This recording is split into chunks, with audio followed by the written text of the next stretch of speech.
Good morning and welcome to day 3 at Wantage Road. It's Northamptonshire versus Leicestershire, the final round of the 2025 Rothesay County Championship. Current state of affairs, Leicestershire in their second innings are 86 for 2. They lead by 326 runs, having bowled Northamptonshire out for 189. My name is Dan Jadzovic, joined by the cricket connoisseur himself, Aaron Viles. We're powered by Daffabet. And Aaron, we're in for an enthralling day of first-class cricket here. Yeah, we could be. I think that's actually fair to say, depending on how Leicestershire bats, because we expected the follow-on yesterday. Northamptonshire haven't been bowled out for 189. The lead now stands at well over 300.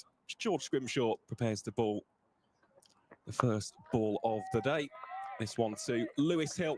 Rishi Patel, the other not-out batter for the Foxes. I think it goes back to what we've just touched upon there, intent for Leicestershire. If Leicestershire just bat out till tea, get to, I don't know, around about a 500-plus lead, depending on how many runs are scored, then it's probably going to be a bit of a mountain to climb for the home side. But you never know. That is the beauty of red ball cricket. Things can happen, and they can happen very quickly indeed. Absolutely. It is George Scrimshaw from the David Capel, and gets a bit of extra lift and bounce that time through to the gloves of Lewis McManus. It's Rishi Patel at the non-strikers end. He's on 20. They 73 deliveries. The Leicestershire opener, and Lewis Hill, number 4, 16 off 32. Partnership worth 26 off 68 deliveries. The 2 men out, Sol Buddinger for 50. He scored that off 44 deliveries. Just been bowled by Rob Keogh. And the very next ball, Ian Holland trying to guide one past Justin Broad at first slip. Caught for a golden duck, and Rob Keogh was on a hat-trick. What a catch that was, by the way, from Justin Broad. Goalkeeper style, low to his right. Just stuck, didn't it? And then we had the rather anticlimactic hat-trick ball, I think it's safe to say. Just defended out, wasn't it? As we often see. All that build-up get the chopping and changing of the field. It's just a dot ball and the game continues as normal.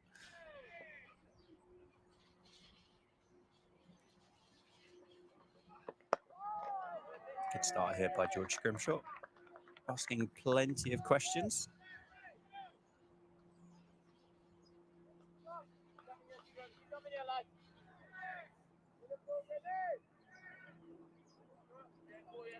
And still a good opportunity for Northamptonshire to take some pride and some moral victories into the winter.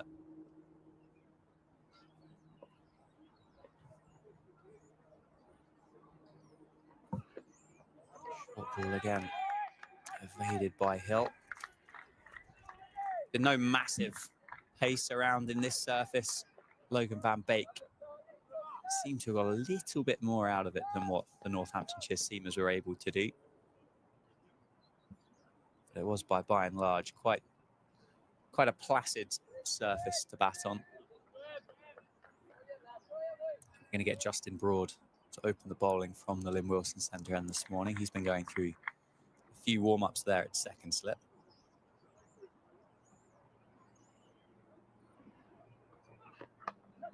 That's the first runs of the day. Bit of a guided edge through what would be a gully region. Lewis Hill gets his account open this morning, takes the score to 87 for 2. He's on 17. Rishi Patel, who remains at the non-striker's end, beyond 20. It's a little bit overcast this morning as well, isn't it, compared to the 2 previous days of play. Just looking out towards Northampton Town Centre. A little bit of wispy cloud just appearing over the town itself, as well as some spots of blue sky.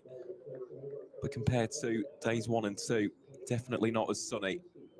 So whether or not that'll have any effect or impact on the swing, it's not exactly the newest of balls now as we enter the 27th over of the innings, but you never know.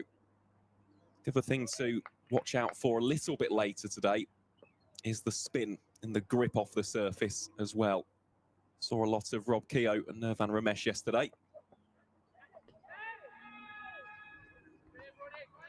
Especially from the David Capel end, because there's a little bit of rough outside the eye line of the right-handers.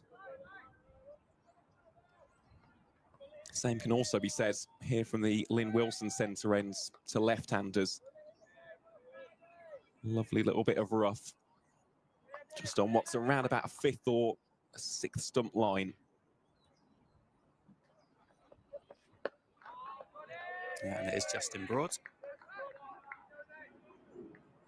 from the Lynn Wilson Centre end. Bowled well yesterday morning with the first new ball. Couldn't quite back it up with his second spell.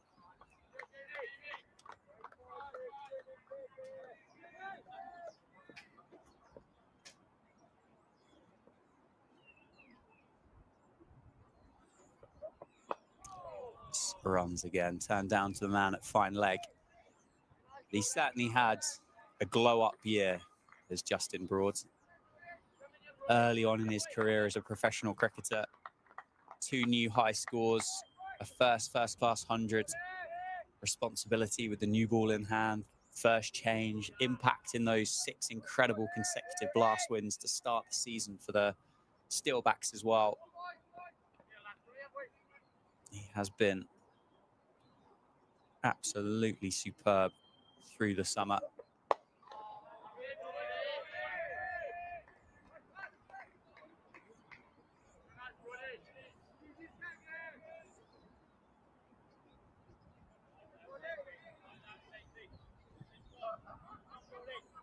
Huge day in the first division as well, isn't it? For the likes of Hampshire, Yorkshire, Durham. Yeah, we're relegating, aren't we, today? Or maybe. Maybe.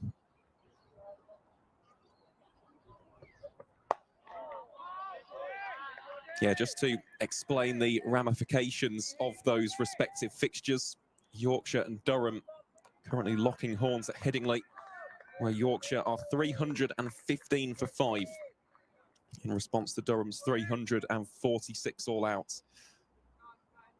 So they trail by 31. The loser of that looks destined for the drop, which ultimately means for Yorkshire, they will just want to bat and bat some more. Just take as much time out of the game as humanly possible. As we see the end of that over from Justin Broad.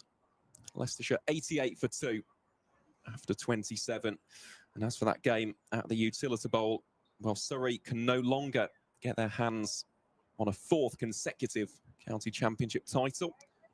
That was confirmed to be going to Nottinghamshire yesterday as a result of those extra batting bonus points for the East Midlands side. As for Hampshire, though, they know if they lose that game, they are dragged right back into it. So plenty going on in the top flight. Yeah, there'll be a few games drawing to their conclusions today as well, won't there? So you mentioned Nottinghamshire. Warwickshire at 8 for 3 at the moment, 4.5 overs. They still trail by 108. So that Surrey-Hampshire game, 4 wickets left, lead of 125. You'd think there will be a result there today. Worcestershire versus Sussex. Worcestershire are 7 down. They only lead by 50, so that should be done and dusted at some point today as well. Somerset-Essex. Well, I would imagine hands will be shaken at the earliest possible opportunity between those two sides. That looks like an absolute run fest down at Chelmsford this week. Essex are 303 for 2. And then, yeah, Durham, Yorkshire. So obviously a lot will rely on that result at Hampshire. But as it stands, if it were a draw, then it would be Durham to go, wouldn't it? Mm-hmm. On 142 points as it stands.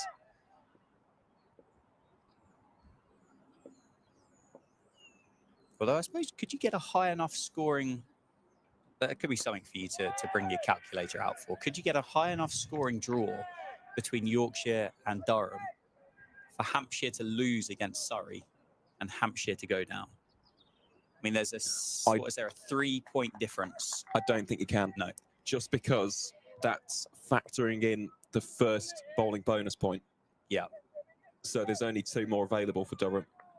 So either way, if both are drawn, which looks unlikely on the South Coast, I think there will be a winner, to be honest. Yeah, oh, there'll definitely be a result there at some point, probably today, won't there? Yeah, 100%. But because that bonus point has already been factored into that standing, Durham would be on 144. If Hampshire also, well, actually, if they drew, it'd be 152, wouldn't it, with the 8? Yes, yeah. Whereas Hampshire would be on 153. But no, that was a very valid question. And that was definitely something which came into the consideration before this round of fixtures, was a draw, a low-scoring draw, shall we say, versus a high-scoring one for Durham. Yeah. Scrimshaw continues from the David Capel end. Bowling well this morning, asking plenty of questions. Score's not really moved on since the play started. And Division 2, well, Kent are going well in response to Derbyshire. They're a long way behind still. Gloucestershire in a pretty similar situation, aren't they? Both 3 down, both trailing 500-ish runs between the two of them. And Glamorgan, Lancashire, there, Glamorgan trail by 63. So we could get a result at Cardiff later on this evening as well. I've got a hypothetical for you, Mr. Viles. Go on. As a connoisseur of the first-class game. We have 2 divisions. Yep. County Championship cricket has gone under the microscope over the last, 18 months as to what should and shouldn't be done. Should there be 3 divisions, 3 tiers? Should there be groups? Should there be more cricket? Should there be less cricket? Would you ever like to see an opportunity, like a playoff game for the bottom of Division 2, for the top of the NCCA, for a place in the championship? Or are you happy with the way that it sits at the moment? The cricket fan in me would love that. It's Justin Broad bowls here to Rishi Patel. worked away out towards forward square leg. There's a dive there from the Northants fielder. Single will be taken. The issue is just finance. Yeah. That's the only problem. So it would be wonderful to see, let's say, for example, a Cheshire or Buckinghamshire. Buckinghamshire have been brilliant in the national counties in red ball cricket for a number of seasons now. But the finances of hosting first-class cricket, getting grounds up to standard, I think it's a little bit too much, unfortunately.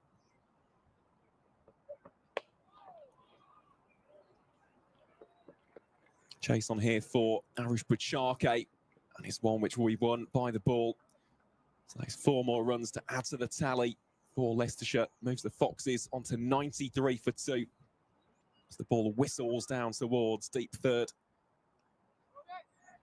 But going back onto that point about the national counties, I definitely think it's good to get them involved. So, for example, the showcase games that we've seen in the One Day Cup.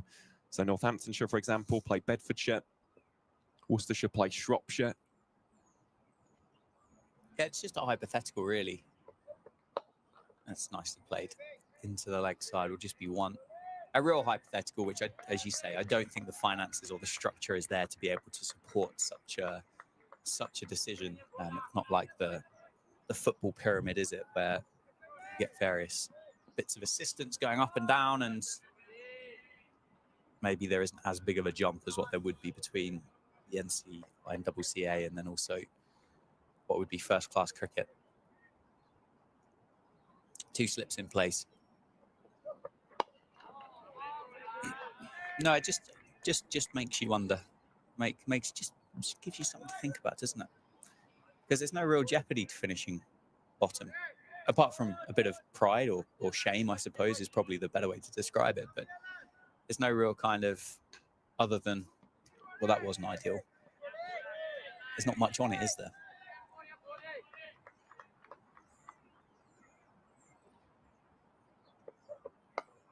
Edged through a vacant 4th slip, run up to the boundary, cross the rope. Rishi Patel picks up 4, moves to 25, takes the score up to 98.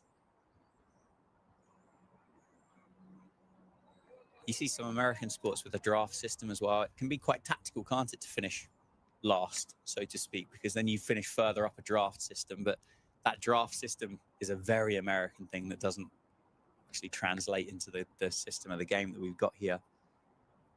I don't know, just wondered whether there was a way of making some of those back end of the season games a little bit more relevant or kind of with consequence.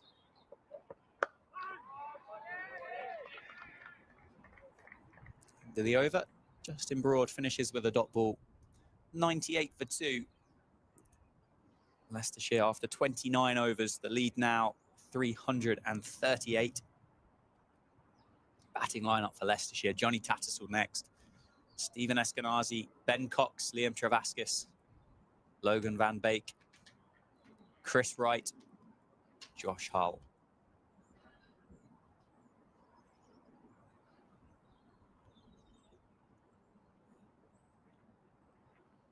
It's going to have a slight delay here as George Scrimshaw changes tyres or socks or something down there on the boundary edge. Thought for a second we were going to see Rob Keogh, but so did I. I haven't seen the 3 overs of warm-up from Rob to give me the indication that he'll be coming on to bowl. No, we imagine it will be seen probably for the first 10, 15 overs, don't we? Especially in these conditions. Then after that, bring on the spin bowlers. Likes of Keogh, Ramesh, safe save as well with the left arm orthodox. But it will be George Scrimshaw. Happy to continue now. And for those watching on in the YouTube live stream, it has been tradition, hasn't it, this week and throughout the season. Please let us know where you are watching along from as you enjoy the culmination of the 2025 County Championship.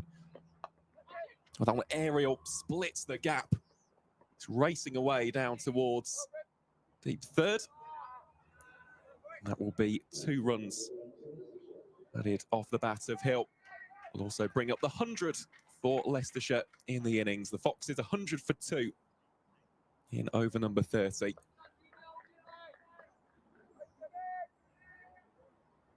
That was one of those moments where it felt like time just stood still. Bartlett and Sales, the two men watching it go in between the gap.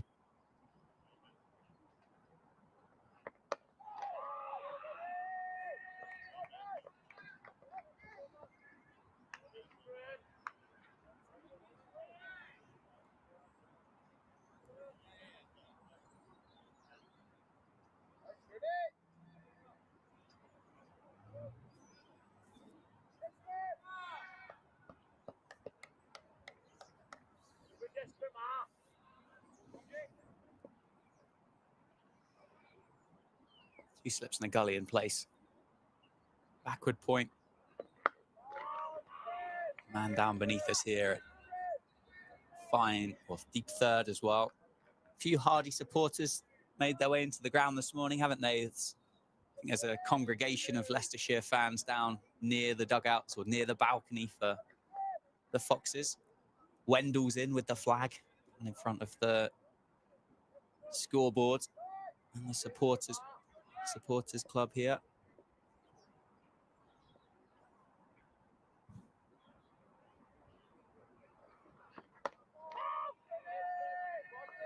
I can even see a chap in shorts today. Huh? It's not as warm though, is it? It's not. It isn't. Looks like we've got a group of school children joining us as well. Friday afternoon. Little school trip out to watch some first-class cricket. I tell you what, that would have made you excited, wouldn't it? Yeah, it would have. I never got that chance, annoyingly. Yes, year five Aaron Viles being told instead of geography and history today, we're going to watch Northamptonshire versus Leicestershire. You wouldn't have slept the night before.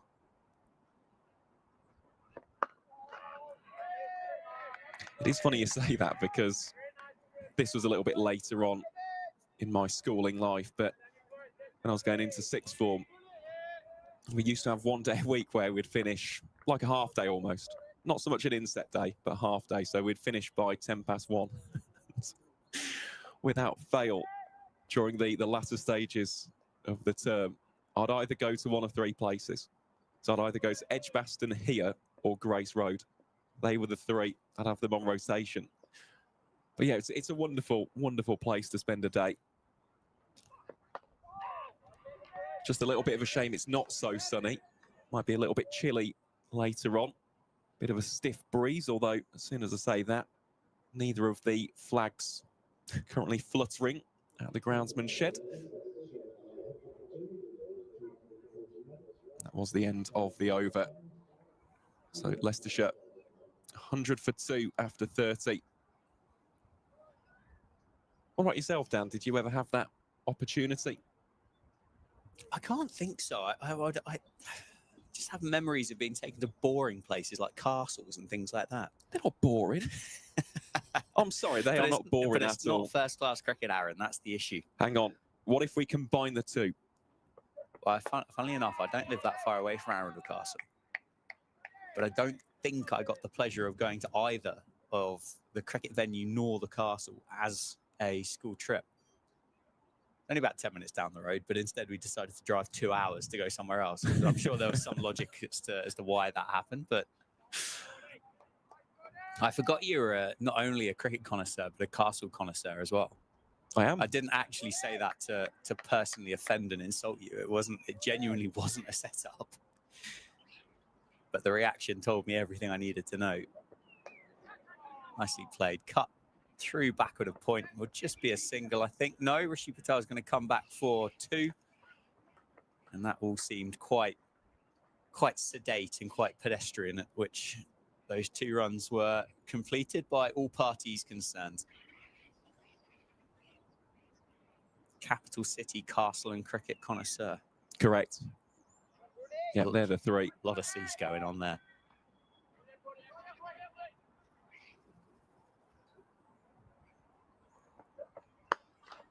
Nicely played. Punched off the back foot, through the covers. Beats the dive. Nirvan Ramesh sprints after it down to deep cover. Rishi Patel will complete the 3. Is there a scenario in which those three of your passions are combined? Capital cities, castles, and cricket? Technically, yes. Technically, yes. I'm all ears. You've got a captive audience. Next week. It's not. No, I'm not waiting for next week. I need to know now. No, as in ticking those three off next week.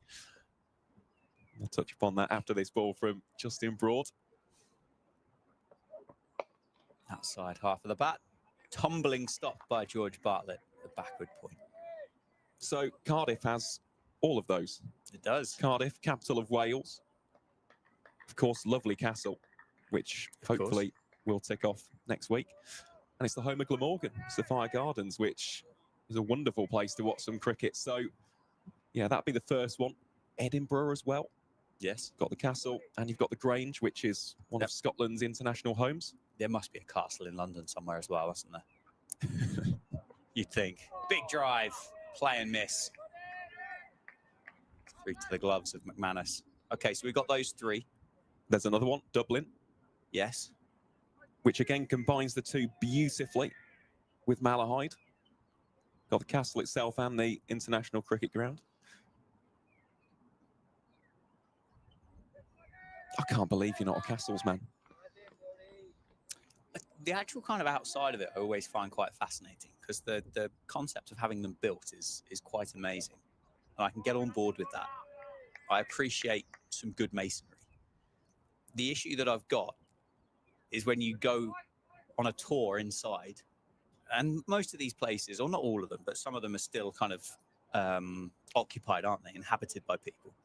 And you end up just walking around looking at a bunch of people's toothbrushes and toothpastes and sofas and things like that. And it's like, well, it all just feels a bit normal in here. And I don't know why I've paid £35 to come and have a look at somebody's Radox bath shampoo or something. Fair point. That's just me. But look, we're all different. And I can appreciate that you enjoy those trips. Oh, they're great. Scrimshaw from the David Capel end. Top of the bounce, turned off the hip by Rishi Patel. They can look for two again. They're going to come through for two.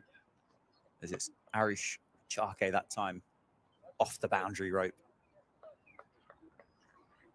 It was like just the runs are starting to flow a little bit for Leicestershire. Maybe they dug in last night, I think would be fair to say, on the back of those two wickets that fell, consecutive balls.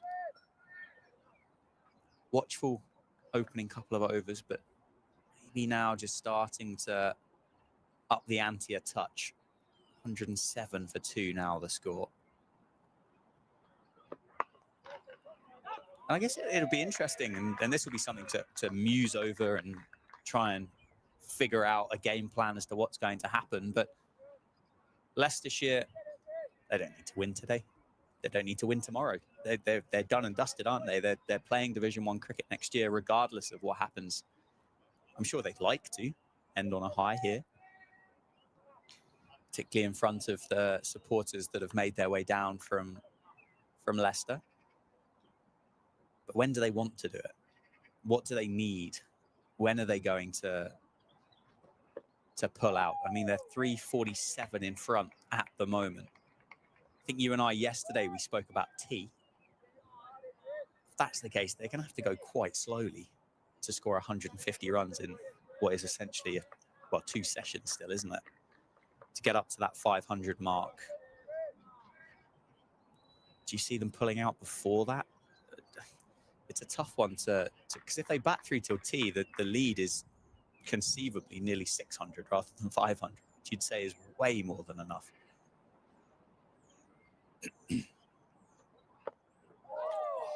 Bit of extra bounce from George Scrimshaw. Nicely bowled. He's bowled well this morning. But what are your thoughts on that one? In that instance, maybe it's more about time then. It's just a case of racking up as many runs as possible, having 4 sessions to potentially wrap up the game. I imagine that quite a few people will be making the trip across as well tomorrow, should the game go to day 4. It's a Saturday.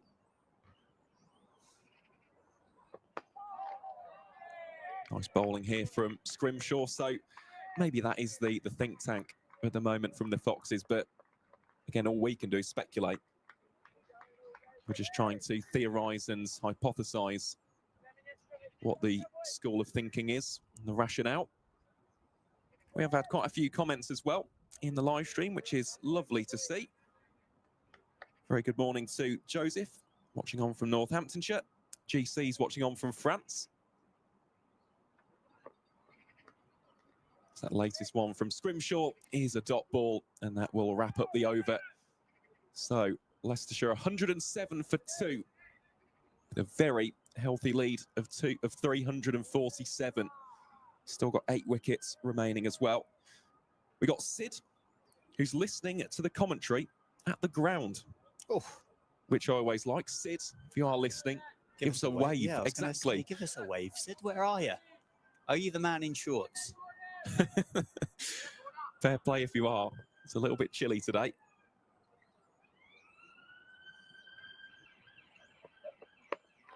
Justin Broad steaming in from the Lynn Wilson Centre end. We've also got Nigel. Good day to you as well, Nigel. Watching along with his wife Shine and daughters Zia and Zoe, watching along from the UAE. Well, we hope you are enjoying the coverage.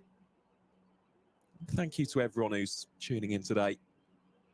Hope to keep you entertained throughout the day as the 2025 season comes to an end here at Wantage Road.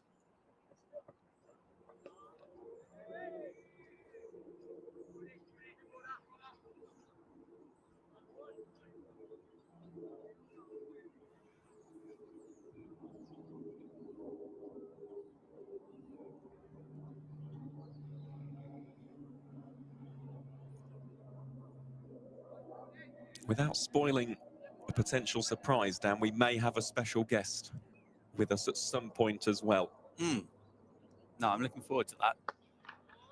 I'm looking forward to that. Yeah, don't give it away. No, we're not going to. We'll keep that one up our sleeve for now. Always nice to have a different perspective on the live stream, though.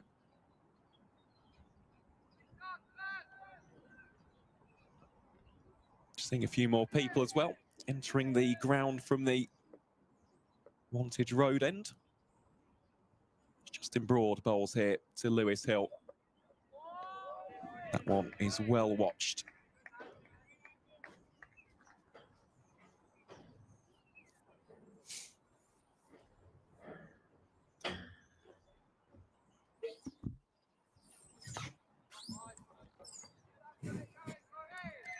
And right on cue, well, we have got a special guest. Will come on at the end of this over.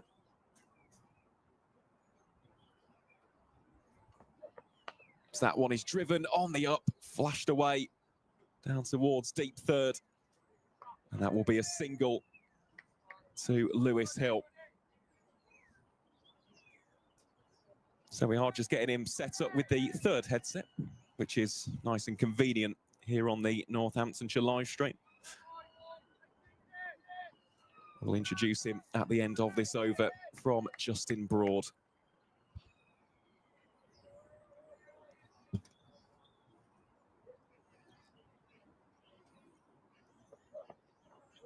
It's left well alone by Rishi Patel. And that is the end of the over. Go on then, Aaron. Make your introductions. I know you're very excited. I am indeed, yes. This is an absolute pleasure and a privilege to welcome this man up into the comms box, making his 414th and final appearance as a professional cricketer. He's just achieved the milestones of 800 professional wickets, as well as 600 in the first-class formats.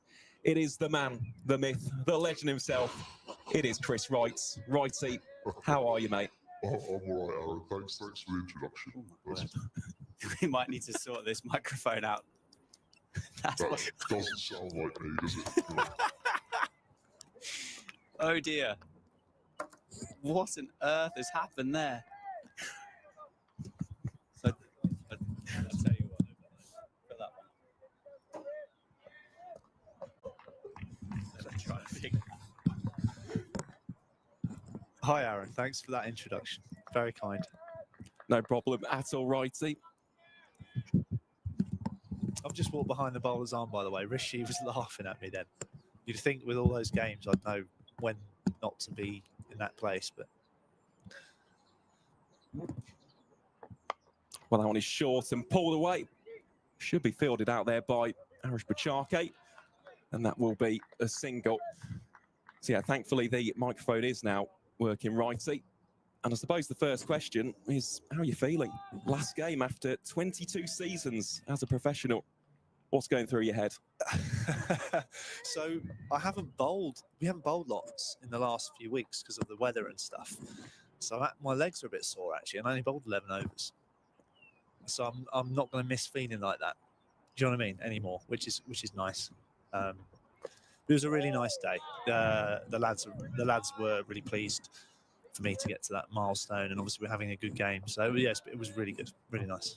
Always helps, doesn't it? And I'm guessing you knew full well of those milestones heading into this game, just judging by the reaction of the boys.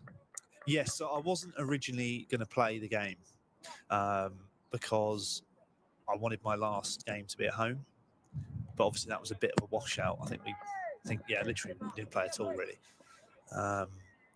and so I think it was a sort of slightly drunken conversation in Fonz's office actually after play. Obviously we celebrated winning the league last week, and he suggested that it might be something that I'd potentially regret not playing and not trying to tick them off kind of thing. So they were quite keen for me to play, and obviously, yeah, you can't really say no. Do you know what I mean? I'm more than happy to, and obviously it's gone nicely so far. Well, it has indeed, and the Foxes in a strong position. 110 for 2 here in the 34th over. Both Rishi Patel and Lewis Hill ticking along very nicely indeed. So that one a drop and run from the former Foxes captain. Scampers through to the non-strikers for a single. And we saw that lovely touch, didn't we, from Northamptonshire yesterday. She came out to bat, a guard of honour. Again, how special was that to receive that from your opposition? Yeah, that was amazing, actually. That wasn't on my radar at all, that might be a thing. So I didn't really know what to do. I sort of ran through it as quickly as I could. Obviously, thanked everyone. Yeah, no, really kind. Really nice touch by them. Especially for like a number 10, do you know what I mean? It can't happen too often. So no, that was really nice. Yeah, all round very heartwarming experience. So yeah, nice touch of class from the Northampton lads. Certainly was, as we see the end of over number 34. Leicestershire 111 for 2. As the lead stretches beyond 350. It stands at 351. Guessing as well the phone has been blowing up this week. Plenty of messages from Warwickshire, Essex, Middlesex, Leicestershire fans and former players, teammates. Yeah, all as such. I've had one or two nice messages.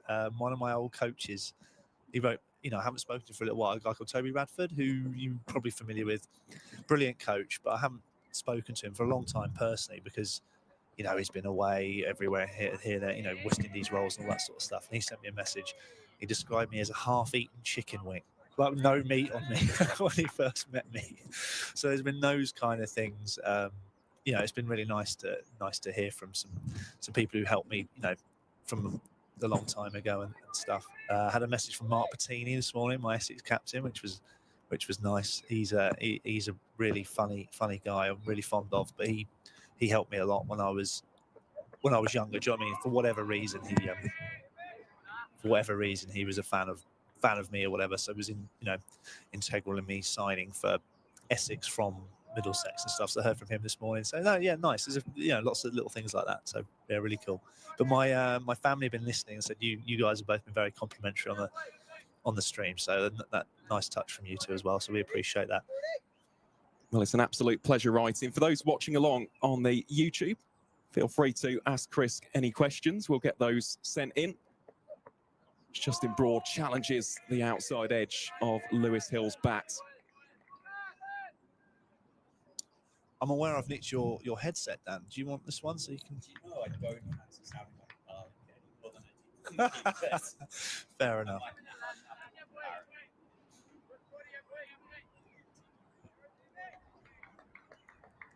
was going to say apologies for the technical difficulties with that. We will get that third headset sorted, I imagine, at the lunch interval. Change of field here as the extra slip comes into play for Justin Broad. Tries to just drop it away in towards mid-wicket. Chris, we did have a little bit of trivia yesterday because we were going through some of your milestones and your career highlights. So you made your first-class debut in 2004. Yep. Against Essex at Fenners. Yes. If you can cast your mind back, who was your first wicket as a professional? That's just too easy, Aaron. That's Ronnie Irani was my first one, I think. It was either him or Patini, actually, I think. But I think it was Irani. Final answer? Yeah, Irani. It was Ronnie Irani. Yeah, we had to mention that on the commentary. And for those who don't know your cricketing background and your story, Chris, just in terms of those earlier days, I mean, where did the Chris Wright story begin as such? I think like quite a lot of people, really. I guess it was just in the family. Do you know what I mean? Watching Dad basically play on a Saturday, and his team. There was quite a few father and sons flying around. So you know what I mean. That very much Saturday down the cricket club, mucking around, and then obviously when you're old enough, you start playing yourself, that kind of thing. So yeah, really nice, really nice. In rural, well, I say rural Hampshire, but the ground itself was stunning place to play cricket, but also there was a big woodland around it and stuff. So if you're a kid, you could just disappear for hours in the woods playing and stuff. So yeah, that's where it would have all started. Yeah. It's a lovely route into the game. And you mentioned your family's listening along, Chris, just to give them a little bit of a shout out if they are still tuning in. Yeah, they're not very well, actually. So they're probably just cuddled up on the sofa, I think. I think I may have, to be fair, I may have given you two both this sickness bug now. Oh, brilliant. No, I've been a bit chesty, actually, leading into the game. And I think they've got it.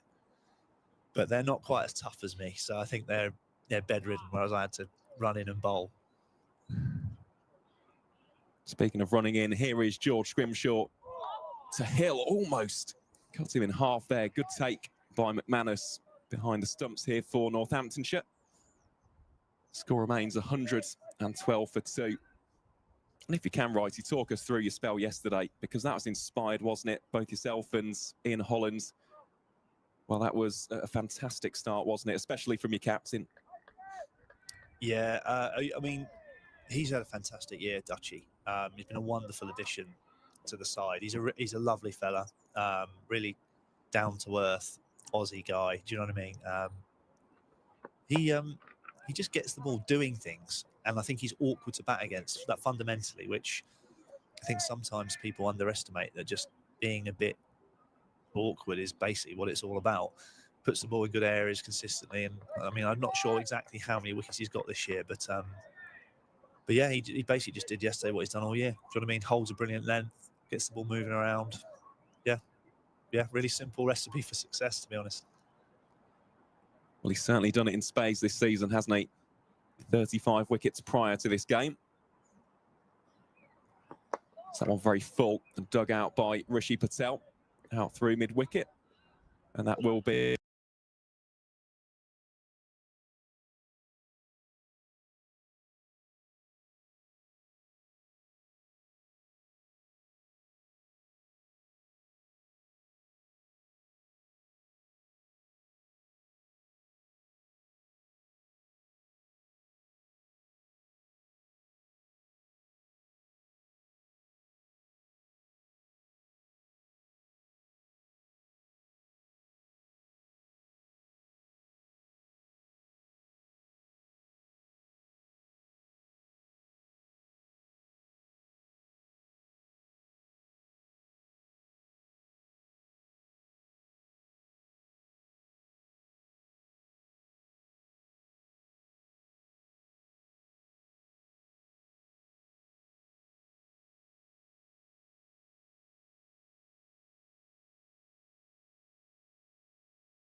Nice short ball from George Scrimshaw, keeping Hill on his toes.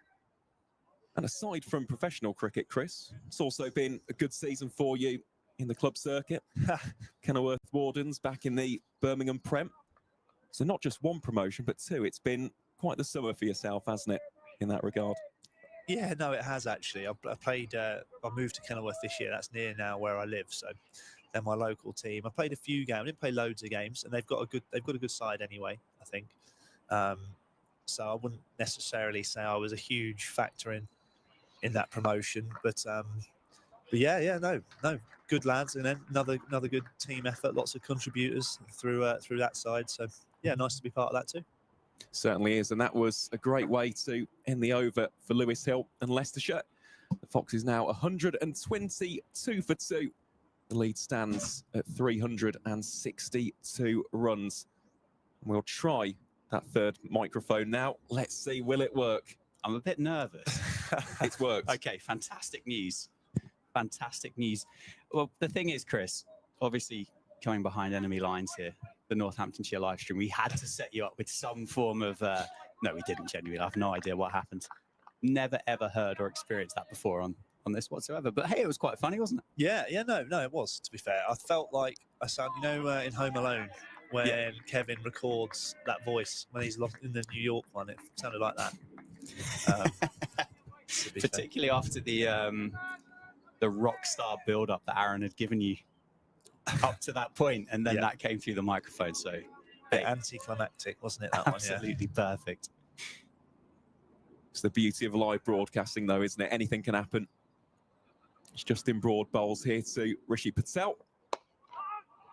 Just whips that one away to Rob Keogh for no run. So what's the plan here then, Chris? Aaron and I we've been guessing, we've been trying to work out what happens next. Lead of 362. Obviously, you're not going to give us specifics as to what happens, but declaration will come along. Was there a consideration to follow on, or did you have a bit of a sway after those 11 overs to say that you were a bit stiff and didn't fancy going again? I'm trying to persuade us to bat as long as possible. No. I think fundamentally, I mean, I don't know how. Have you guys been out to the pitch? It looks slow from a distance. Yeah, so in the middle, there's obviously grass on the surface, although not loads, but there is. The ends are very dry, and they're kind of, to be honest, they've been made to spin, it looks like. So it's a typical kind of scenario where actually just the longer you're out there, the harder it's going to be at the end. So sure. I don't think we needed to necessarily to make them bat again. With shot. Well, that is a mighty whack of the bat, isn't it, from Rishi Patel. Dismissive in the execution, and that is 4 more runs to move Leicestershire onto 126 for 2. The lead now stands at 366. So yeah, I think it's a case of we didn't need to necessarily go and bowl again. Obviously, it's physically it's very hard. Yeah, and I'm 40, so it was quite nice to say, look, lads, let's. That was my 2 cents anyway. It was look, actually, you know what? You could still potentially have 5 sessions. Of course, yeah, 4.5 sessions, whatever it might be. So yeah, I think it's a sensible call.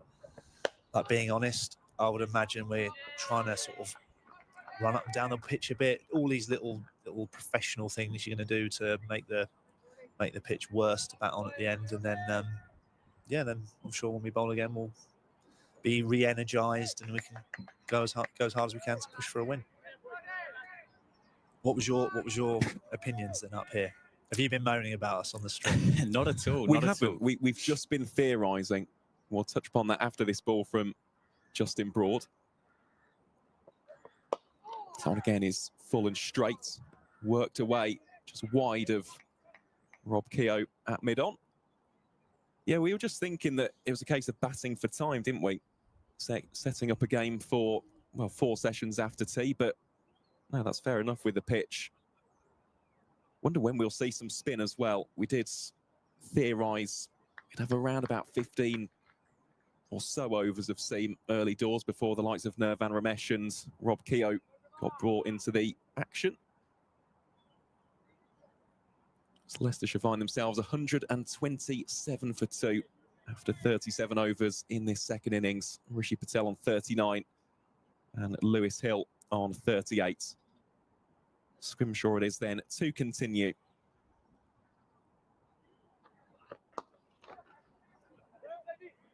A quick single taken, shy at the non-striker's ends. Good backing up in the end by the aforementioned Rob Keogh. One thing that we do have to pose to you though, Chris, what do you think will be the biggest thing you'll miss about being a professional cricketer? I know it's a very cliche question, but what's one thing that might be quite difficult to adjust post playing as such? I mean, that is a great question. And I'm keen not to give you a really, it sounds silly, but like a pointless standard answer. But it is kind of the changing room stuff. And I know everyone says the changing room. But I think I saw you guys walking across the, I don't know what you call it, gantry? Sure. Whatever. Yeah. We were walking across the roof, saw you there. And obviously we were playing our warm-up game of, I don't know, football, volleyball, whatever. And it's just absolute carnage, which I think a lot of people don't get that in their work environment. You know, I get to listen to Sol every morning talking absolute nonsense. That's so that stuff like that. That's out. That's a huge appeal, and it is out. Called correctly, bang on the money was George Scrimshaw, and Northamptonshire have got their first wickets here on day 3 at Wantage Road. It was full, a homing missile back into the stumps, thunders into the pads of Lewis Hill, and the former Foxes captain has to depart for 38. Leicestershire 128 for 3. The lead now stands at 368 runs. He's deserved that, George Scrimshaw, as well. 6.5 overs this morning, 1 maiden. Up to that point, none for 19. Economical. He was expensive yesterday at points, but this second innings has been, well, showing exactly what George Scrimshaw possesses and the skill that he has and the potential that he's got for Northamptonshire. Economical, gets the breakthrough. Hill possibly trying to work that one too square. Ends up playing around it.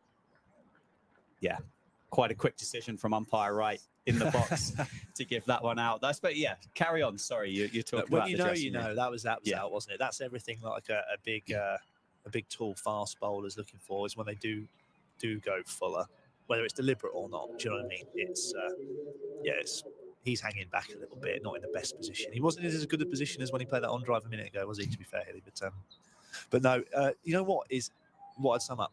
It's a high performance environment because you're trying to win, but it's kind of informal in a really nice way. So it's kind of like, it's a really nice blend.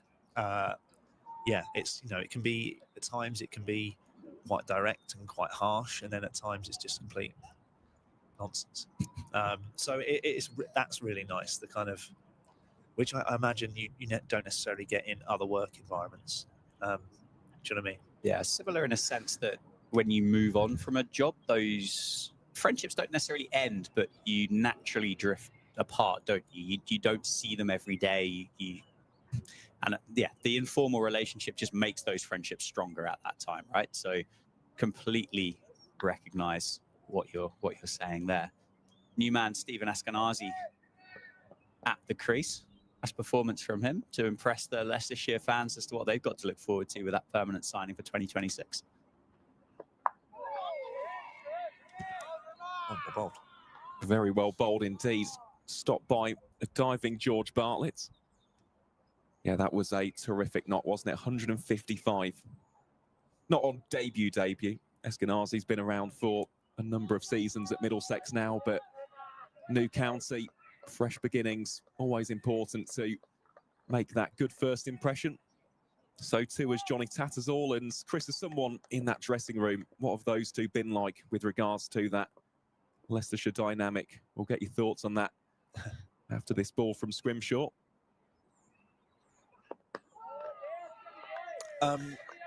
What I would say is we're a nice, I know it's easy for me to say, but it's a nice group of guys, so it's an easy dressing room to come into. But they're both really nice guys. Obviously, Esky, he's been around for a long time, really, and I think he's got a good reputation anyway in the game and stuff. But he's settled in real smooth. Nice guy, and obviously just stuck 150 on the board. That helps. Tats, yeah, again, same kind of thing. Been around for a long time, really.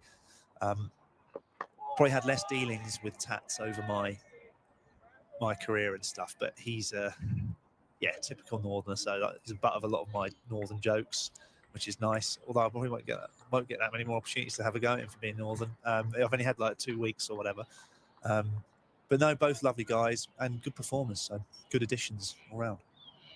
Well, they definitely are. Kesha Maharaj also coming into the mix in 2026 as we see the end of the over. Leicestershire 128 for 3. An excellent one that from Scrimshaw to remove the dangerous Lewis Hill for 38. And it will be Justin Broad to continue from the Lynn Wilson centre ends. 6-3 field on the offside. So the end of that previous over, Chris, that'll just start to make the lactic acid feel a bit better in the legs, won't it? The one that bounced a bit more and got the outside edge of Eskenazi's bat, then the one at the end of the over that just seemed to shoot along the surface a little bit. Totally. And you know what? That's I guess why we're batting again. Yeah. Do you know what I mean? You know, hopefully we want to see more and more of that. And that, to be honest, that's going to be the back end of today, hopefully, and tomorrow. Good signs. I mean, Scrimshaw obviously hits the wicket really hard. So it's an example potentially of sort of areas you need to bowl. Although I mean Hulley's I suppose a similar profile in terms of the size of the man. Do you know what I mean? So that he'll be licking his lips for sure. It's been a good morning session, hasn't it, for George Scrimshaw? Always nice to get a wicket early doors as well in this opening hour. That one defended away by Rishi Patel.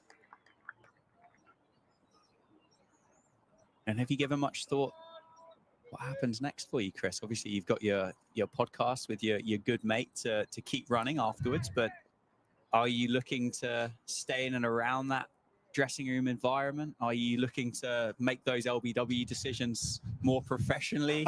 What are you thinking? No, I love the game. I love the games, and I feel like I've got a lot of knowledge and advice that I want to share. So, I'd love to be a bowling coach or a coach somewhere. That would be an ideal scenario. Obviously, I'm up here to plug my podcast with services, but no, certainly not umpiring. I don't know the rules well enough, like at all. I feel like I never know when it's tea or lunch or anything like that, and these guys have to be on it with those things. So definitely not umpiring. Although I'm told they earn a good salary. Do they? Yeah, they do, the umpires, I believe. Well, that one wide. Big flash of the bats. It'll spiral away down towards deep backward points. 4 runs. Rishi Patel ticking along very nicely here. Moves him on to 44. Just 6 runs shy of what would be an excellent 50. That's a really graft in the evening session on day 2 so far this morning, playing a few more expansive shots as the day progresses. Just gives Justin Broad something to think about as well. I'm glad to hear that, Chris, I must say. I think he'd make a very good bowling coach. Very passionate and knowledgeable about the game. That one down the leg side from Broad, well held by McManus. Are you just trying to steer me away from the broadcasting career? No, genuinely. No, I'm kidding. I say that with both yourself and Keith Barker as we see the ends of the over. Leicestershire 132 for 3. Lead now stretches to 372. No, I just say that because I've spoken to a number of your teammates, both current and former, and a lot of them just say how helpful you've been. And that's a big thing, as the experienced figure in a dressing room. This goes across sports, doesn't it? Just lending that knowledge, that wisdom that you've accumulated over the years and giving back to the game. And you can't buy that as that is spooned up. No fielder in there for the home side, so it'll just be a single there for Eskenazi. Gets him off the mark.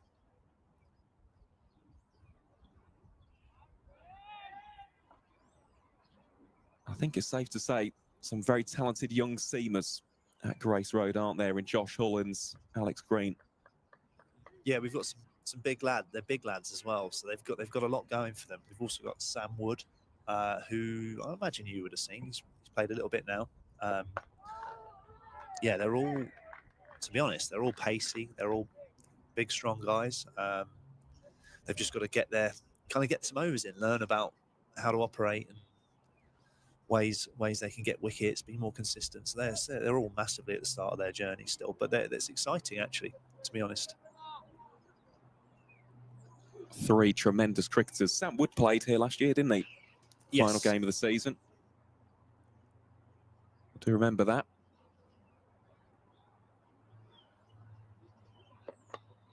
That one slightly too straight from Scrimshaw. Just guided down towards Nirvan Ramesh at deep fine leg for the single.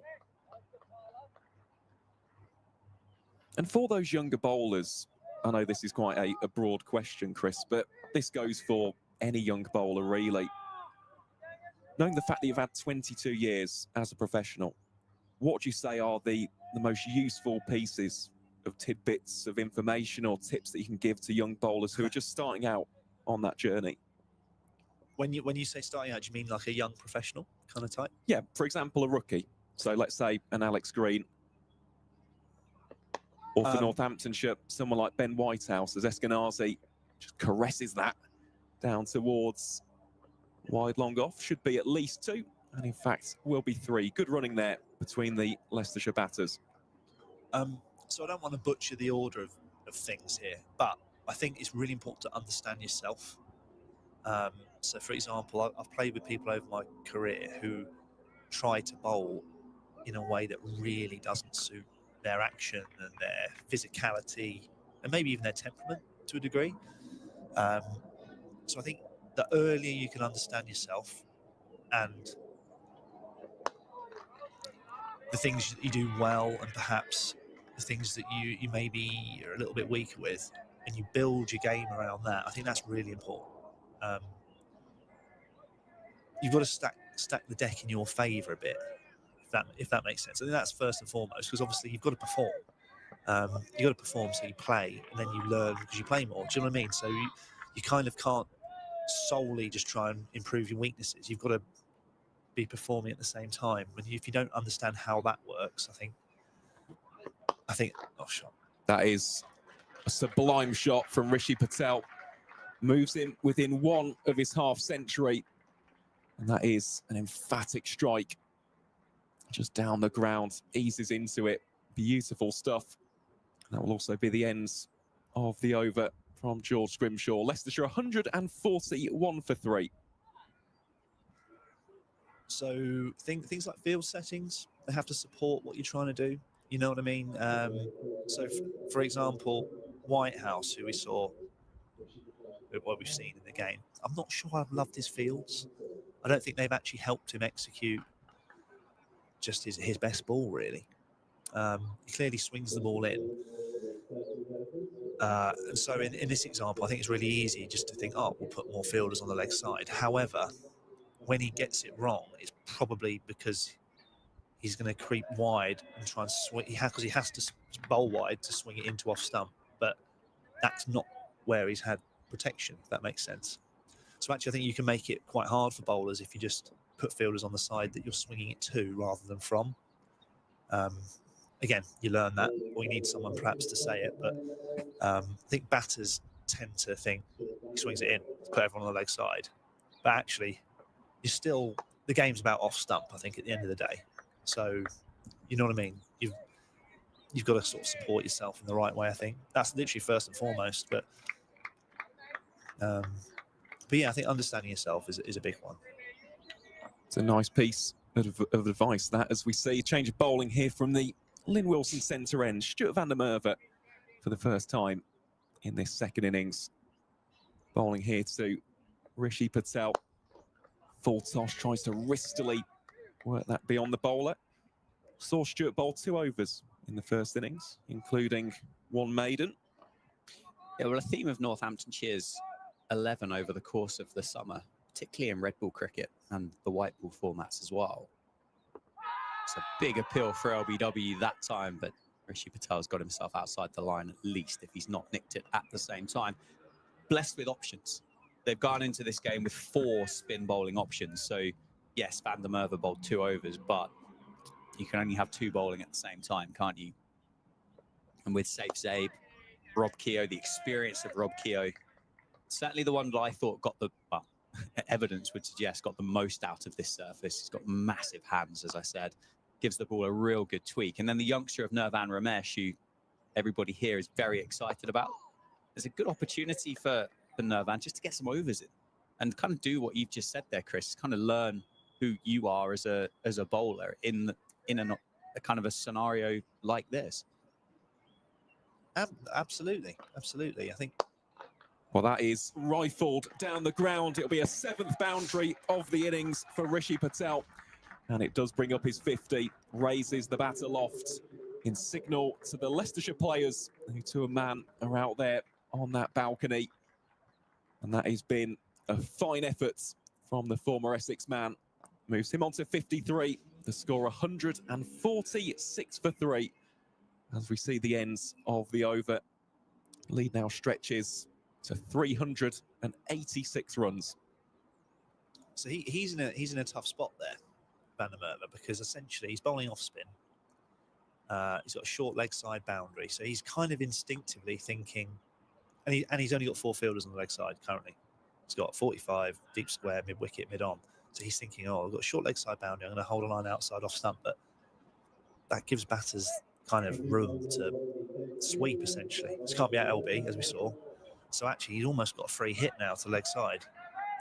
So it's that kind of tactical thing. I'm like, well, yeah, that's tough. That's tough for him as a bowler now. You're kind of setting yourself up wrong from the start. Whereas, even though it's a short leg side, you probably still need to bowl relatively straight. Probably need to have 5 men on that side because you can't just hide it outside off stump. But she's going to either whack it straight or slog sweep to the short side. So here is Nirvan Ramesh then from the David Capel ends. First ball to Eskenazi, tickled around the corner, and that will be a single. So I imagine, Dan, we'll see quite a bit of Nirvan today. As you've just mentioned, get some overs in the body. And he's a very impressive young spinner. Let's not forget he's 17 years old. Still very new and fresh to professional cricket. Yeah, he looks tricky. He doesn't look like a huge turner of the cricket ball. And I always caveat it with the fact that I'm sat 90 to 100 yards away in an elevated position at fine leg. So it's not exactly deep third. So it's not exactly the best spot. Doesn't look like the biggest turner. It looks tricky to line up as I say that. And Rishi Patel just deposits him down the ground for 4. It was overpitched. I don't know, Chris, has anybody in the Leicestershire dressing room, it'd be the first time the lads would have faced him, right? In that first innings. Any feedback with regards to what is it? Something about the release point looks just unusual to line up. Yeah, I think he bowls on the quicker side. I think that was something that was mentioned. That's dragged down, pulled away, and stopped in the end down at deep mid wicket for a single. I don't think the wicket's particularly turning a lot yet, but certainly he's on the quicker side, so potentially he's not going to spin it as much as Keogh, who maybe gives it a bit more flight and stuff. But yeah, his action is kind of unorthodox. Yeah, totally get what you're saying.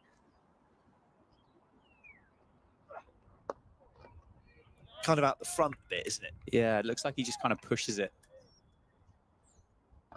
as you would expect with a finger spinner, but kind of looks like that wrist is able to, and those fingers are able to manipulate which way the ball releases the hand, or sorry, releases from the hand.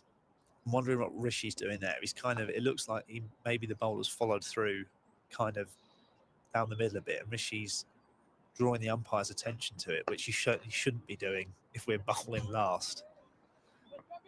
Obviously, he's got his batting head on.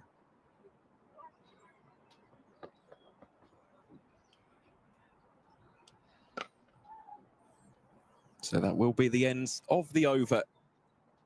Leicester should continue to tick along very nicely here. So the lead inches ever closer to 400 runs. stands at 394 after 42 overs. Just looking here, the conversation between McManus, it will be Stuart van der Merwe to continue. I think we do also need to give a little bit of a shout out to Lewis McManus. I think he's the only keeper in county cricket this year who has kept to every single delivery across formats. So he's played all of the Championship, all of the Blast, captained the One Day Cup as well. I mean, that is some going, isn't it, as Patel goes for the sweep shot. Lays it out towards James Sales for one. I mean, the fitness of the man must be absolutely top tier. That's a remarkable statistic. If it came from anybody else, I'd probably question it. But knowing that it's come from you, I would take that as gospel.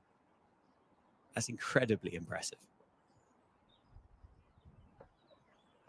He's he's definitely you can see he's in good condition and stuff. I feel like as a seam bowler, keepers definitely respect keepers in terms of a workload. Do you know what I mean? They're expected to set the tempo in terms of getting around, constantly up and down, squatting and stuff. Must hurt the hands at times. So it's a very physical, tough job. So to play every game, so great effort.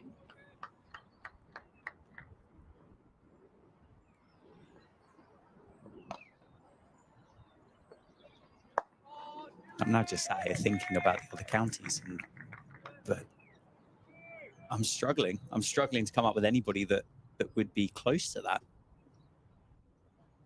Maybe James Bracey at Gloucestershire.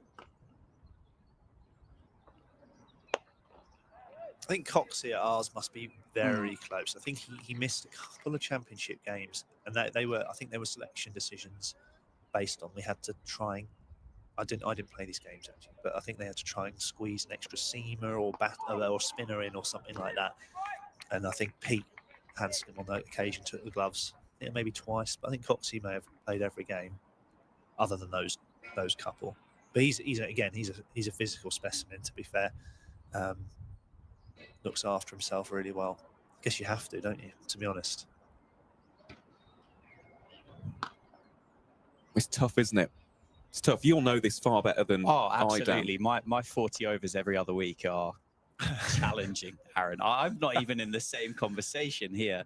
I might possess the same equipment, but it is hard work. You probably make it hard on yourself through lack of frequency. You know what I mean? You probably find your body feels better doing it every week, at least. Possibly. Constant. 4 days in a row, I might struggle to stand up now, but.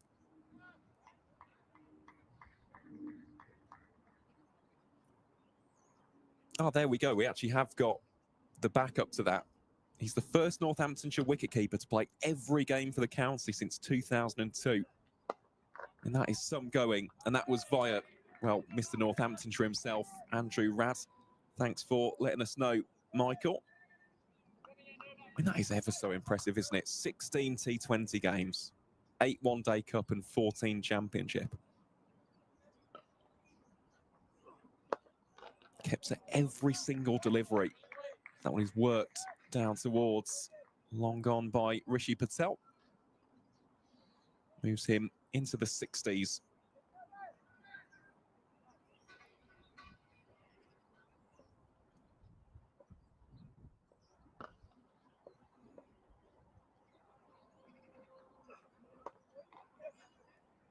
And no, Aaron, you haven't asked it yet, but I know you've got a burning question that you want to ask Chris, haven't you? With regards to the future and why things are ending now. Well, I suppose I do have to ask the question, Chris. Why 2025? Why not the extra year? What was it about this season? I suppose it is the fairy tale, isn't it? The fact that promotion achieved for the first time in 22 years. Ramesh around the wicket. Half stops it. Quick single here for Patel. And that will be a comfortable one in the end. But when did you make the decision? I suppose that would be the big question. That's a good question. I had thought about it at the start of the year, and I had a good pre-season. And the interesting bit,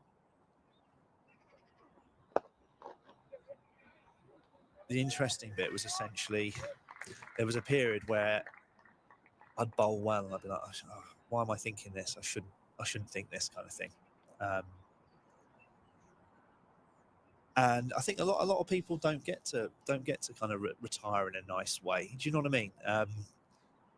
And so I guess in my case, this is potentially as close to that as I can get. I think. I haven't played probably as much as I would have liked this year. Generally, a little bit through injury at the start of the year, but also the lads that have come in did really well, and obviously I didn't really couldn't get my place back, which fair play to the guys that played and did well. So I've not played as much as I'd have liked,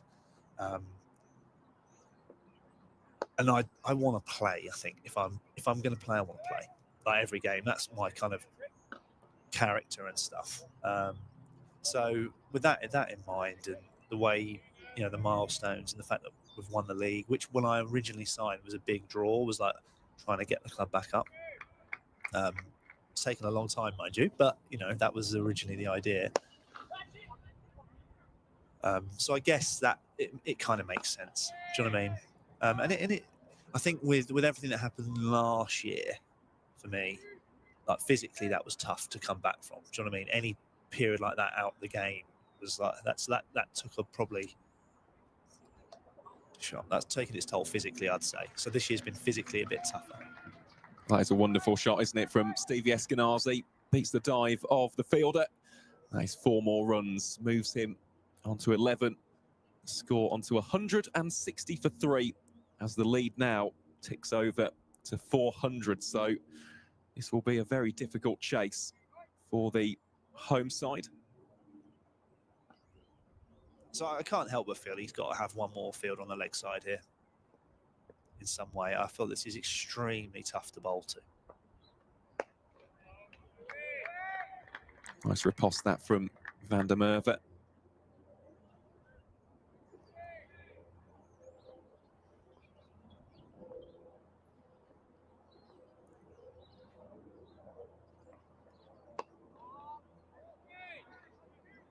And then well, we'll ask about Leicestershire first. Obviously, that's the camp that you're in. But how do you think the squad are set up to fare in 2026 in Division 1? Obviously, a few new signings, 2 of which are playing now, a couple of which are still to arrive ahead of the season. But obviously, yourself departing, the team generally, you think they're going to go well? They're set up particularly well for it. Yeah, I think so. I think the framework with which we've kind of played with, in my experience, works in Div 1. So it involves great batting depth and being tough to bowl out, and then ultimately discipline with the ball, and having different types of bowlers within that works. I think certainly when I was at Warwickshire, that worked. Played against Middlesex, for example, at the time, who then won it. That's the kind of foundation. Obviously, we haven't played Division 1 for a while, so I guess we haven't got the hugest squad. So it'd be interesting to see how the physicality and the rigors of Division 1 affect the guys. But in terms of the quality and the players, it's experience now. I think our age profile since I've been at the club has slowly moved up to I guess maybe it would be a sweet spot. Do you know what I mean? That kind of, probably if you're looking for peak performance in cricket, I'd say it's nearer to 30 than 20. Maybe in football it might be different, but yeah, there's experienced, high quality players in the team. So, and there's a sprinkling of the young talent, which obviously you need as well. So I think we should do well. I think we're going to have to be really smart with, balancing. Well, not right. He's out. Eskenazi playing the reverse. And in the end, the ball dribbles onto the stumps. It's a wicket for the 17-year-old Nirvan Ramesh. And Eskenazi will not trouble the scorers any further in the second innings. He has to depart for 16 runs. Leicestershire now 166 for 4 runs. That's a lovely moment, isn't it, for Nirvan Ramesh, Dan? He's a fine young bowler, continues to get consistent wickets for Northamptonshire across formats. And although that was admittedly fortuitous compared to previous dismissals we've seen from the young gun, that'll feel good, won't it, to dismiss the dangerous Eskenazi? Yeah, of course. To pick the guy up that walked off with 155 to his name the other day is going to be huge. And got a great wicket, didn't he, in the first innings of Lewis Hill on the sweep again? I think that one there, yes, okay, the ending of it was fortuitous, but the nature of the delivery, it set the opportunity up for the drag on, didn't it? Eskenazi mistimed the sweep. He misread the flight or the pace of the ball. So yes, fortuitous ending, however, was able to ask the question. And I suppose the question then would have been as to if it hadn't have gone onto the stumps, was there a bit of glove involved, or had it gone straight onto the pad, onto the glove and back round? The umpire would have had to have made the decision, because he does bowl quite straight, doesn't he, Nirvan Ramesh? I like his tactically. I think he's got it right. Round the wicket. Obviously, we can see the dimensions of the ground and stuff. So I knew Esky was thinking about reverse sweeping today, because obviously we did it with him last night. I think it works really well if the bowling's over the wicket, outside of stump. But what this young lad's doing, he's around the wicket. I imagine he's holding quite a tight-ish off-stump line. If it spins, it's obviously going to be hitting middle and leg. If it kind of carries on, then just outside off stump. Probably reverse sweeping from round is a bit trickier, maybe. So yeah, deserved a punt. Yeah, you deserve them all. You take them all, don't you? Absolutely. I mean, absolutely. It's hard enough to pick up wickets, isn't it? Absolutely, yeah. Get a bit of luck goes against you. You're due a bit that goes in your favour. New man in for Leicestershire is another new face for the Foxes. Johnny Tattersall gets off the mark straight away, just turns Ramesh into the leg side for a single. And then obviously for Northamptonshire here at Wantage Road on the Northants live stream, realise not at all as kind of invested in Northamptonshire cricket as you are with Leicestershire's, but some good seasons. Safe Saves had a fantastic season. Justin Broad's had a kind of a real standout season. I know this week Northamptonshire are without the captain Luke Proctor, Ben Sanderson, but from afar, what have you, and from what you have seen, what have you made of Northamptonshire in 2025? So I haven't seen Broad a lot. I thought he bowled really well this game, and he looks like someone who they can really build a team around. Do you know what I mean? Good with the bat, good with the ball. I saw on social media he's got like a 3-minute 2K time trial run or something stupid. So he's clearly fit. I was there that day, and it was one of the most mind-blowing things I've ever. He without I'm not naming names, he pretty much lapped probably 75% of the squad on that day. 6 minutes and 1 second, I think, 2K. Wild. So what I quite enjoy is, if he's fit and strong and reliable, perfect role. Come in, bat in the lower middle order, play the kind of innings the team requires, whatever that is on any given day. He'll bowl solidly. He's not like express and stuff, but holds his length well, moves it. Yeah, really impressed. Bowl really well. Obviously, I don't want to forget anyone. You got to remember here, I'm not a North fans player, but you chuck in Scrimshaw, you chuck in Sanderson. Obviously you got Procky, who's a solid performer.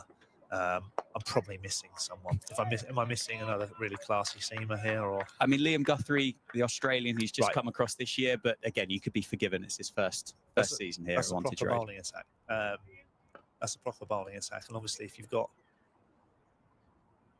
that, if you can marry that with some batting depth as well, yeah, really solid. All Northants have always been a tough side in my experience playing.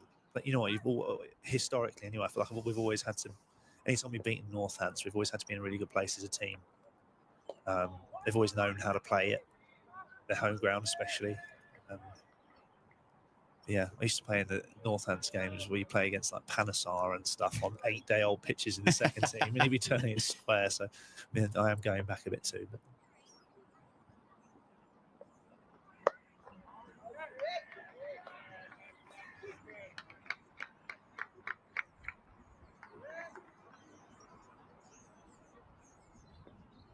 Is it one more, Chris, and then you've got to rush round and get your pads on? Is that the...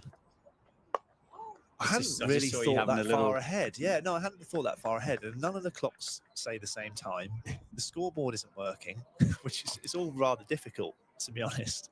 I mean, I'm in at 10, I guess. So I've got a small window. What time do you have there then? 52.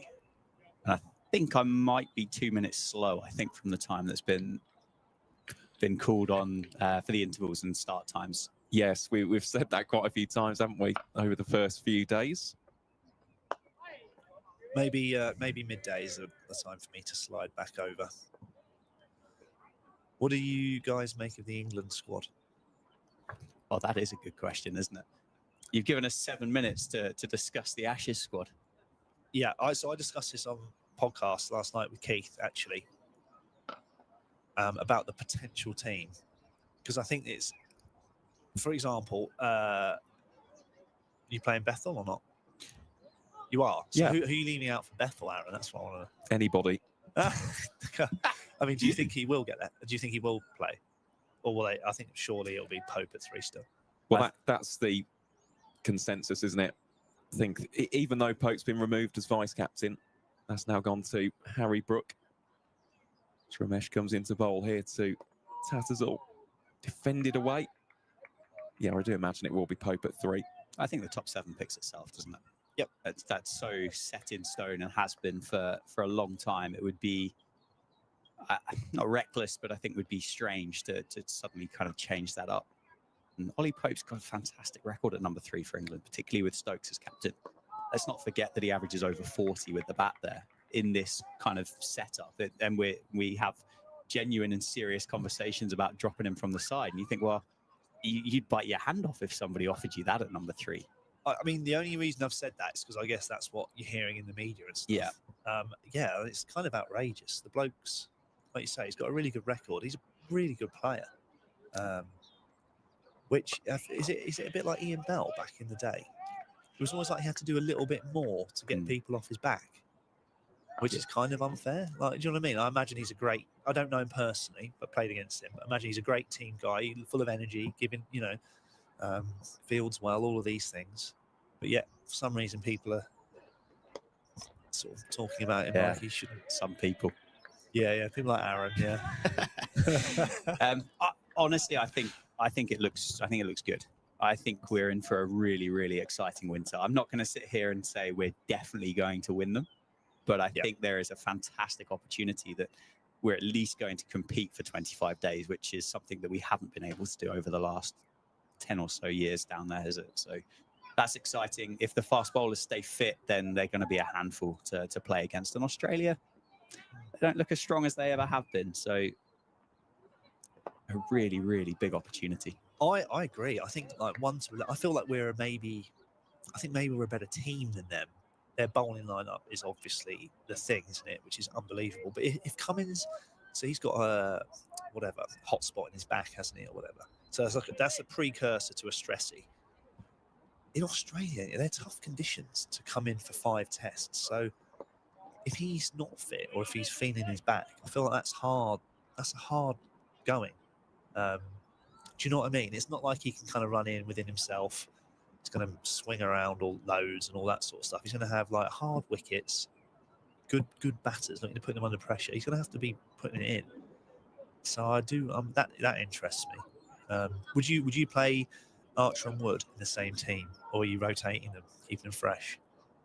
I think my ideal would be Atkinson, Carson, Archer. Would be the 3 seamers. That would be my ideal. In what sense? To look after Wood, or are you preferring them to Wood? To prefer, I think, and then switch Archer and Wood. Right. Would be the 2 that I would kind of look to switch rounds, and then hopefully Atkinson and Carr so far seem fairly quite touch wood robust as seamers. So Carson's had an amazing start to his Test career as well, hasn't he? To be fair to him, he's been really good. So I had Wood on the podcast not too long ago, and I have to say, he got me fired up. Like, he's so passionate about playing for his country, representing the North. I think I asked him at some point, as like so many bowlers, they kind of know when to go up and down the gears and these kind of things. And I basically asked him, like, are you trying to bowl as quick as you can every ball? He's like, yeah, every ball he's emptying the tank for club and country. And I'm like, that, you know what I mean? I'd follow him to battle, I reckon. And the idea maybe of him and Archer in the same lineup, Like, maybe like Atkinson at 8. Maybe like an Archer would. 9, 10, Bashir 11. Stokes, you know what he'll be brilliant.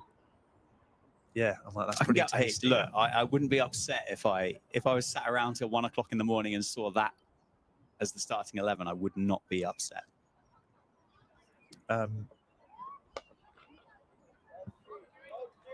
Slog sweep by Rishi Patel all the way for 6. What a shot that was. Just picked up Van der Merwe. There's a big gap between long on and deep mid-wicket. Just deposited it to the perimeter road here at Wantage Road. Takes the score up to 176 for 4, and Rishi Patel on 69 now.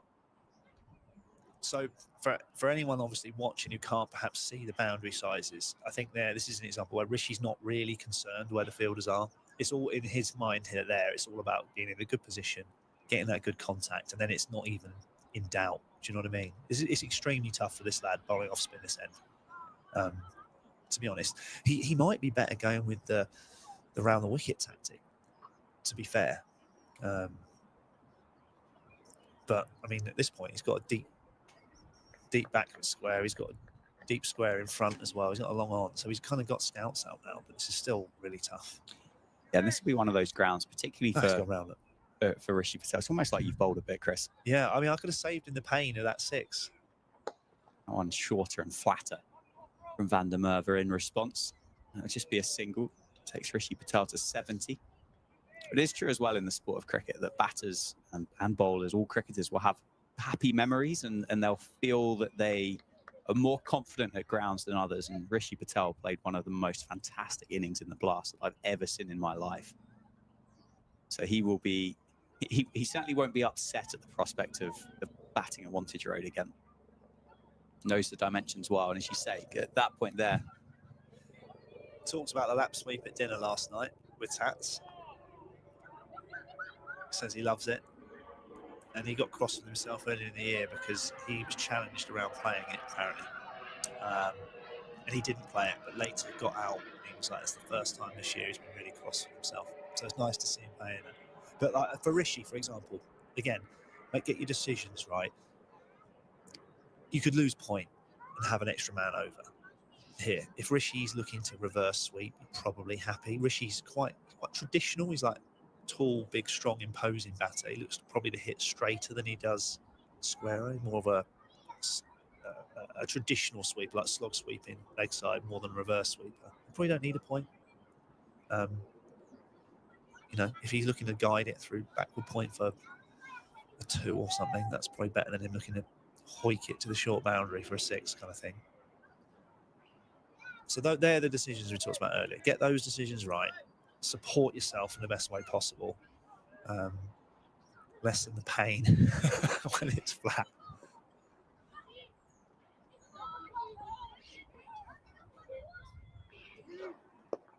Nirvan Ramesh continues from the David Capel end. Northants persisting with that first slip. It's Justin Broad in there as well. Sounds like the school class Aaron that made their way in have just moved their way around the ground and got underneath the effects mic here at the county grounds. That's a beautiful reverse sweep from Johnny Tattersall. Finds the gap between first slip and Rob Keogh and races down to the boundary for 4. He moves to 8. I'm sure there'll be a bit of concourse cricket going on at lunchtime. Oh, 100%. It's one of the great things, isn't it, about attending a day of first-class cricket. It's a core memory, isn't it? I know we spoke about that earlier. Both me and you, Dan, we would have loved to have done it. Is it something that you got the chance to do, Ricey, go to a first-class game during your school days? So I used to go to the old Hampshire ground. I can't remember the name of it. Northlands. Northlands. We mentioned it on commentary yesterday. Slog sweep this time. Showing his full repertoire of shots. There's a chase on down on the boundary rope and the ball is going to win. 2 Northants fielders converge on it. Tattersall finds the gap. Offside, leg side this time, and being Nirvan Ramesh under a bit of pressure. There's some real intent here from Johnny Tattersall to move this scoreboard along. He's gone to 12 quite quickly. this again, I mean, it'd be interesting to see what the next move from the skipper is here, to be totally honest, because he's obviously played the reverse and the slog sweep. It might be to remove the slip, which is ideally a bit of a last resort, but equally it's very hard for spinners when they're bowling a capable sweeper. Yeah, it's a change of angle for Ramesh to try and combat Johnny Tattersall. Lead now 426. But yeah, I feel like every county ground probably has a spot where you can kind of get a game in, doesn't it? Certainly the older, the grounds more than the stadiums, perhaps. But the one at Hampshire, yeah, it was great. Used to go there with a couple of mates. Get on the outfield at lunch, that sort of stuff. Good toss that time. Tattersall meets it, beats the dive. Short mid-wicket for a single. So we'll keep the strike. After 50 overs, the score ticks along to 187 for 4 and an imposing lead of 427 with 6 wickets still remaining in Leicestershire's lineup. Ben Cox next, Liam Travaskis, Logan Van Beek, some lad called Chris Wright, Josh Hull at number 11. Yeah, Warren close to having to think about bowling again. So it will be Van der Merwe to continue from the Lynn Wilson centre end. Yes, Rob Keogh just going off the field at the top there at fine leg.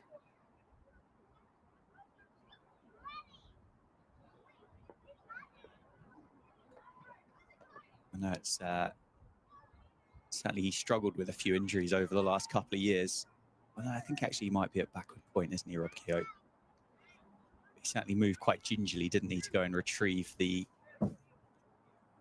reverse sweep from Tattersall. So I wonder whether that might be why he's not bowling, whether he's just feeling a little bit sore. Well, I was just looking at the individual in question there. He's wearing the number 2. Which is Luke Proctor's. Luke Proctor. Yeah.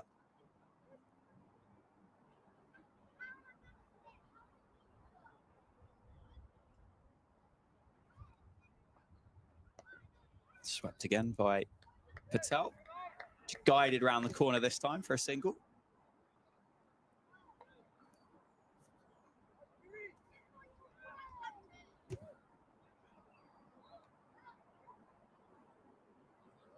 Yeah, Luke Proctor not available for selection this week due to injury. But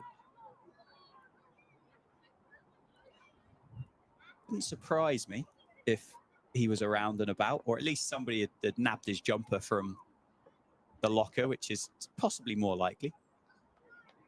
That's what I was just about to theorise. Yeah, Proctor unfortunately ruled out with a quad injury. Just an ever-dependable figure, isn't he? Up the top of the order and with the new ball. That's all trying, just lining that sweep up. Again off Van der Merwe, that time electing not to do so and defending it into the offside. Head coach Darren Lehman taking a lap of the ground, getting some steps in. It's on trend, isn't it? Lapping at the moment. I feel like all the coaching staff are getting them in. It's been a busy 2 days for lapping between the two sides, isn't it? It is cold up on the balcony. That's the one thing I will say. It's actually warmer pitch side. How seriously do you take your laps, Chris? Are you kind of strict with the direction in which you go, whether runs or wickets are required? Do you take that superstition into account? I've tried to remove superstition. The one little bit of superstition I have, which I've sort of had for a while, really, is I'll have different people give my cap to the umpire depending on. Yeah, so for example, at Warwickshire, I know Aaron will notice that Will Porterfield was like my wicket guy, but I couldn't give it to him too often. I was like a lucky Irish guy. I was like, right, so if I really needed a wicket, he would give my cap in. But obviously I couldn't take the mick out of that. So you can see the issue I've got here, because I couldn't just do it every over. That's not sustainable, and otherwise prove it all to be nonsense. Chopra was my maidens guy.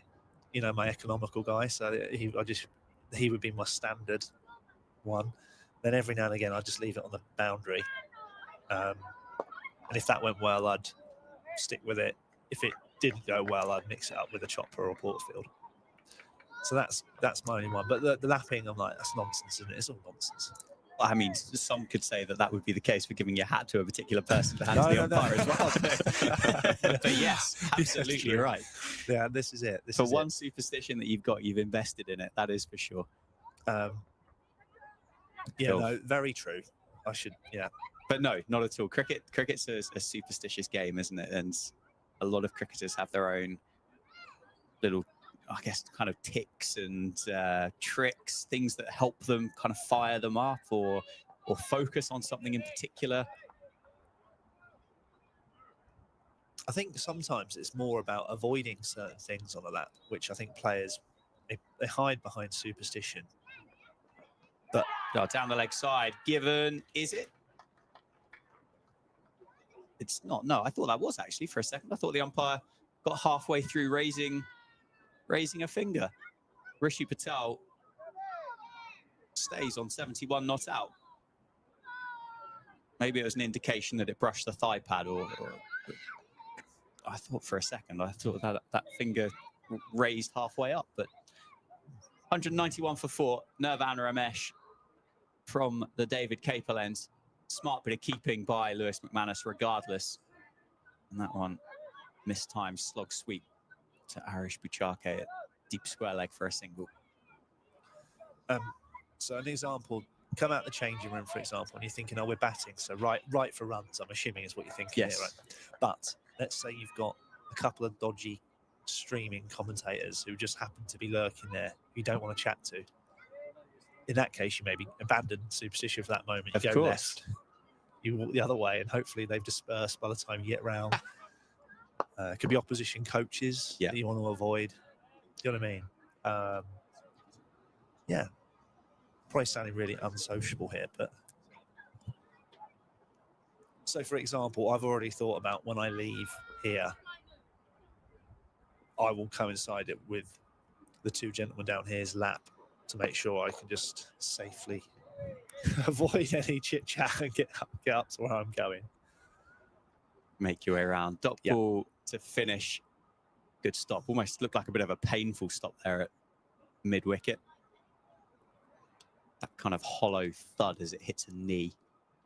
I think there's a bit of a limp on for the fielder there that did that piece of fielding as well, just to give you an indication that it was a bit of a crunch. Save and Lewis McManus in conversation. Now Lewis McManus, the usual vice-captain for Northamptonshire, but standing in the absence of Luke Proctor this week. So be looking for a lieutenant just to help him through what's been a pretty long morning session for Northamptonshire. Scrimshaw and Broad did bowl well between them. Lewis Hill was LBW to George Scrimshaw, and then Eskenazi bowled by Nirvan Ramesh. So that conversation is because we're going to get a change of bowling from the Lynn Wilson Centre as well. Van der Merwe, the traditional off-spin, is going to be replaced by the slow left arm of Safe Zabe. We've got 18 or so minutes before the lunch break. A couple of overs from Safe. A few more overs for Nirvan Ramesh as well. So he'll bowl straight. He'll challenge the wickets. Safe Zabe. Quick as well. Through the over and through the air. Do you gentlemen know how many people we've got on the stream at the moment on YouTube or not? We can have a look for you. Do you worry about that? Is that something you pay attention to? It's always nice to know.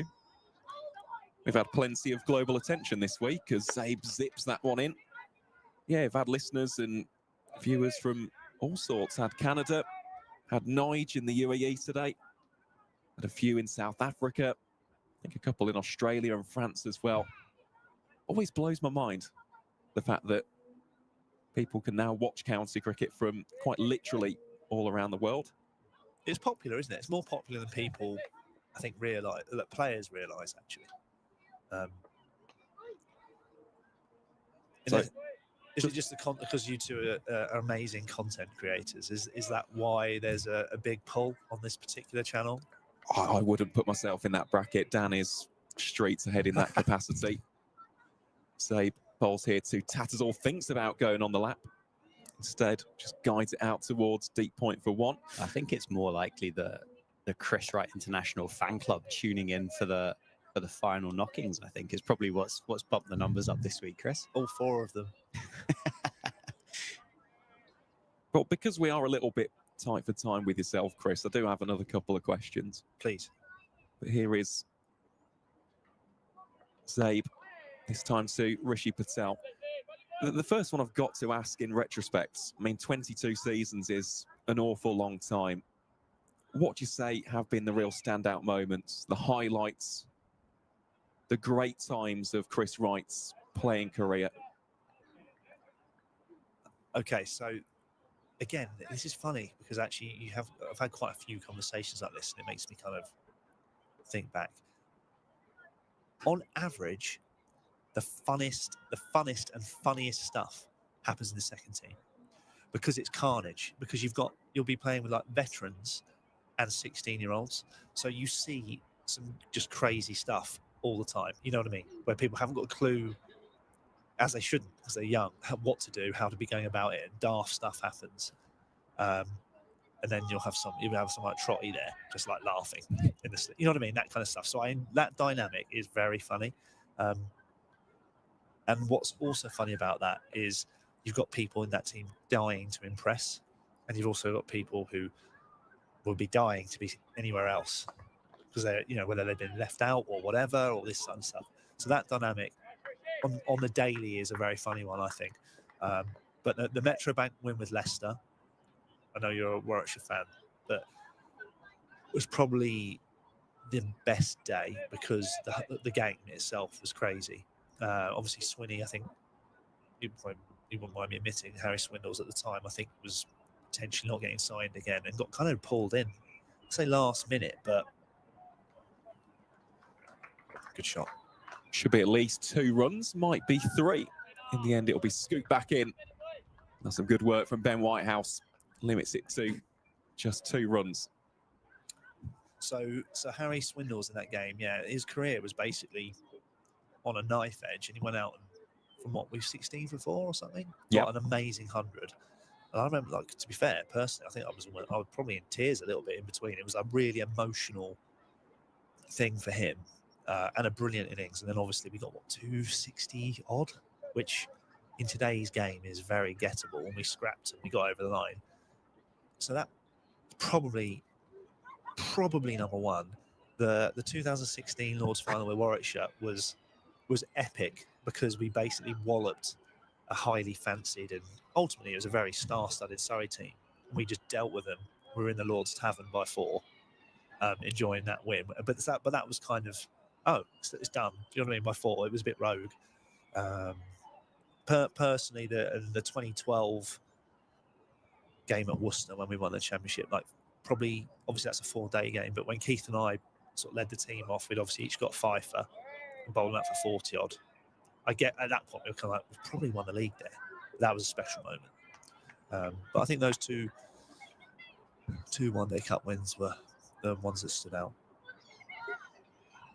So Ramesh just ready to bowl here to Tattersall.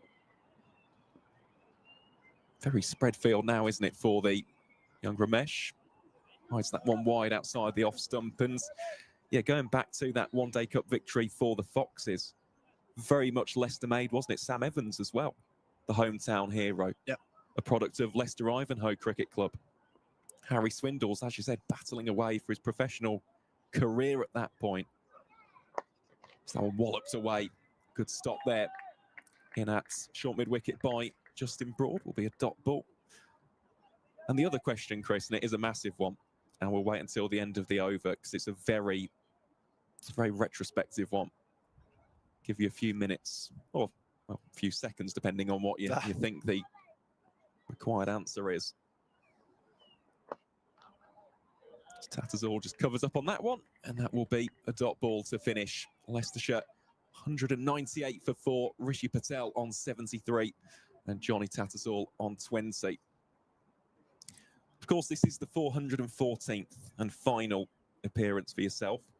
debuted in 2004, finishing now in 2025. That's a long time, 22 seasons in any sport. You think how ruthless and competitive professional sport is. That is an immense achievement, and it's something which we can't just gloss over. Most careers are over within the span of 2 to 4 years. This is a massive question, but what do you think is your legacy that you've left behind? Because we've been reading comment after comment after comment on the live stream. I think you know full well my opinions of your career. I mean, you were someone who basically I grew up watching week in, week out, and have formulated and carved my love of the game. What do you say has been Chris Wright's legacy on that cricket field? A safe save, bowls at first to Rishi Patel. Oh, that's a good question. I mean, Jesus, it's difficult. I think ultimately, I think I've always put the team first, which hopefully is why I've played a long time. I think because I think I'm a player people want to have in their team. So I think probably just that. I'm a very different person now to how I was in 2004. Do you know what I mean? I'm a bit more serious. I used to be probably a lot more like jovial and jokey. I'm probably a little bit grumpier now, but I think I generally, I think hopefully I've been a good teammate, and just someone people thought, you know what, throw the ball to Wrighty, and he'll do what's necessary, and actually with the bat too. You know what I mean? So yeah, I appreciate. I've had some lovely comments. It's been very humbling. But yeah, I'd say just being a good teammate, good person to have around. I've got another funny moment before I go, actually, which I think you might enjoy. So this was when I was at uni playing cricket. This is one of the funniest things I'll ever remember. Basically, we had a leg spinner who was a bit of a loose cannon. And he was going around the park, and he basically bowled an over. I think we were playing Leeds Bradford Uni or something like that up at York or something similar. So the over's gone something like 6-4, 6-4-4. And this guy's in the bush. He's like, he's hating it. Anyway, so he bowls the last ball of the over. It's semi-decent. And it got hit to mid-on, just to the mid-on's right. So he had to run round a little bit. So it was like a 1. And as my mate bent down to field the ball, his back went, right? And he essentially couldn't bend down and pick the ball up, and it trickled for 4.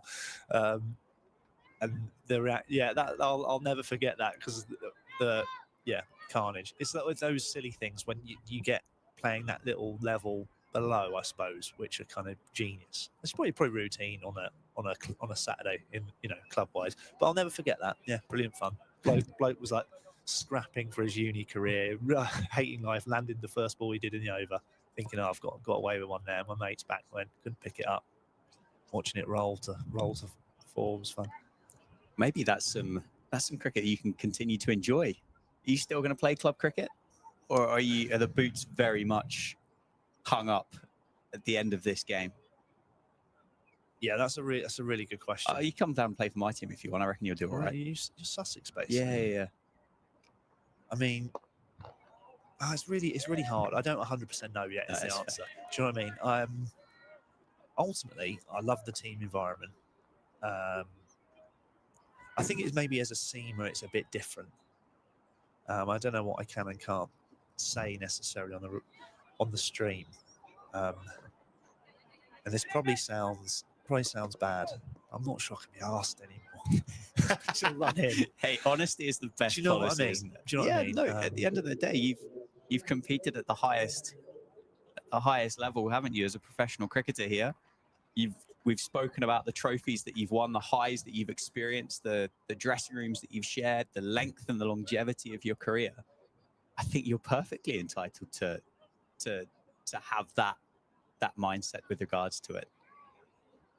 Cricket's such a tricky game. It's so humbling. You can have a great day one day, and then a honking one the next. And I think you've got to be in a certain place to deal with the ones that are tough, especially as a bowler, physically tough. You don't get your awards. potentially a batter's got your number. Got to have the energy and the mindset to deal with that. To be honest, that can even happen at club cricket, right? You know what I mean? I remember having a few Barneys this year in club cricket with batters and stuff, where, like, you know what I mean, your beans going and stuff. So yeah, I guess if you feel like you can deal with all of those, because they will inevitably happen, then maybe I'll play a little bit more.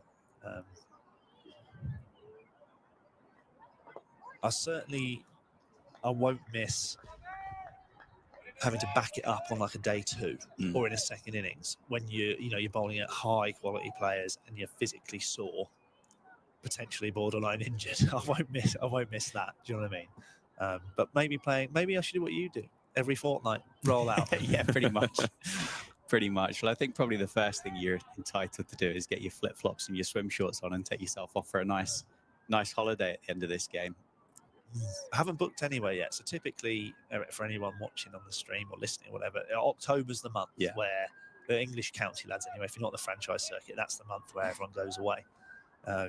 Haven't committed to anywhere yet. So I'm hoping for, like, I've heard, and this may be true or not, last minute holidays can either be really expensive or they can either be like, you can pick up a bargain. So I'm hoping for the latter. And then it's just going as far south as you need to go to get heat. So if you've got any suggestions, fire away. Turn the live stream into a travel documentary. Well, yeah, I imagine the Canary Islands must be warm at this time of year, surely. Sol said Tenerife to me. I've done Gran Canaria back in the day, and that was, to be fair, that was warm. I'm wondering, is Greece going to be warm in the October half term, do you think? South Greece should be. I mean, probably warmer than the Midlands. I don't know about that. Sunny Birmingham. Safe save bowling here to Patel. It's short, dragged down, rifled away to mid-on for no run. Bit of a cliffy from Rishi Patel there. Cue ended. Yeah. Get the chalk out so early on it, wasn't he? Lead, what, 4-4-2 now. 6 wickets remaining. 202 for 4. Rishi Patel on 76. Tatus for 21. 4 minutes to go before the interval. So we should get this over from Safe Save and then one more from Nirvana Ramesh.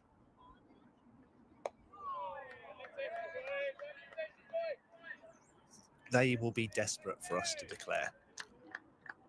Yes, I would very much imagine so. Even though time out there is time, they're not trying to potentially. Oh, it's a beauty from Safe Save, and he's got him. Turn from the left arm finger spinner. A good take from Lewis McManus.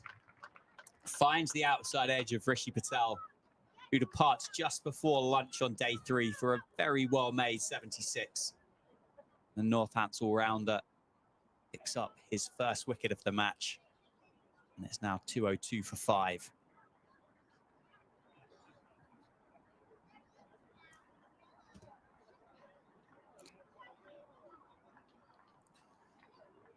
That's where cricket humbles you there. I mentioned declaring a wicket. You know what I mean? Yeah. Yeah, Mother Cricket's always listening. Sure is. Means that Ben Cox will come into the middle.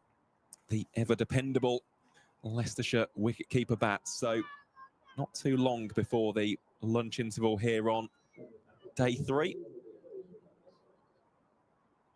How Northamptonshire would love to get one more just on the stroke of lunch. Big wicket that as well. Rishi Patel taking the attack to the spin in fine fashion. It did grip as well, didn't it, from Safe? Just turned away from Rishi Patel enough to take the outside edge. And the reaction between Safe Save and Lewis McManus there kind of gave you the indication that was something that, it sounds obvious, doesn't it? Bowl one, turn it away, take the outside edge and get him caught behind. But it felt like there was something a little bit extra there as a plan between the two of them. 202 for 5 then. Couple of deliveries left in this over. With the clock now 27, well, our clock now on 27 minutes past 12. It may even be the final 2 deliveries of the morning. First of which solidly defended by Ben Cox. He'll have one job and one job only, really, to make sure that he is back out there in 40 minutes time in this afternoon session. That one, bit of a drag down, pulled away. And to George Bartlett at deep mid-wicket for a single. So Ben Cox is away. He's off the mark. I think we're going to get one more. Lewis McManus has sprinted down to the boundary edge to grab the shin pads and helmet for Arish Buchake. We are dangerously close to that cutoff. Gentlemen, this is probably my cue to head off. So thanks very much for having me on, and for your kind words. Appreciate that. Yeah, if you need me for any podcasting or content, you know where I am. Well, just before you leave, Wrighty, Yeah. you haven't actually mentioned the name of the podcast. Just give it one final plug. The Bowlers Union. There you go. Nice and straightforward. I'm amazed, by the way, that was available for anything like website and all that sort of stuff. Probably need to make sure I do it a little bit better, but yeah. Spot on. But thank you for joining us. Thank you for your time. Congratulations on a fantastic career. Been great to chat with you, and everybody here at Northamptonshire Cricket Club wish you absolute the best for the future. But good luck, and we'll be watching you bowl in the not too distant future, I reckon. Nirvan Ramesh to round out the morning session. Ben Cox surrounded by Northants fielders now.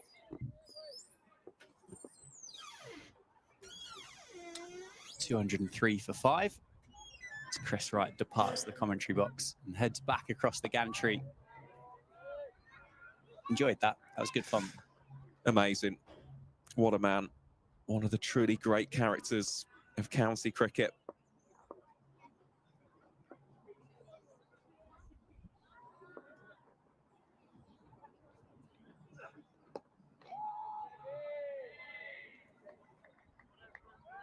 This morning session has flown by as well, hasn't it? It has. Goodness me. Plenty of overs being bowled. Raced along as well. 4-4-3 the lead now for Leicestershire. Certainly don't think they're going to need too many more than that. That's a rank wide one from Nirvan Ramesh, and it's cut away by Ben Cox. There's no protection out on that boundary now. Those fielders that have made their way into first slip, leg slip, short leg. Takes the protection away. 207 for 5. 4-4-7 the lead.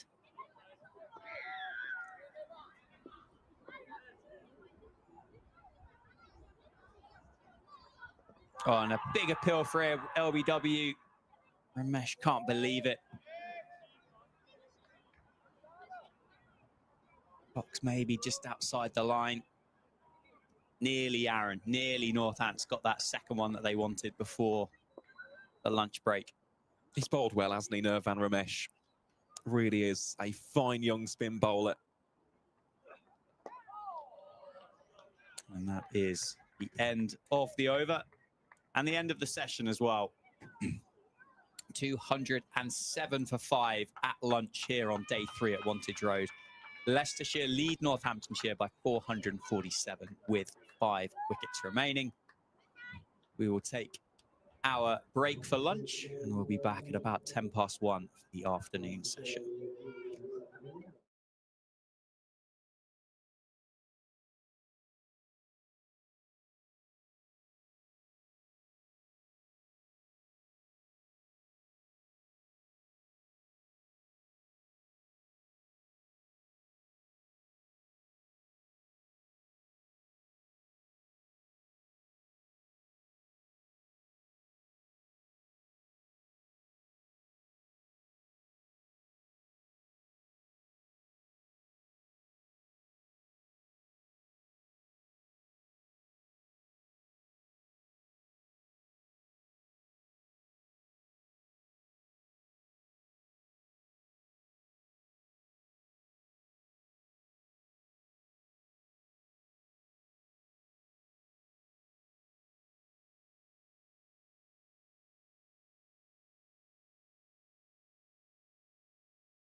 With the biggest range of cars to buy entirely online, it's no wonder everyone's cinching it.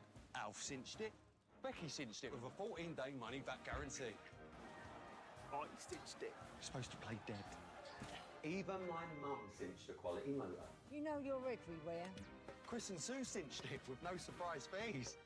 Everything was covered. With so many great reasons to buy. The nation aren't just nailing it, they're cinching it.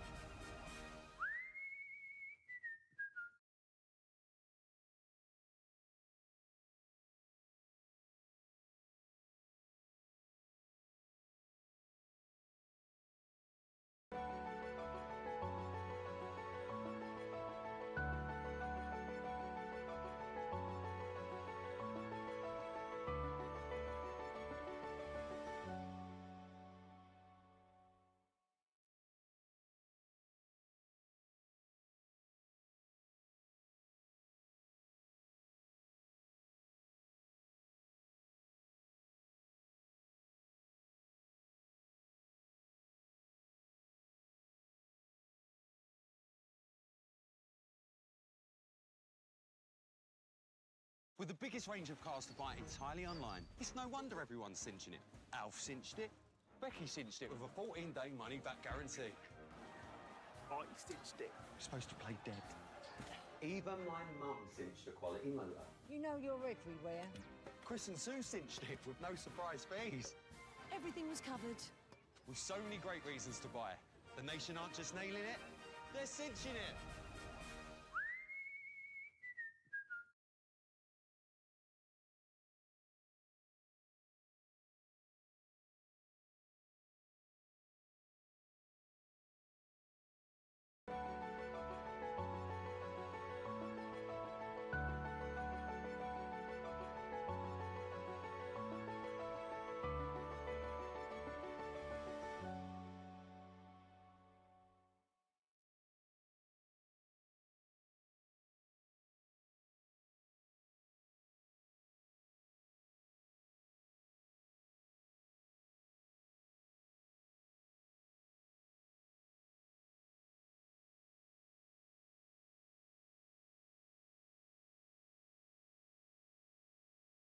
With the biggest range of cars to buy entirely online, it's no wonder everyone's cinching it.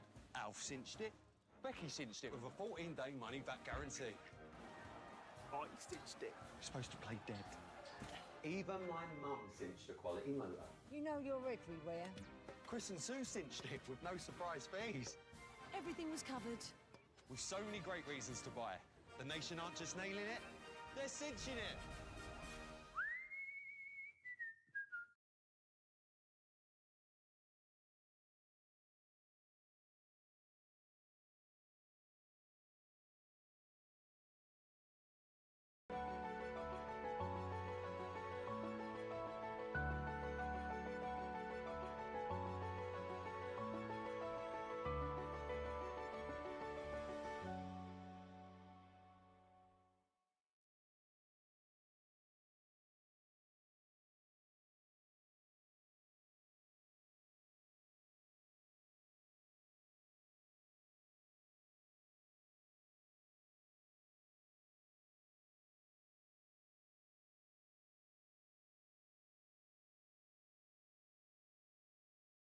With the biggest range of cars to buy entirely online, it's no wonder everyone's cinching it. Alf cinched it. Becky cinched it with a 14-day money-back guarantee. I stitched it. You're supposed to play dead. Even my mum cinched a quality motor. You know you're everywhere. Chris and Sue cinched it with no surprise fees. Everything was covered. With so many great reasons to buy. The nation aren't just nailing it, they're cinching it.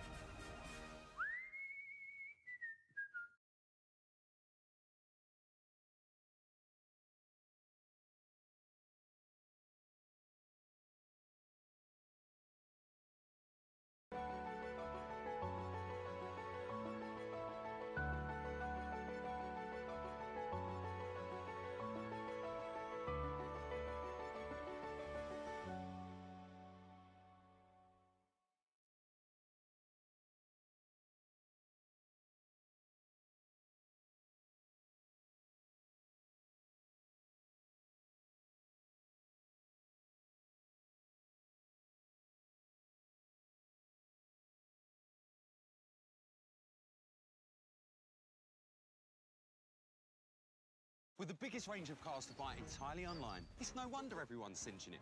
Alf cinched it. Becky cinched it with a 14-day money-back guarantee. I cinched it. You're supposed to play dead. Even my mum cinched a quality motor. You know you're everywhere. Chris and Sue cinched it with no surprise fees. Everything was covered. With so many great reasons to buy.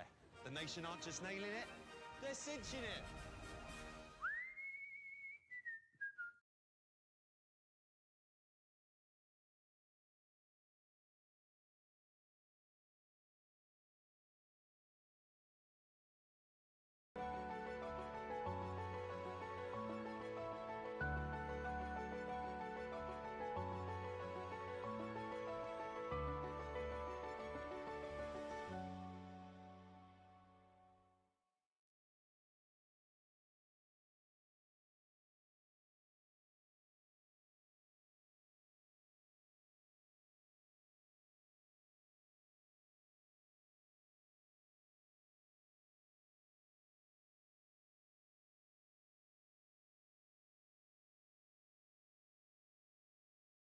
With the biggest range of cars to buy entirely online, it's no wonder everyone's cinching it. Alf cinched it. Becky cinched it with a 14-day money-back guarantee. I cinched it. You're supposed to play dead. Even my mum cinched a quality motor. You know you're everywhere. Chris and Sue cinched it with no surprise fees. Everything was covered. With so many great reasons to buy. The nation aren't just nailing it, they're cinching it.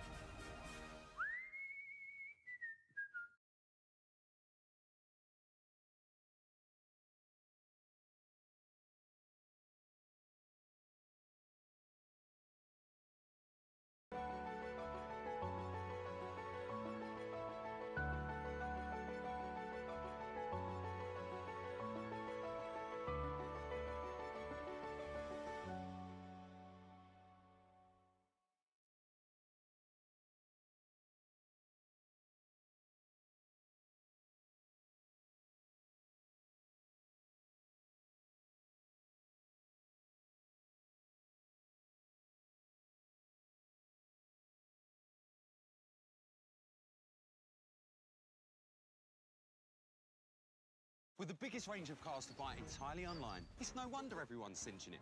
Alf cinched it. Becky cinched it with a 14-day money-back guarantee.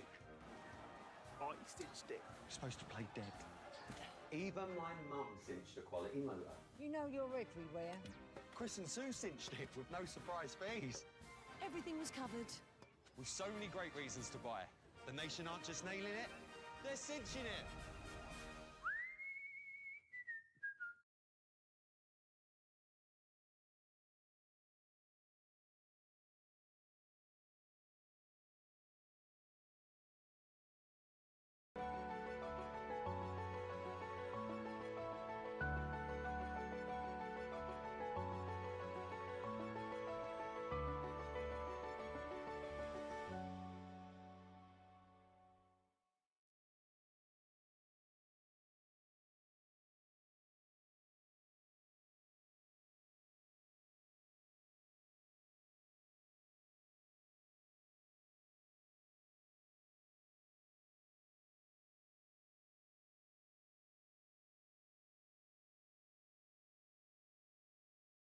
With the biggest range of cars to buy entirely online, it's no wonder everyone's cinching it. Alf cinched it. Becky cinched it with a 14-day money-back guarantee. I cinched it. You're supposed to play dead. Even my mum cinched a quality motor. You know you're everywhere. Chris and Sue cinched it with no surprise fees.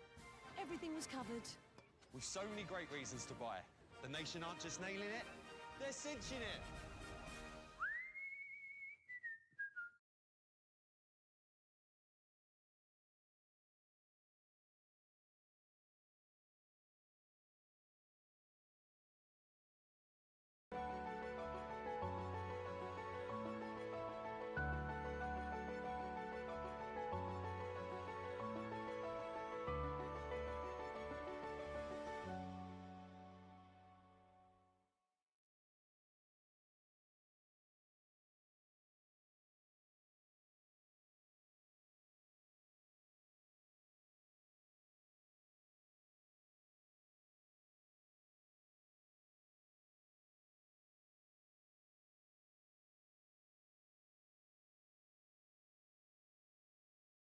With the biggest range of cars to buy entirely online, it's no wonder everyone's cinching it.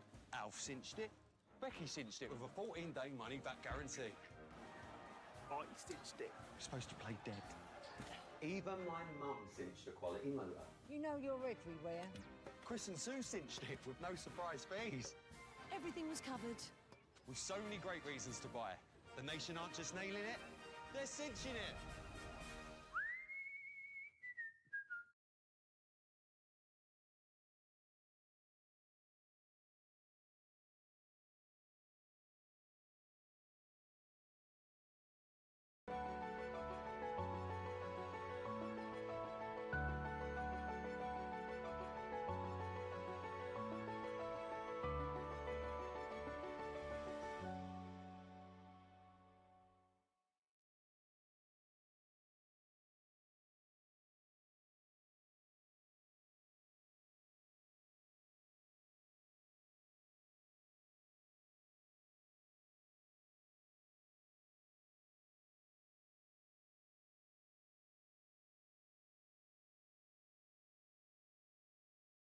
With the biggest range of cars to buy entirely online, it's no wonder everyone's cinching it.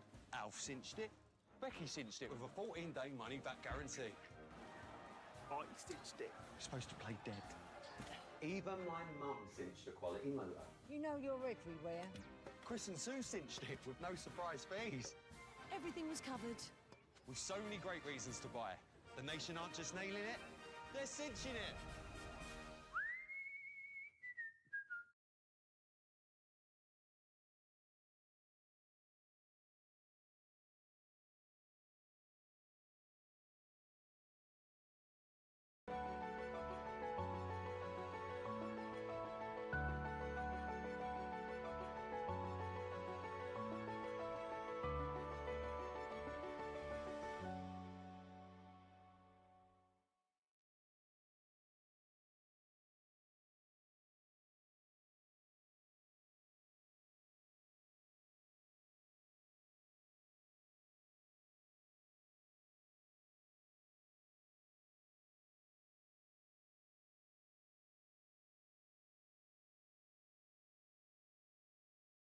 With the biggest range of cars to buy entirely online, it's no wonder everyone's cinching it.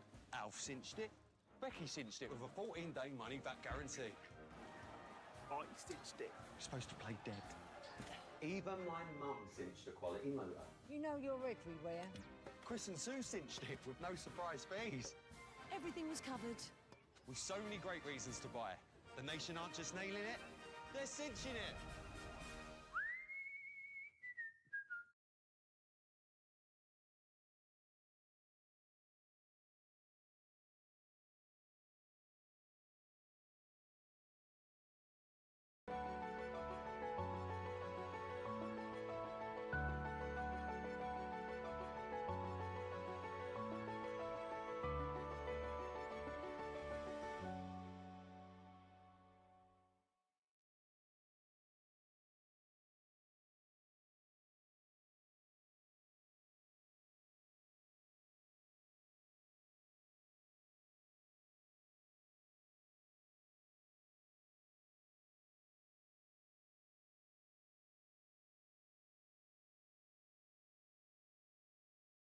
With the biggest range of cars to buy entirely online, it's no wonder everyone's cinching it. Alf cinched it. Becky cinched it with a 14-day money-back guarantee. I cinched it. You're supposed to play dead. Even my mum cinched a quality motor. You know you're everywhere. Chris and Sue cinched it with no surprise fees. Everything was covered. With so many great reasons to buy. The nation aren't just nailing it, they're cinching it.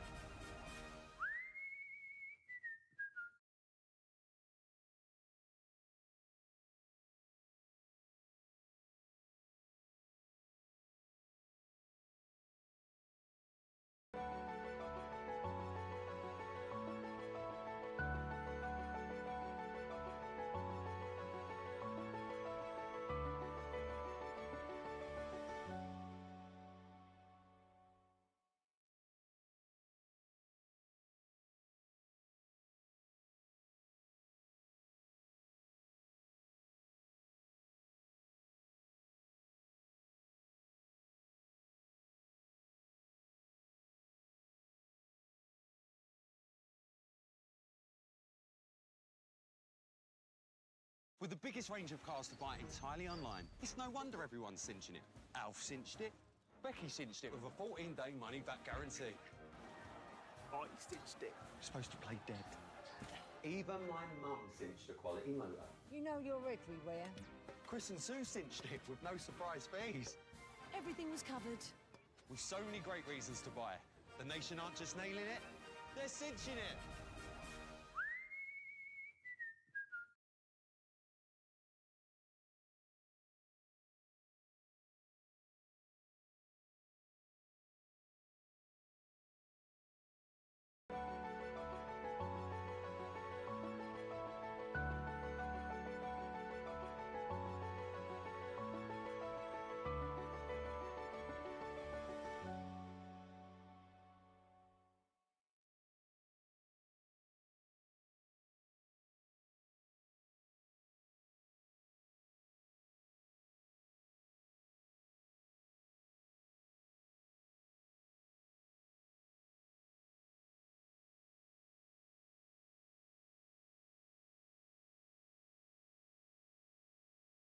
With the biggest range of cars to buy entirely online, it's no wonder everyone's cinching it.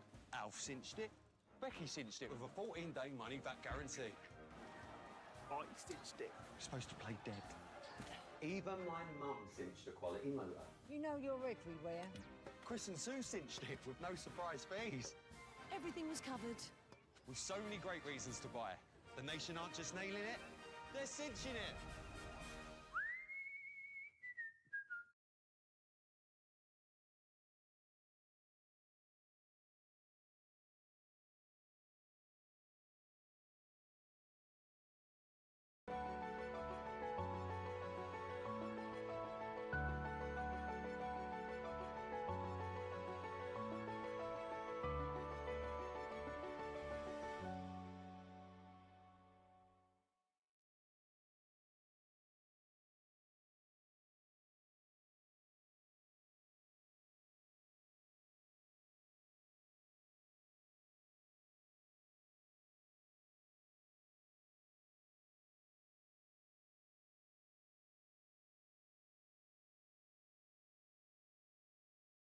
With the biggest range of cars to buy entirely online, it's no wonder everyone's cinching it.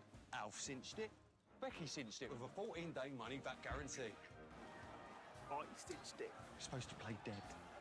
Even my mum cinched a quality motor. You know you're everywhere. Chris and Sue cinched it with no surprise fees. Everything was covered. With so many great reasons to buy. The nation aren't just nailing it, they're cinching it.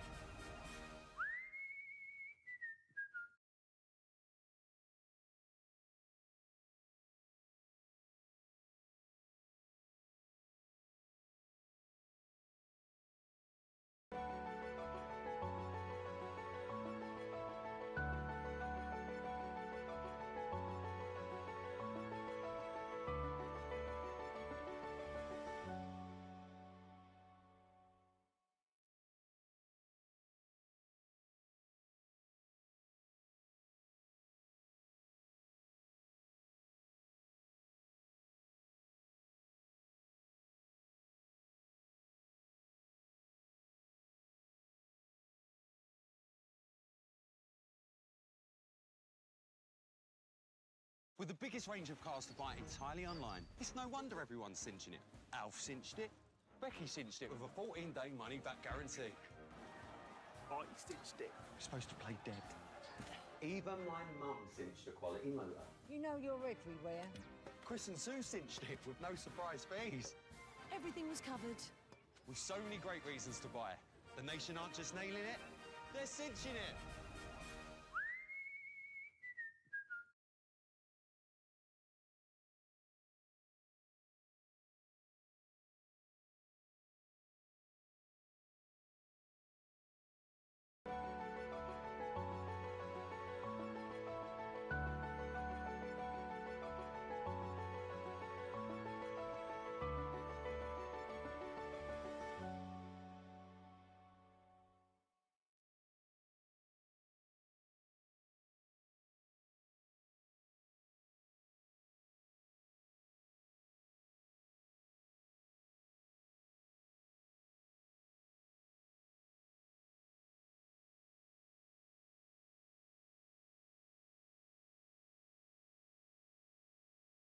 With the biggest range of cars to buy entirely online, it's no wonder everyone's cinching it.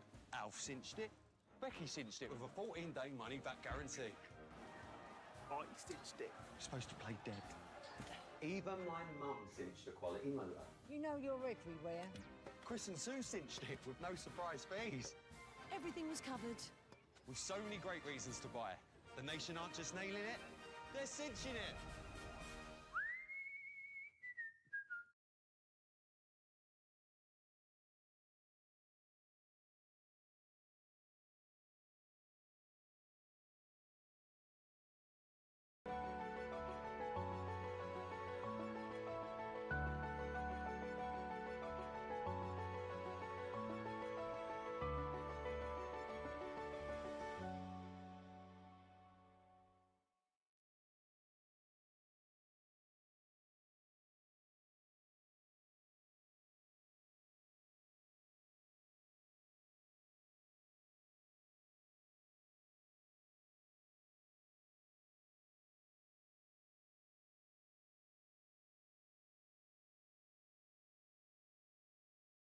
With the biggest range of cars to buy entirely online, it's no wonder everyone's cinching it.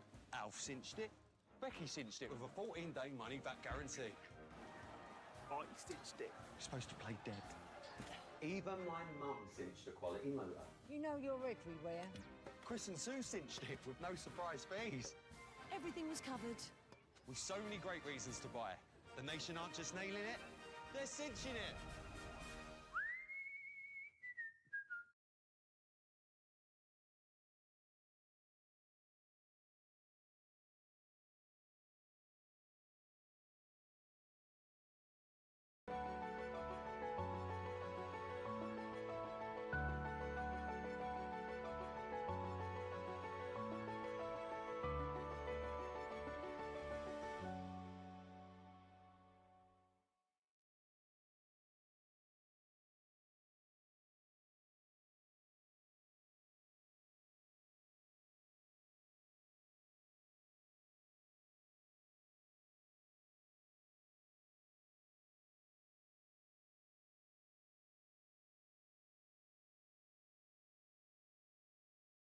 With the biggest range of cars to buy entirely online, it's no wonder everyone's cinching it. Alf cinched it. Becky cinched it with a 14-day money-back guarantee. I cinched it. You're supposed to play dead. Even my mum cinched a quality motor. You know you're everywhere. Chris and Sue cinched it with no surprise fees. Everything was covered. With so many great reasons to buy. The nation aren't just nailing it, they're cinching it.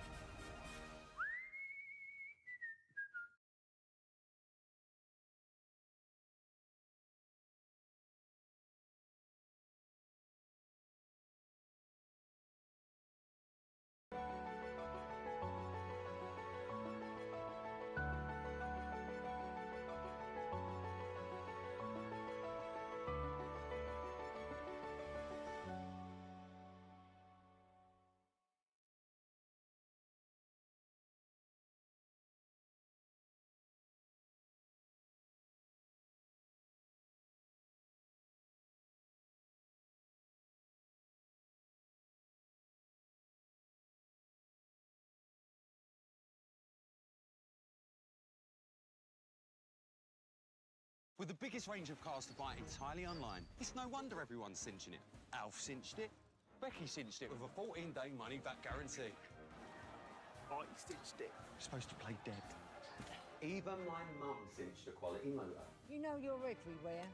Chris and Sue cinched it with no surprise fees. Everything was covered. With so many great reasons to buy. The nation aren't just nailing it, they're cinching it.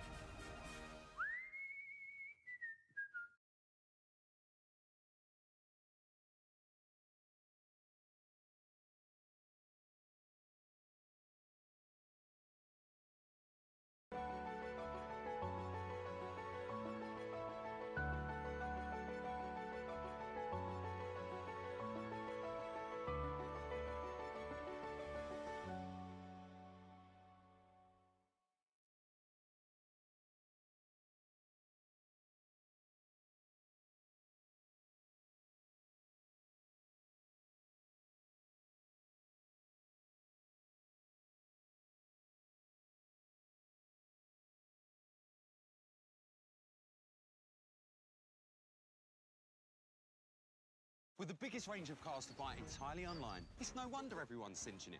Alf cinched it. Becky cinched it with a 14-day money-back guarantee. I cinched it. You're supposed to play dead. Even my mum cinched a quality motor. You know you're everywhere. Chris and Sue cinched it with no surprise fees. Everything was covered. With so many great reasons to buy. The nation aren't just nailing it, they're cinching it.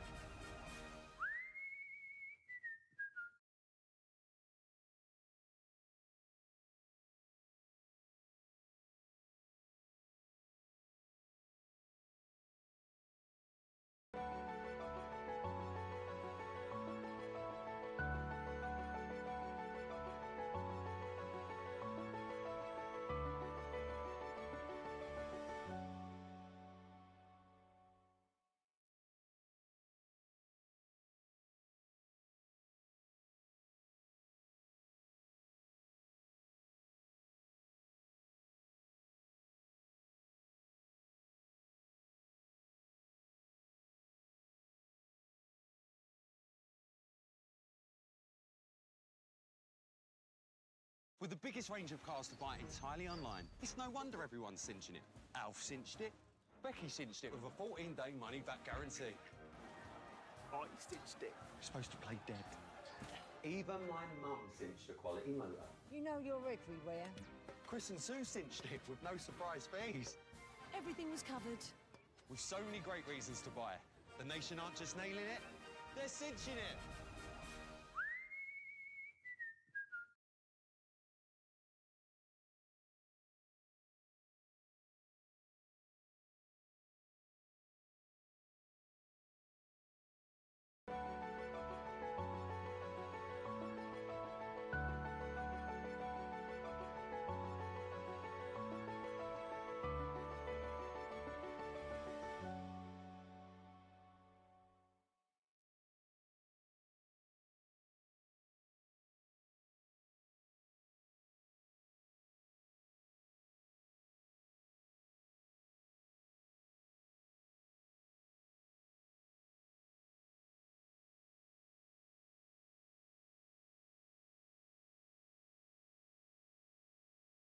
With the biggest range of cars to buy entirely online, it's no wonder everyone's cinching it. Alf cinched it. Becky cinched it with a 14-day money-back guarantee. I cinched it. You're supposed to play dead. Even my mum cinched a quality motor. You know you're everywhere. Chris and Sue cinched it with no surprise fees. Everything was covered. With so many great reasons to buy. The nation aren't just nailing it, they're cinching it.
Good afternoon. Welcome back to the live stream here at Northamptonshire County Cricket Club. The afternoon session about to get underway.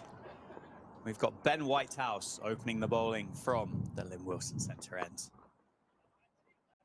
My name's Dan Jadzovic, joined by Aaron Viles. Scores on the doors, 207 for 5. Leicestershire, they lead by 447. 5 wickets remaining. You've got Johnny Tattersall on strike now. He's 21 not out. And Ben Cox as well. He's 5 not out.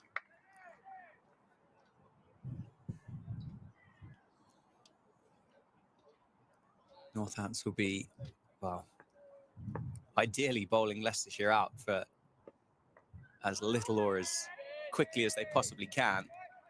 I think, Aaron, the likelihood will be there'll be a declaration at some point. Well, it depends, doesn't it? I think if Northants can get these wickets in quick succession, declaration may not come about, but it just depends on whether or not you want to protect Josh Hull, doesn't it? As your number 11. But there's no real reason to risk it. We'll have to wait and see what Northants can do with the ball, though.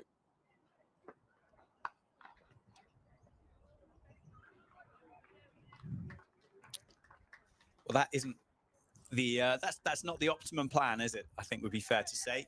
Short and wide from Whitehouse, sat in the surface.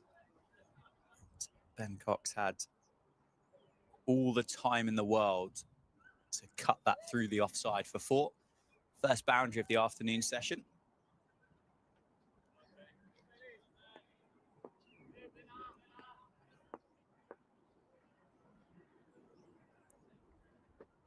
Short again. Leg side this time. To the fielder down there at deep square, so just a single.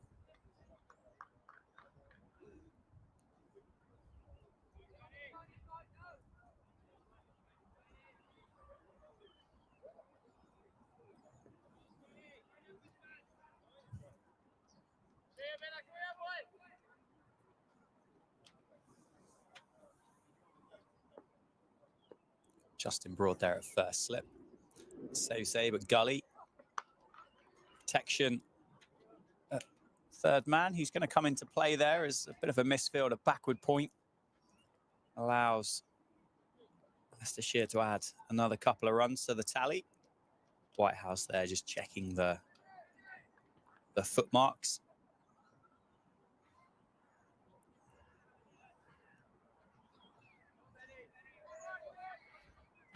I thought we'd have just continued with spin, Aaron.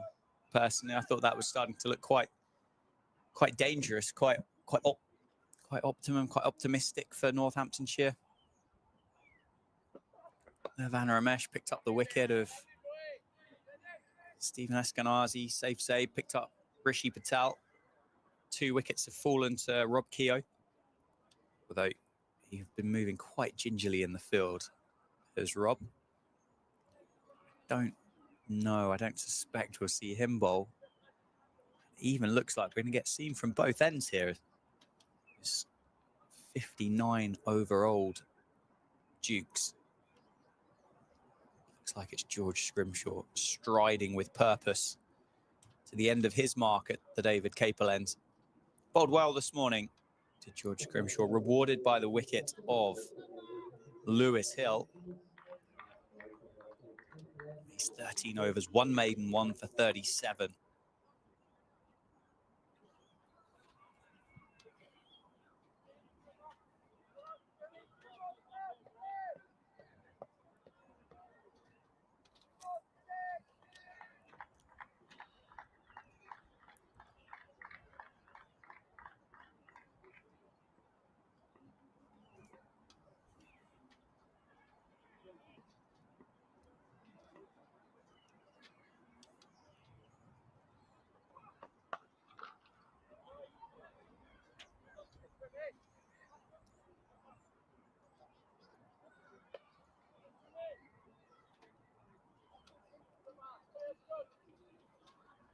Nicely played that last one, wasn't it, from Johnny Tattersall. Moves him on to 26. Something we didn't do in the morning session, Dan, is just go around the scores on the doors. No, We no. have had at least one result, though. So I can update us on that at the conclusion of this over. Appears as though wickets are tumbling in Division 1. Edged. Parried by Justin Broad at first slip. Takes the pace off it. There's a fielder down there at deep third to protect the boundary. A little bit of a fend and a poke at it from Ben Cox there. Take us through the scores now, Aaron. Why not? Okay. What's been happening? So we'll take you through the first results of this 14th and final round of fixtures, where Sussex have beaten Worcestershire by 3 wickets at New Road. So that is where we'll start. Made what appeared to be a pedestrian chase of 61 runs look very difficult. So Worcestershire did scrap and fight and toil away.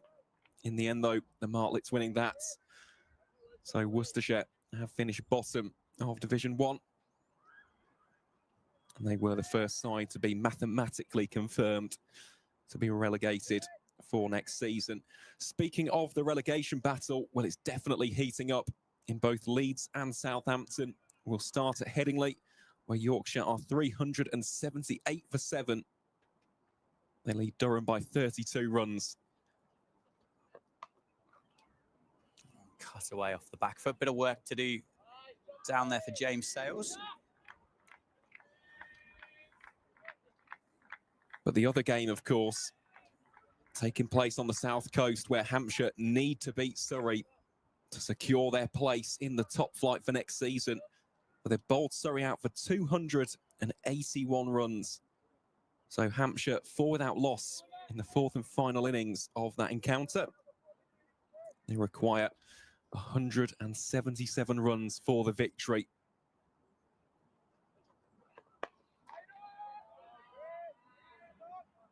And that would be a very difficult way to end what's been an unforgettable tenure for Adi Birrell. Of course, they're unlucky, weren't they? Lost both the T20 Blast and the Metrobank One Day Cup final to Somerset and Worcestershire, respectively. Did very well to get there, but of course, once you reach the final, you want to win those trophies. Those of a Hampshire persuasion will be keeping their fingers firmly crossed that the batting unit can polish off those remaining runs.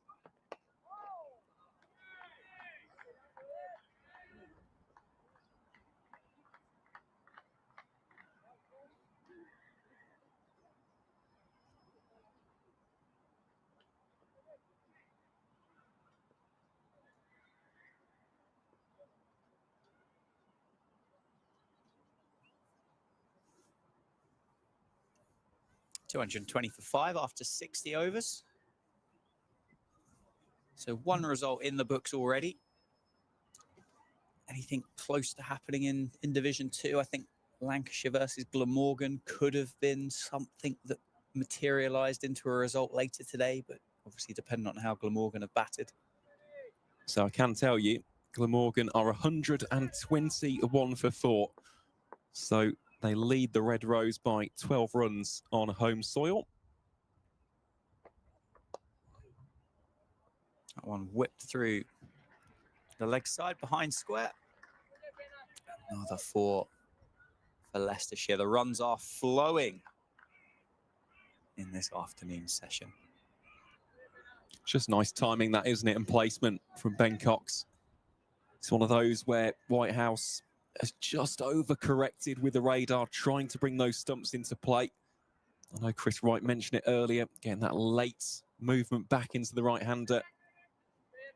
Just over-pitched and got the line slightly wrong on that one. But he's got a chance to bounce back here. Yeah, I think that might be a bit of deja vu, is it? No, brilliantly well fielded on the boundary. A long sprint. James Sales there to keep the ball in play. Seed saves his team 2.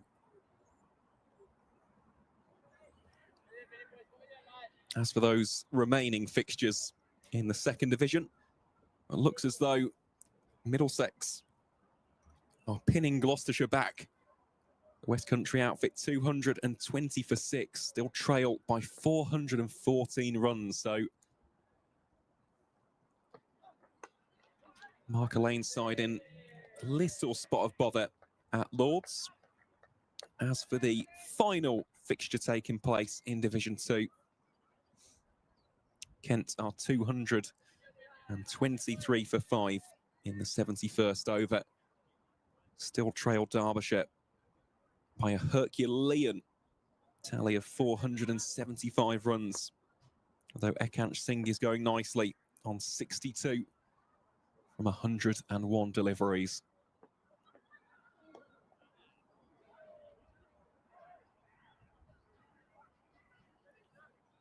With regards to this game as well, Dan, does appear to be a real change of approach, doesn't there? Especially from Ben Cox. He's been a little bit more aggressive in this afternoon session. Whether Leicestershire have got a total or a tally in mind, or whether they're batting for time, looking to set it up with regards to sessions remaining in the game, remains to be seen. But you can just see a few more dynamic shots being played by the former Worcestershire man. Quick single taken, shy at the non-striker's end. And in the end, I think that's gone for 4. Indeed, it has. It's buzzers. So in the end, 5 runs will come off of that delivery. It was a venomous throw, wasn't it? Stuart van der Merwe, it was the 20-year-old there. Just too hot to handle for Nirvan Ramesh. Yeah, the run out was on. He was entitled to give that a go, wasn't he? Runs are flowing, absolutely, but Whitehouse just not able to provide that consistency. Those runs being scored both sides of the wicket. Those 5 won't cheer him up, that's for sure. But a chance for a run out to move this innings on just a little bit further.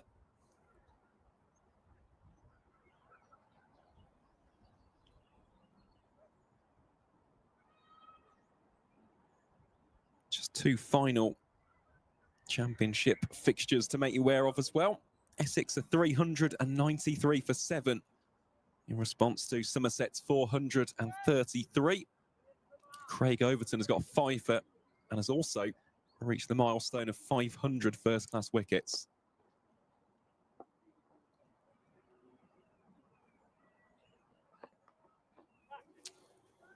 Cry of catch.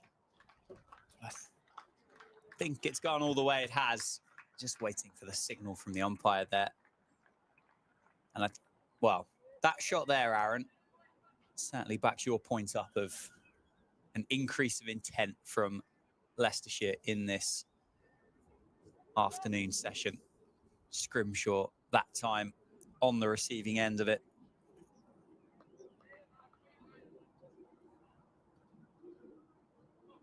What a shot that is as well, by the way. It's something we're more accustomed to seeing in shorter format cricket.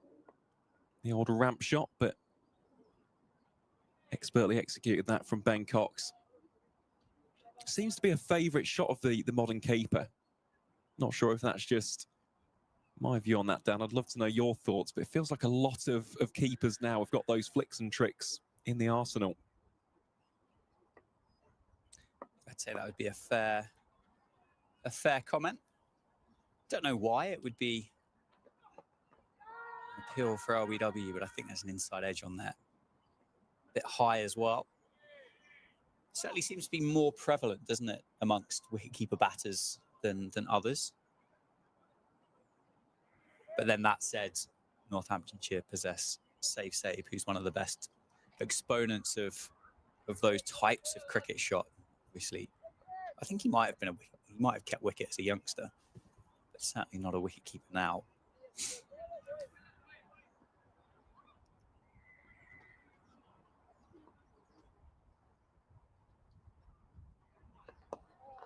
Turned into the leg side. I think it'll just be 1. Settle on that.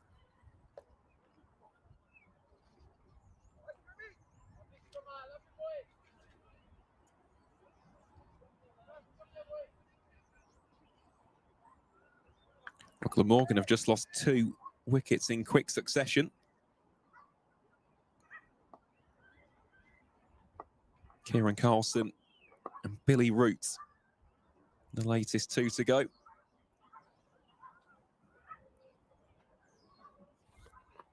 Short ball. Sway out the way of it. That was very short, wasn't it? For the over signal. So 2 down for Glamorgan. So they could still be heading their way for a result, couldn't they, this evening? Potentially, yeah. Well, when you think about it in the wider context of the game, this is the 3rd innings. They are practically 20 for 6. So it just depends on how the tail can wag against that Lancashire bowling attack. That's powerfully struck through the offside. Another 4 added. Give me an entertaining period of play here if Ben Cox continues to play in this manner, particularly if it's for a prolonged period of time. Well, that's my next question. Do you think this is actually a signal that Leicestershire are viewing this from a runs perspective? Because this is a noticeable change of pace, isn't it? Every single delivery that Ben Cox is facing here appears to be destined for the boundary. Yeah.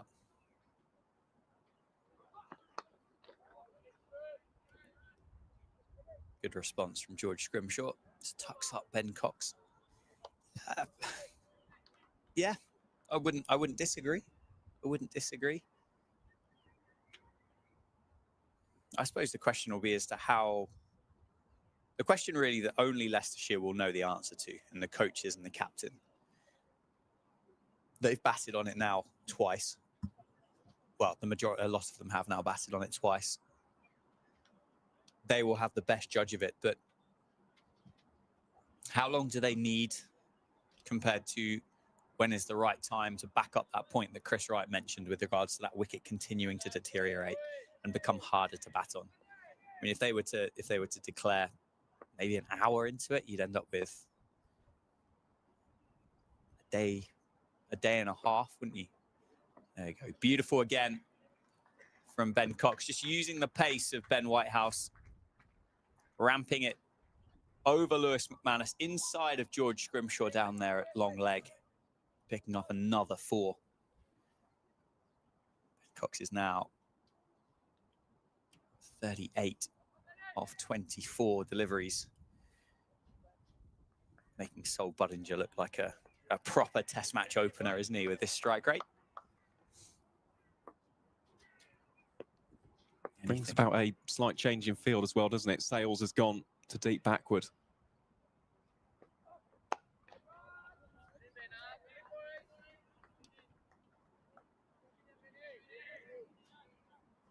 Good response there from Whitehouse.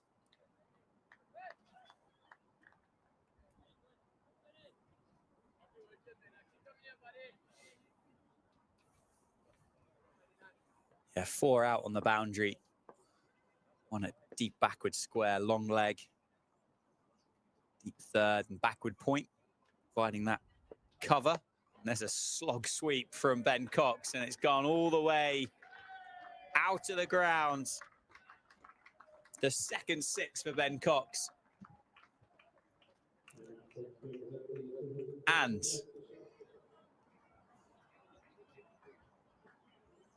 the 250 for Leicestershire up in this second innings. Takes the lead up into the 490s.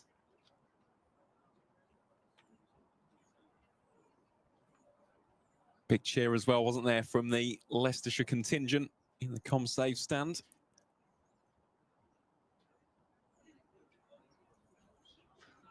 What a shot that was from Ben Cox to do that against pace.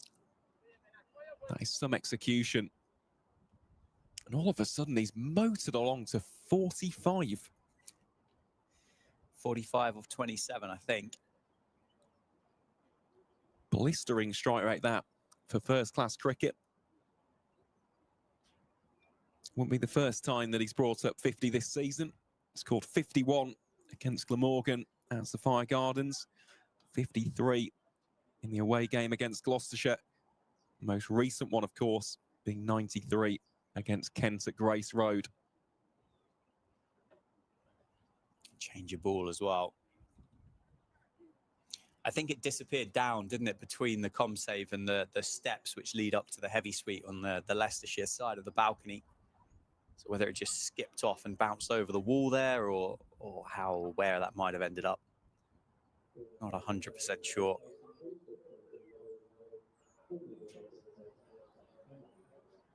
But 62.5 overs old.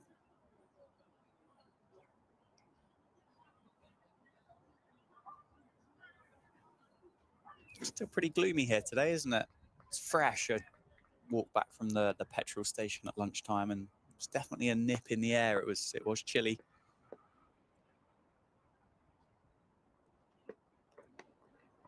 That one is going to give George Scrimshaw some work. It's a big dive from the big man and keeps the ball in play brilliantly, backing up his fellow seamer. Receives a round of applause from the Northants faithful that are in the ground this afternoon. Rightfully so. That was some good ground that he made up, wasn't it?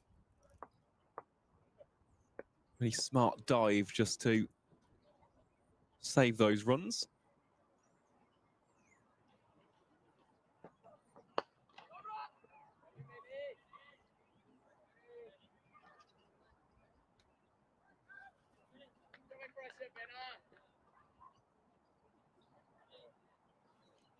Final ball of this over coming up.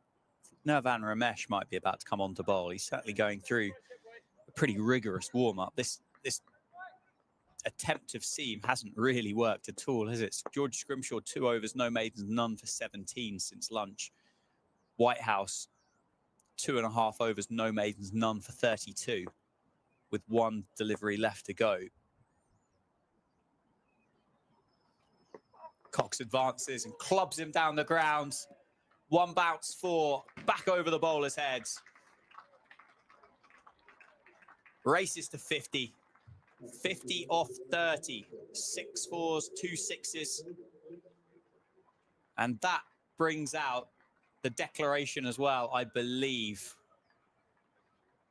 as the players make their way off. So an enterprising end to that innings. 51 off 30 to be precise. The lead is exactly 500. And Leicestershire have declared on 260 for 5. And there's our answer. So 500 was the golden mark for Leicestershire. So it will be a chase of 501 for Northamptonshire to be victorious in this game. Absolutely. Well, a big round of applause from the Leicestershire fans in honour of that 30 ball 50 for Ben Cox. Anyway, players head off the field, get themselves ready. It'll be Lewis McManus and Arish Buchake to open the batting for Northamptonshire. All eyes will be on the remainder of this day's play. We'll see you in about 10 minutes.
Good afternoon. Welcome back for the fourth and final session here at Wantage Road in 2025. The champions, Leicestershire, have declared. They've declared on 260 for 5 after a blistering half century from Ben Cox, setting Northamptonshire a total of 501 runs to win this final game in the 2025 Rothesay County Championship. My name is Dan Jadzovic, joined by the connoisseur of cricket, championship cricket, Aaron Viles. What are you thinking here? Right time to declare, right number of overs left in the day and the game for Leicestershire? Well, I think the number of runs, absolutely. 501 is a Herculean effort on a pitch which, as Chris Wright said, is getting harder to bat on, even though Ben Cox didn't show that, did he? With that blistering 50. I think in terms of overs remaining in the day, we make it 56. So there's 56 here on day 3, 96 tomorrow. It's a decent amount of overs, isn't it? 152 in total. So the required run rate, around about 3. And opening the bowling here for Leicestershire will be Logan van Beek. So a change in opening bowler. We saw Ian Holland and Chris Wright taking the new ball in the first innings. Van Beek, as we know, a very handy operator indeed. And he'll be bowling up first here to the Northants captain, Lewis McManus, who scored a brisk 25 in the first effort with the bat in hand. Yeah, so it's Lewis McManus, Arish Charkey, the non-strikers, then to open the batting for the hosts. 3 slips in place. It's Rishi Patel, Eskenazi, and Tattersaw, 1, 2, and 3. On down the leg side, a good take from Ben Cox. Van Beek, I think would be fair to say, appeared to have got a little bit more out of this surface than the others. A bit more zip off of it, whether he's just that fraction faster than the other seamers on show. I think it'll be Chris Wright opening the bowling from the Lynn Wilson centre end as well, don't you? I think that's a fair assessment. 3 slips in the cordon here for Van Beek. On his down the leg side and will beat the fielder and run away for 4 for Lewis McManus. So first box ticked off. It's under 500. There you go. Been giving us leg buys in the end. So McManus yet to get off the mark. But as you said, there you go. First figure has been polished off. Plenty more to come, though. Should go through the increments of 50, get it down to 450, 400, 350, 300. All sounds very easy, doesn't it, when you put it like that? But this really will be a challenge now for Northamptonshire. Very different batting conditions compared to yesterday. It's been relatively overcast all day long. Thick cloud cover, both here at the county ground and over Northampton town centre. And you've got a bowling attack who are looking to round out the season in style. Just going back to Logan van Beek.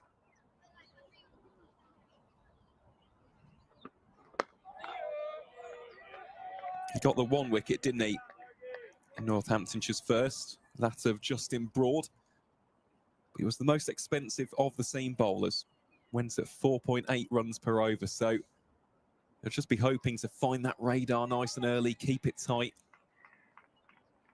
But both he and Josh Hull, I think, will enjoy bowling on this surface. Josh Hull, what a start it was for him yesterday, getting a wicket first ball. Yeah, it was a brilliant piece of captaincy, wasn't it, to bring Hull into the attack when he did. The field was set perfectly for it. Invited the hook shot for Lewis McManus, who picked out Logan van Beek on the boundary.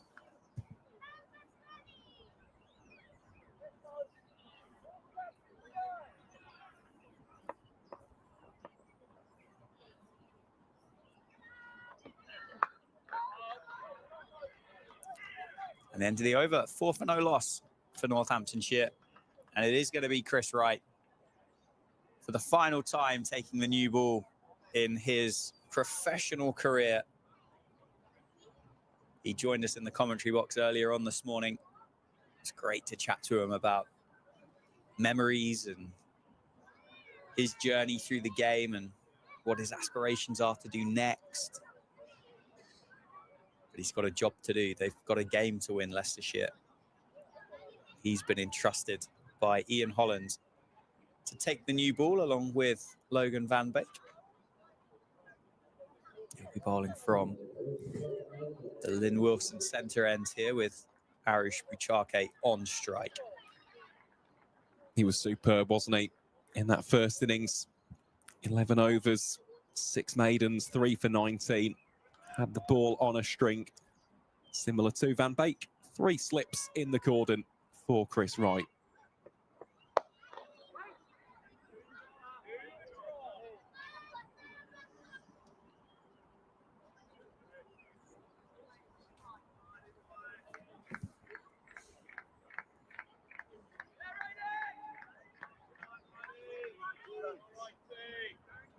Must be some very strange emotions for Chris out there now, mustn't there? Knowing full well this will be the last innings of his professional career. Yeah, I hope generally speaking it's happiness and joy. I'm sure there will be a bit of sadness at some point. It's completely natural, isn't it? But say after 21 years, you should look back incredibly fondly on everything that Chris Wright has achieved through the course of the game. And he's not done yet. Wouldn't surprise me if he walks away with another couple. They're just keeping a little low outside the off stump of Buchake. Well, he has just achieved so much, hasn't he? I know earlier today he spoke about those twin one-day cup successes with Leicestershire in 2023 and Warwickshire in 2016. He's a county championship winner in 2012. And he is part of this historic Leicestershire side who have won promotion back to the top flight for the first time in 22 years, as Arish Buchake will have a replacement bat. But the reason I said it'll be strange is it's a little bit like us two, for example. We've been commentating throughout the season, and I don't mean it as a...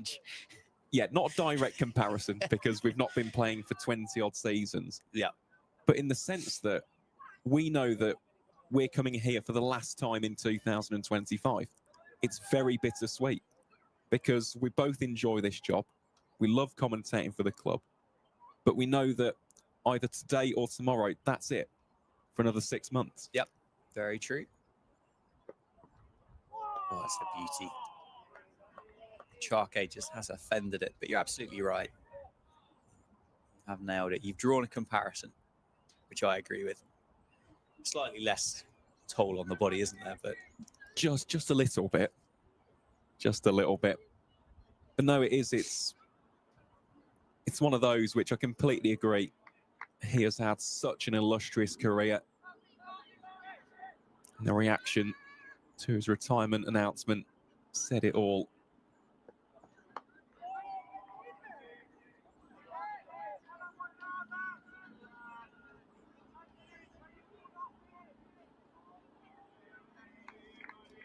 But the man put in best himself that the fact is not everybody gets to retire on their own terms.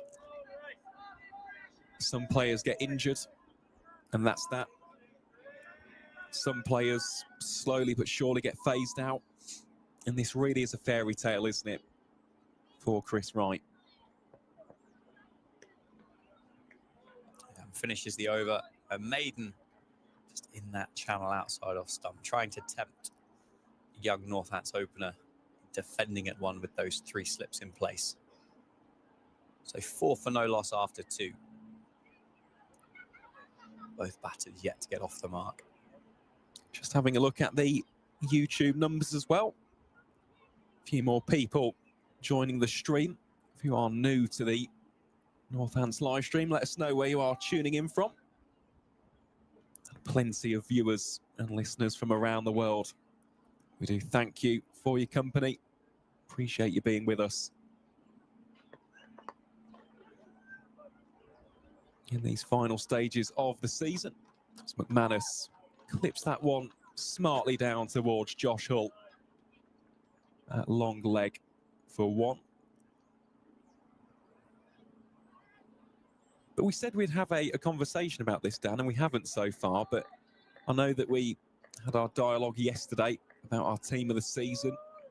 Yes. What do you say have been some of your highlights or standout moments from this year, whether that's from a Northamptonshire perspective or the wider county circuit? It has been a very special summer, hasn't it? Yeah, it has. I mean, I could only really speak from a Northamptonshire perspective because they're the team that I've watched the most of. I think the immediate one is those 6 consecutive blast wins at the start of the campaign was absolutely brilliant by the Steelbacks, led fantastically by David Willey, the likes of Matt Bretsky and Ben Sanderson. Huge contributors to the success of that Steelbacks 11. Took them through to finals day. Obviously, that 100 by Ravi Bopara down at the Oval in the quarterfinal was one of the best innings that I've... Unfortunately, I didn't get to watch live, but I did watch the highlights for, and it was absolutely superb. And then probably the other two would just be the growth, really, in different stages of their career, but the growth and development of Safe Sabe and also Justin Broad. I've spoken about the two of them at length over the course of the 2.5 days that we've had so far, but Safe Sabe with 6 first-class hundreds in 2025, which puts him equal third with the highest number of first-class hundreds scored by a Northamptonshire batter in the history of the club, which is phenomenally impressive. He's going to get another opportunity to bat here, isn't he? Scored 60 in the first innings. And then the all-round game, the development of Justin Broad. It's Arish Buchake away. Cry of catch. It was well wide of a diving Tattersall. But he's away. He's got his account open in the second innings.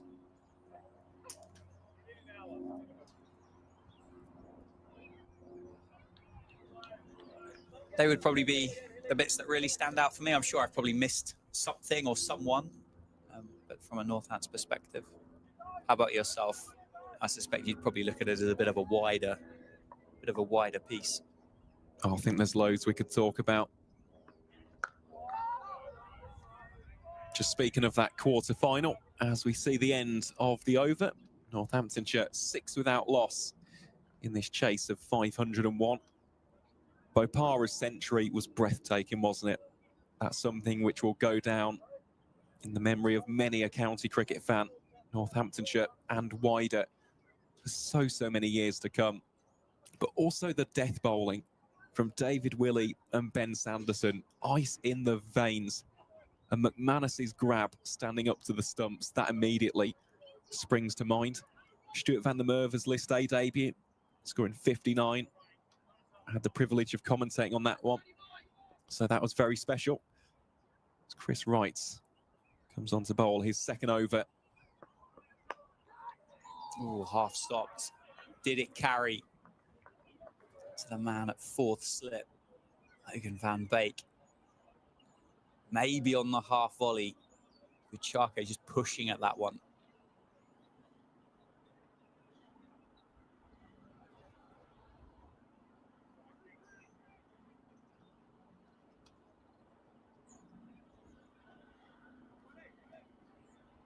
Positive signs there, aren't there, for Chris Wright?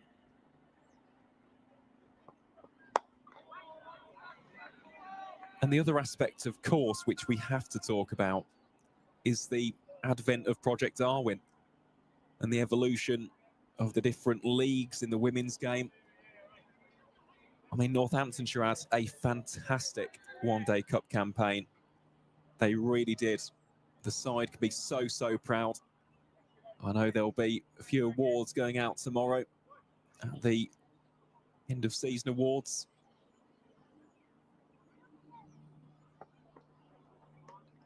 But they did the club so proud. And I'm delighted for the likes of Gemma Marriott and Anisha Patel, the respective captains. I mean, the T20 Blast is always going to be very difficult with sides like Yorkshire, who are going fully pro next season, Middlesex, Glamorgan, who are going fully pro in 2027. In the One Day Cup, well, they were fabulous. He's got him. Gone. Chris Wright gets another one. Just hanging it out there on that 4th or 5th stump line. Bucharque couldn't help but have a fend, have a poke at it. Gets a very fine edge through to the gloves of the keeper, Cox. And Leicestershire have got their first at 6 for 1. It's a very typical Chris Wright dismissal, that, isn't it? Just hanging it in the channel. Bucharque feathering it behind. And that is first-class wicket number 601 for Chris Wright. Could he finish in style with a fifer? We'll have to wait and see. That is far from the ideal start for Northamptonshire. Bucharque, he batted so well, didn't he, in that first innings, scored 35 on professional debut. He has been dismissed for a solitary run here in the second. The next man into bat, carded in at number 3. We believe it will be Rob Keogh.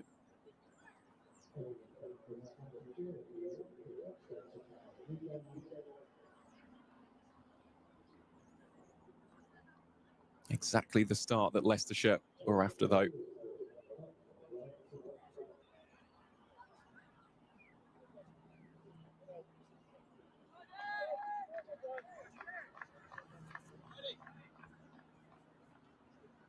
A dream start. Didn't take long, did it, for Leicestershire to get their first? Now it's just 9 wickets required to wrap up this 2025 season.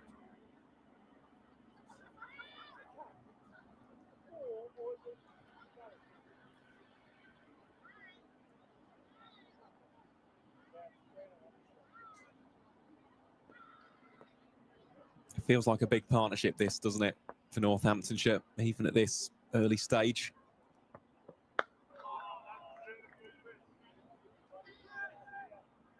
Yeah, well, it's a topsy-turvy batting lineup, isn't it, for Northamptonshire this week?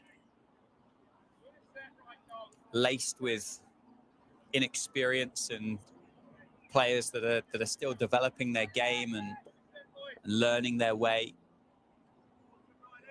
We spoke in that second innings, or the first innings for Northamptonshire, about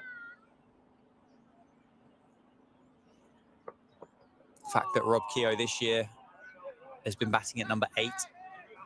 Traditionally, you'd expect to see him number 5. You've got George Bartlett, who finds himself at number 8 this week. Arish Bucharque, inexperienced, learning. Stuart van der Merwe falls into that category.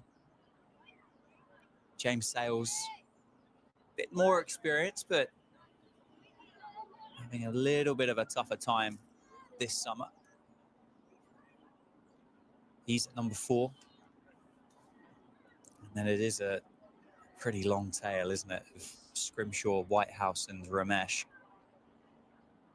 So yes, this would be one of the key partnerships that Northamptonshire possess. Save, Justin Broad. Sales would be the other ones. But let's not kid ourselves. 500 is going to be an almighty effort. It's going to be 72 runs more than the highest innings in this game so far. And the best part, the 315 more than what Northamptonshire managed in the first innings as well. Certainly an uphill task. Oh, it's McManus fishing outside the off stump. Few hands on heads in that slip cordon. Still 3 slips and a gully. Rishi Patel at first slip, Stevie Eskenazi at second, Johnny Tattersall in at third, Liam Travaskis, a former Durham man, in at gully. Sol Budinger, animated as ever. He's there at backward point. Fielder in at extra cover as well. The next one is left well alone. Just looking on in the YouTube comments. People tuning in from Belfast. Stuart watching along from Dublin. Tony watching along from Ontario. We just had a lovely message from a certain Nicola Wright, saying that she's watching this with great sadness but feeling extremely proud of her son. So that one is banged in short by Logan van Beek. She's been watching him since he was 7 years old and have so many happy and proud memories. Well, Nicola, on behalf of us here on the Northamptonshire stream, I imagine it's a sentiment which echoes loudly across the county circuit. May we just say, you have every single right to be proud of him. He's an amazing individual. He's been a fantastic cricketer. And we've said it already, but the reaction from his current club, Leicestershire, from that dressing room unit, from the coaches, from the fans, as well as his former clubs, the likes of Warwickshire, Essex, Middlesex. It says absolutely everything you need to know about Chris Wright as both a professional sports person and as an individual. And he'll be hoping to round out this fairy tale with a fifer. Or a hat-trick, who knows? Or a hat-trick. Whatever a bowler prefers. So that is a dot ball to end the over from Logan van Beek.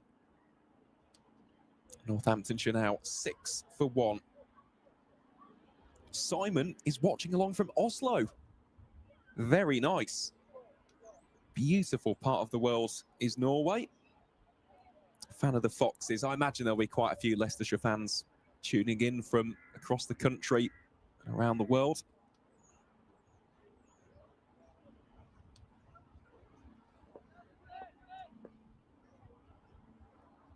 And it is the main man, Chris Wright, to bowl here to Rob Keogh.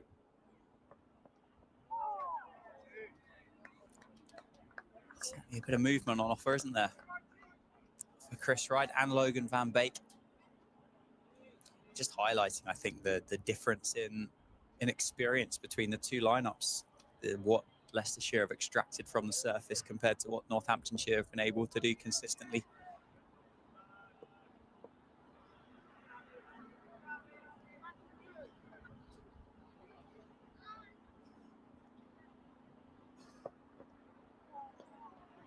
Well left that by Rob Keogh.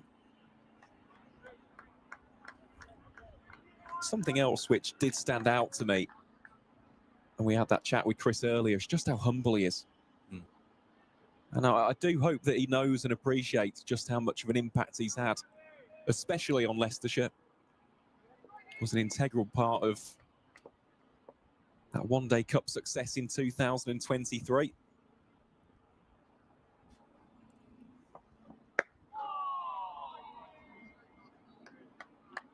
Of course, has taken wickets this season to contribute to that Division 2 title as well. But for young fans like me, Chris Wright was someone that I've grown up watching. That's why it's almost surreal to be here now commentating on him.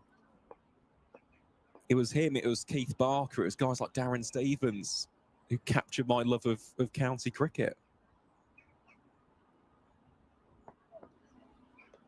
And I'd be very amiss not to say that Ravi Bopara didn't play a role in that as well.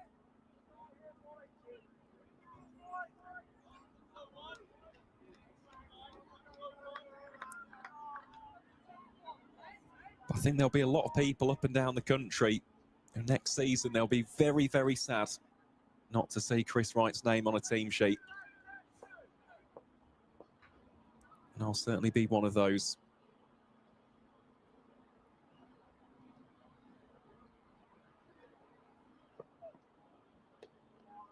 I know the reason why. It starts to make you feel a bit old, doesn't it? Yeah. 100% it does. You start to see those people that you watched through your childhood get towards the end of their playing career, and you start just to be a little bit more advanced in years than what you might have done 6 months ago. It's exactly that. We've already seen it with Broad and Anderson going in international cricket. So that one just pushed away into the covers by Rob Keogh. Should be a single. And indeed it will be. Solid way to end the over that for Northamptonshire. Just the solitary run is obtained. The home side 7 for 1 after 6. The moment which really got me though, and I'm only 24, that is the caveat here.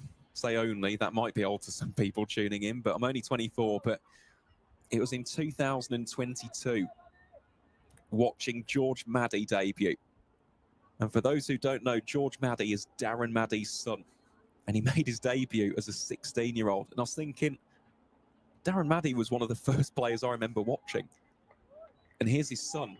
And it's the same now with like Rocky Flintoff and Corey Flintoff down at Kent.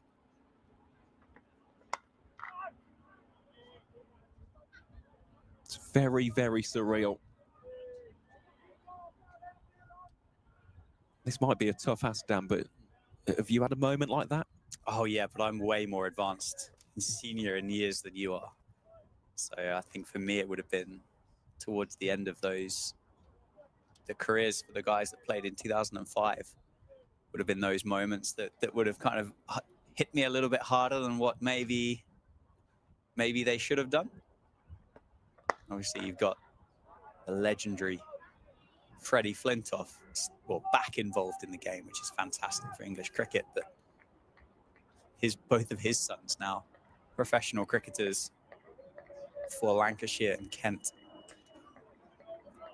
Respectfully.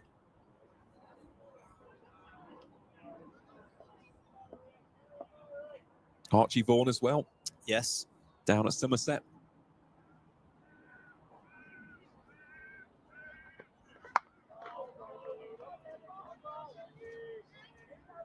Has there been a retirement which you would say has visibly affected you, though?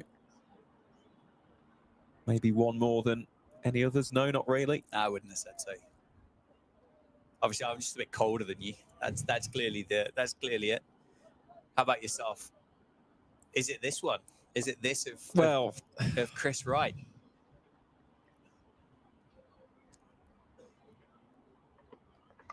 That's edged. It just falls short of Stevie Eskenazi.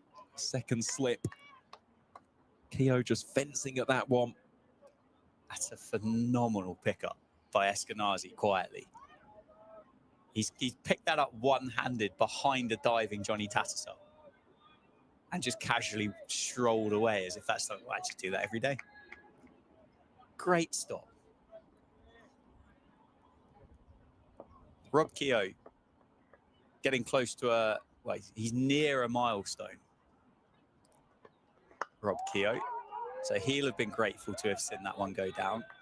He's currently on 9,991 runs for Northamptonshire across the 3 formats at the start of this innings. Sorry, with that extra, the one that he's got on the board now, puts him on 9,991. First class cricket, list A cricket, T20 cricket.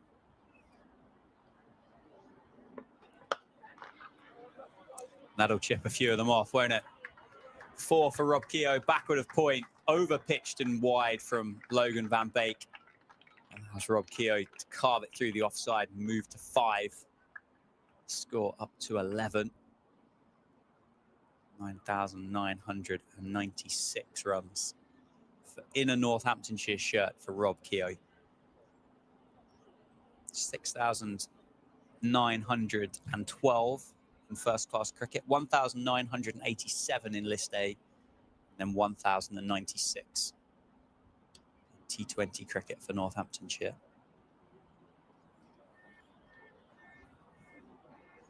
He's been an immense servant, hasn't he, to Northamptonshire as Rob Keogh.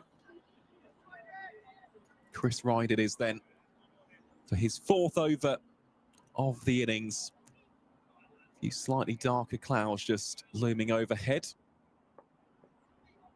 Natural light does appear to be unaffected though.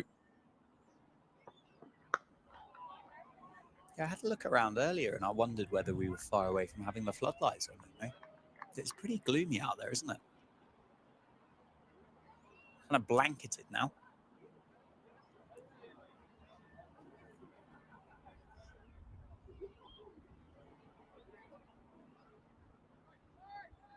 Just looking in the YouTube live stream. Arthur Hooper watching on from near Genoa.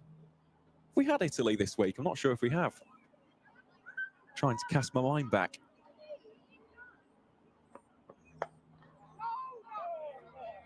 We need one of those, they're like scratch-off world maps. We get like a little coin and scratch off. Get off in the studio. Yeah. Scratch off every country where the viewers and listeners have been checking in from. Pius has been tuning in from Findon in Northamptonshire. Glad that you are enjoying the coverage, Pius. Thank you for your company.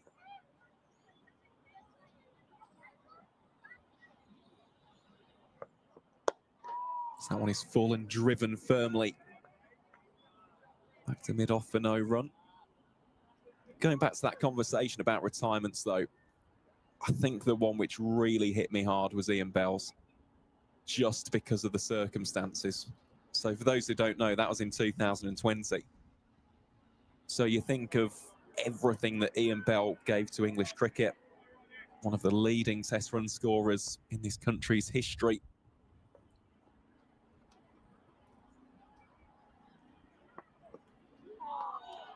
McManus leaves that one well alone.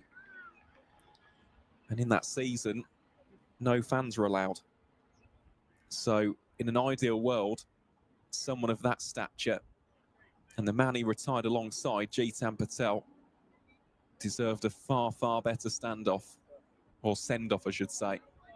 Far better send-off for their respective careers. But alas, it wasn't to be. And that's why when a player does have that opportunity to retire on their own terms, well, you've got to commend them. And we said it beforehand, but professional sport is ruthless. It really is ruthless. For all of your Chris Wrights and Darren Stevens, your Ravi Boparas, your Samit Patels of the world, how many players only ever get one chance of a one-year contract, a one-month rookie contract?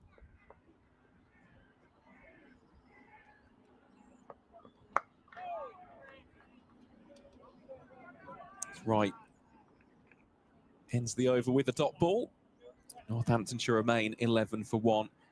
And that's why when players do get this big opportunity, this big moment, the swan song that they deserve, we really can't stress enough how much they've earned it and how much they deserve it. Because it's really tough. And there's a lot that we don't see behind the scenes. That's the other thing. It's not a case that the players rock up here at 9 o'clock in the morning, play some cricket and go home. There's an awful lot that goes into the life of being a professional athlete, regardless of your sport. So mentally taxing as well. As Keogh drops that into the space in the covers for one run. It's getting closer, isn't he, to that milestone, Dan? Yeah.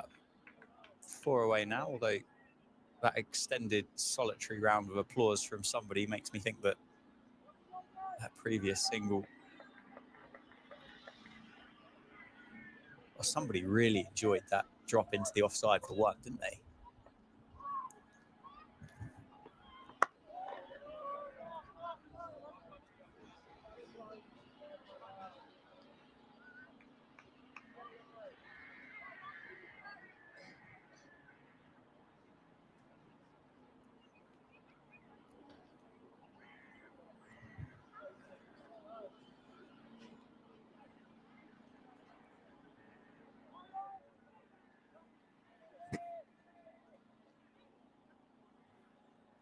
Van Beek just getting ready at the top of his mark.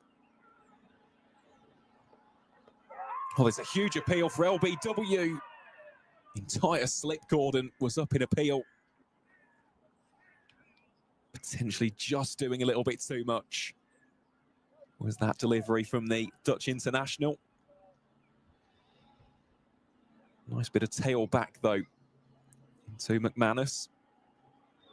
That really moved as well, didn't it? It was extravagant movement from Logan Van Beek. I haven't really seen much from either set of bowlers that have really got the ball to move laterally off the surface. That one, though, jagging back into the pads of McManus.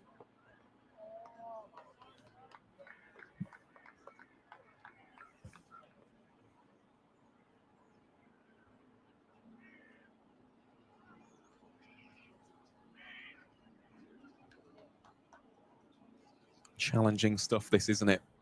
For Northamptonshire to try and overcome.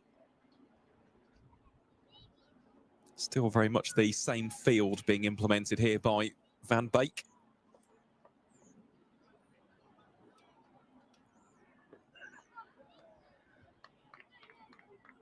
That is disciplined by Lewis McManus.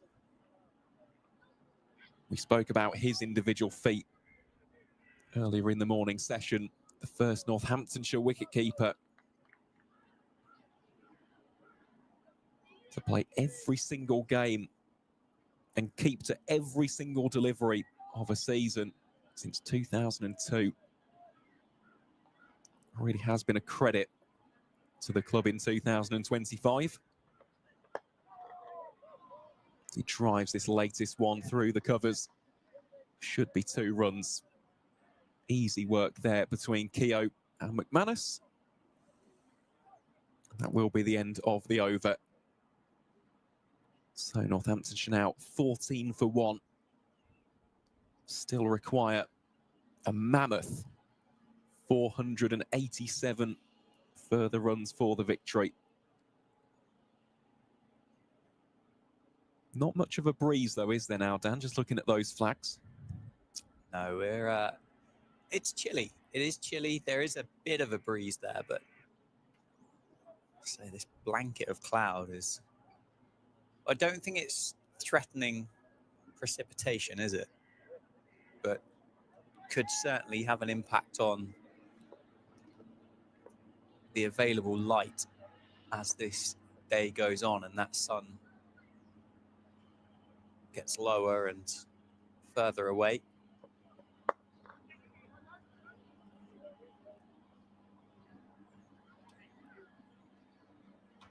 Almost slate grey, isn't it? The sky, really. It's maybe a touch lighter than that, but certainly over towards the west, where of course the sun will continue to move. It looks even darker. Something else that it's a little bit of an optical illusion as such with our position in the commentary box. It makes it appear lighter than it is. So it has definitely gone a little bit greyer. Left well alone by McManus. Yeah, I don't think it'll be long, will it, until one of the 2 umpires get on the radio to the ground staff and request that those floodlights fire on. Did see them, didn't we, at the end of day 1, so they will and are available for this fixture. I know the county are limited to the number of days that they can use them because of the proximity to the local residents and the impact that then has on their neighbours.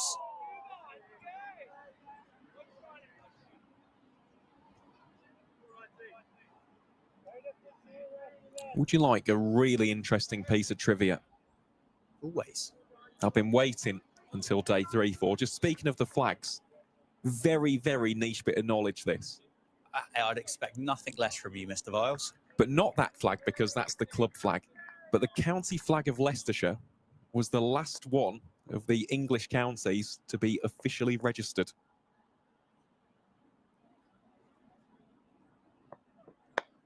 That one is full and driven straight by McManus for no run. Significantly late, or? Very. So 2021 is when Leicestershire got an official flag. See, I thought you were going to say like 1700 and... Oh. Well, that's what makes it so interesting. The fact that it was 4 years ago. So for 1,000+ years, Leicestershire didn't have an official flag. So there you go. Every single county does now. Fun with flags. Every day. If it's not capital cities, it's castles. If it's not castles, it's cricket. And if it's not cricket, it's flags. Every day it's a school day. Absolutely. Is there anything you've got left to learn? Plenty. It's encyclopedic knowledge. That's how I spend my winter. Just looking up obscure facts and little bits of niche cricket trivia. ChatGPT, tell me 10 niche facts about random topics that I could use in my commentary. So that is a dot ball to round out over number 10. Northamptonshire 15 for 1.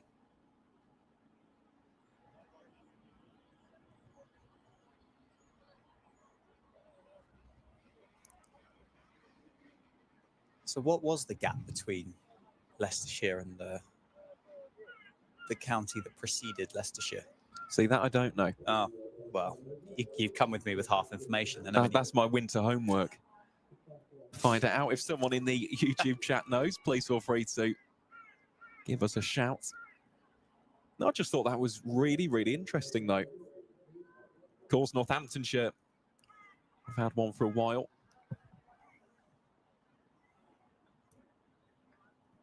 Change of bowling as well here from the David Capel end.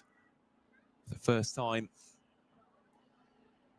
in his fourth and final innings, it will be the captain, Ian Holland, with Duke's ball in hand. Just 2 slips and a gully in place. Might even go as far as to say Tattersall's 4th slip there. Cox takes that latest one. What do you say with regards to that, Dan? Just looking at the position here of Tattersall, would you say it's a 4 slip or a gully? Just wait for him to get into position.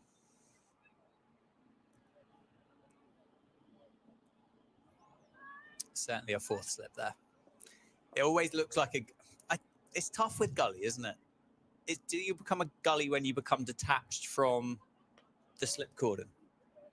Is that the break from where you move from one to another? But I would certainly put together an argument in the case for the fact that Leicestershire have got slips 1, 2, and 4 at the moment.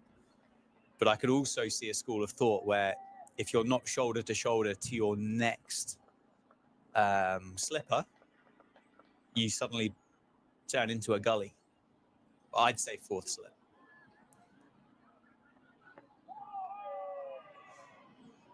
Are you in the same boat, or are you more of a Johnny Tattersall's currently a gully? Well, initially I was, but then I almost just thought of Sol Budinger, for example, just dropping into that gap, and it would be 4 slips, wouldn't it? Yes. That's how I would interpret it. Either way, 3 catches in the cordon. As Darren Lehman goes for another stroll around the boundary.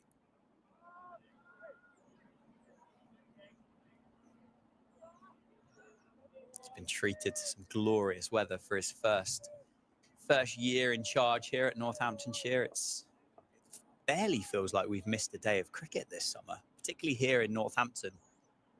I can't think of too many that have been completely washed out, as Rob Keogh just has a bit of a fend and a poke at that one from Ian Holland. Despite the fact that the boss is walking around still in a pair of shorts, I dare say he's probably quite excited to get some warmth back in Australia for the winter. I would imagine he's probably heading home. Various TV commitments, isn't he? Great broadcaster, to be fair. Darren Lehman is developing nicely that side of it. I'm sure he'll be involved in one of the networks for the Ashes. End of the over, dot ball to finish for Ian Holland. He has joined us, hasn't he? He did earlier on this season, yeah. That was for the Gloucestershire game, I believe. It's quite possible. It's quite possible. It was the Gloucestershire game because Cam Green scored a century. Yep. Josh Hull is also going through a few more vigorous warm-ups now. But for the time being, it is Chris Wright with the ball in hand. On here for his 6th over of the spell. Full, and that's a wonderful stop. Excellent work. There it's short mid-wicket.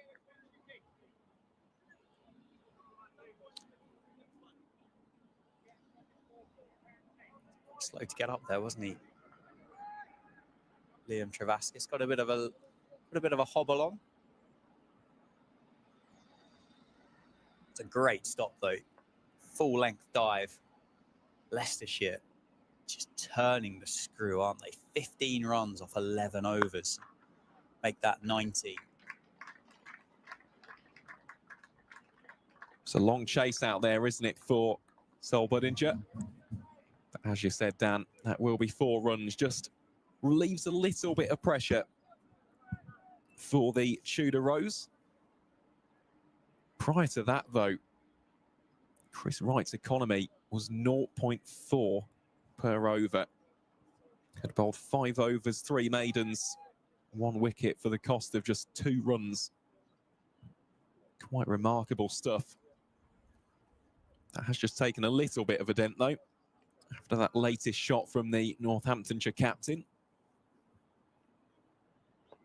Assertive is how I'd describe that one from McManus.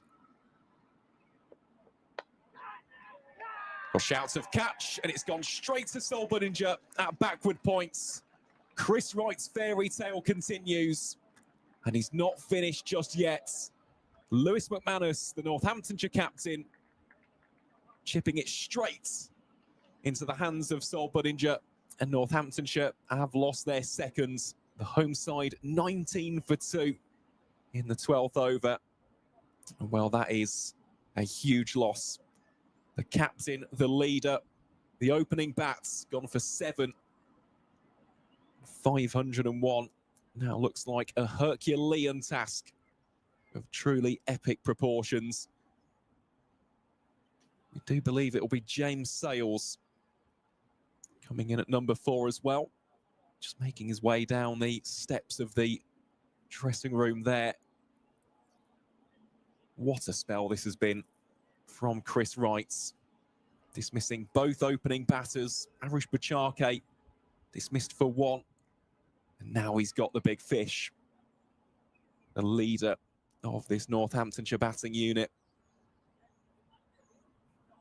Well, he's got 2 of them, Dan. If he wants to get this proper fairy tale ending of a 5-foot. Either way, though, he's now got 602 first-class wickets to go along with the 200 that he's got in List A and T20. Not bad at all. Yeah, the ball before, which got cut through the offside, felt like a tired delivery, didn't it? 5.5 overs into the spell.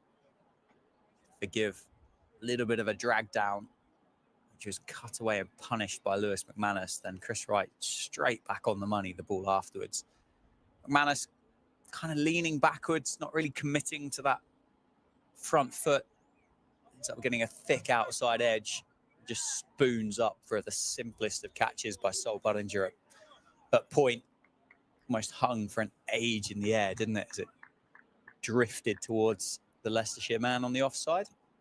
There's James Sales in at number 4, has joined Rob Keogh. Chris Wright now, I suspect, has 2 deliveries left in this spell. Josh Hull has been warming up in front of us here on the outfield. I wonder whether that wicket's just kind of given him 1 more. Do you think there's 1 more in the tank for a 7-over spell for Chris Wright here? Oh, I think there is. It's his last game of the season as well. Why not? Especially when you're bowling like this, 2 for 6. You may as well just give him one more bite of the cherry. It's well played by James Sales.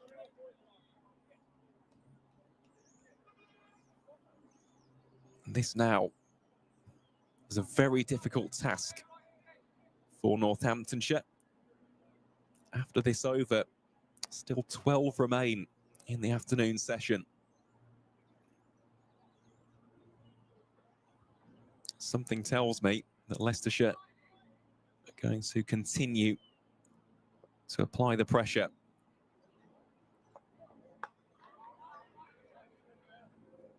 That will be a dot ball to finish. A fruitful one for Chris Wright and Leicestershire. Northants 19 for 2 after 12 overs.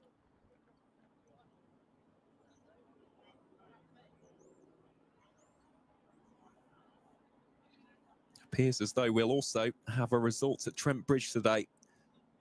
Warwickshire 121 for 9 against the soon-to-be crowned county champions Nottinghamshire. Practically 5 for 9, so once that final wicket falls, should be easy work for the East Midlands side. Kent have also been bowled out for 271 down in Canterbury, so Derbyshire looking to end the season on a high. A lot of spin bowled down there, wasn't it? 5 wickets for Jack Morley, I think at least 5 when I last looked. So, I mean, I think there would be a follow-on enforced at Canterbury. We'll get confirmation of that very shortly. Hampshire are 67 for 2 against Surrey. They need 114 runs to stay in the top flight. Keogh steps in to the defence there. And as for the other relegation affected game, that one, the big one between Yorkshire and Durham. Well, they're off a bad light in Headingley. Yorkshire still batting and lead by 107 runs with 2 wickets remaining.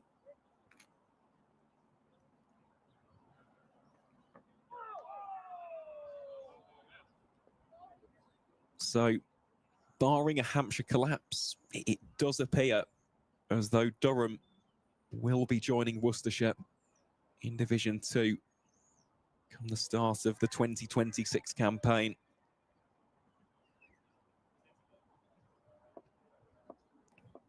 Which I must admit would be rather sad.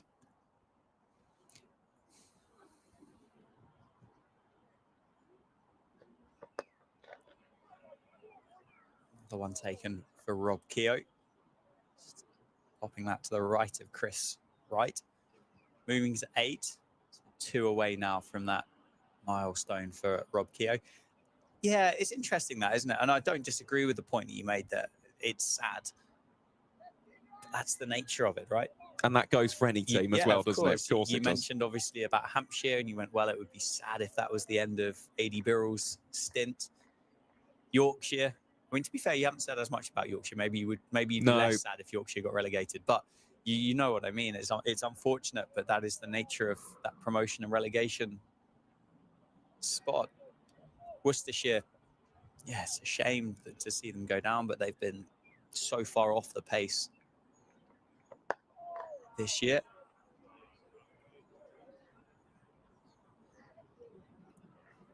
I think more so with Durham, though, it's just because of how dominant they were. They worked so hard to get there, didn't they? Yeah. In that first couple of seasons ago. And not being able to stay there, and particularly with the squad of players that they've got too, with the exception of Stokes and Mark Wood, who don't really play all that much cricket for the county now. They're relatively unaffected by international call-ups. Matt Potts, I suppose, would have missed a couple of games here and there through the summer, but didn't really get on the field for England. I thought they recruited well through the winter last year, but yeah, it does look like, doesn't it? Unless there's some miracle at Headingley, it will be Durham joining Worcestershire down in Division 2 next year. Cricket is a funny game, though, isn't it? Who knows? We'll have to wait and see on that fourth and final day.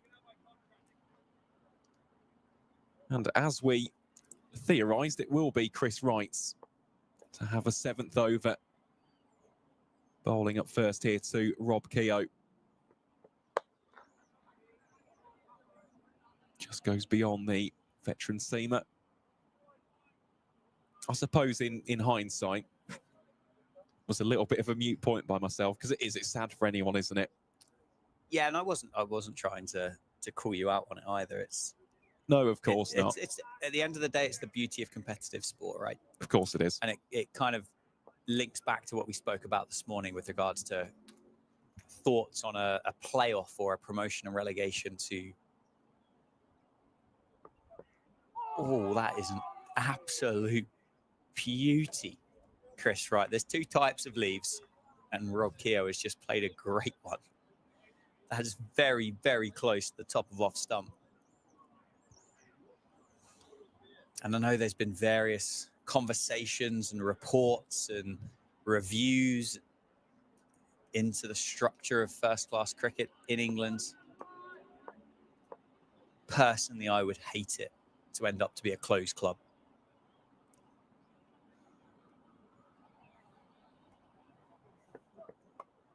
Oh, that one off the shoulder of the bats just evades the dive of the fielder in a gully, and that will be 4 runs. Which brings up the milestone for Rob Keogh. 10,000 runs across formats for the ever-dependable Northamptonshire all-rounder. You could hear there was announced through the PA system at Wantage Road. A very warm ripple of applause going around the ground. Congratulations to Rob Keogh. Wonderful player.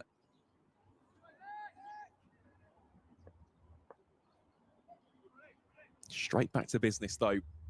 He knows he's got a job to do.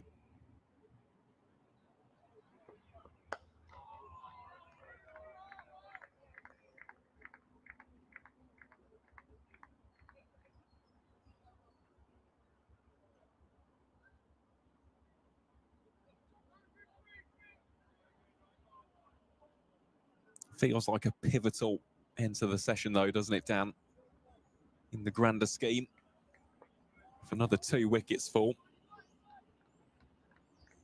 Still 10 overs to go, isn't there, in this afternoon session? Plenty of cricket to be played. The interesting thing is the makeup of it. We did see Turn available for the spinners. Leicestershire have only got Liam Travaskis in this 11 as a frontline spinner, and that may well be enough. They may not need anything more than that, and they may not need Liam Travaskis to bowl here. They've got 4 high-class seamers to rotate around. I'm sure Travaskis will bowl and will undoubtedly probably have a spell before the end of this session. But you think if Leicestershire, as you say, pick up another couple of wickets here and Northampton 4 down at tea, in that afternoon session, the 32 overs start feeling incredibly long for Northamptonshire. I mean, it's still a long, long way, isn't it? 477. Looking down the barrel is probably a bit too extreme of an assessment, but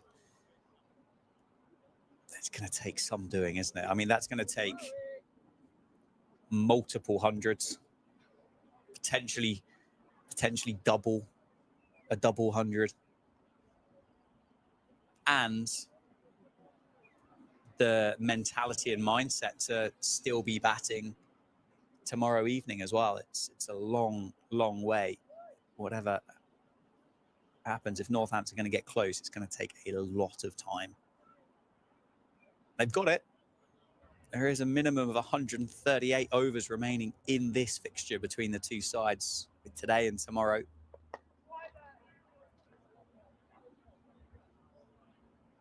But it would be remarkable.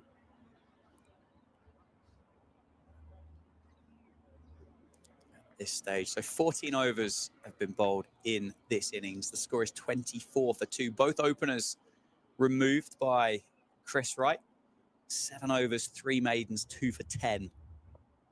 I suspect that is the end of his spell, or that over that's just been completed. It'll be Ian Holland from the David Capel end and partnered by Josh Hull from the Lynn Wilson centre end.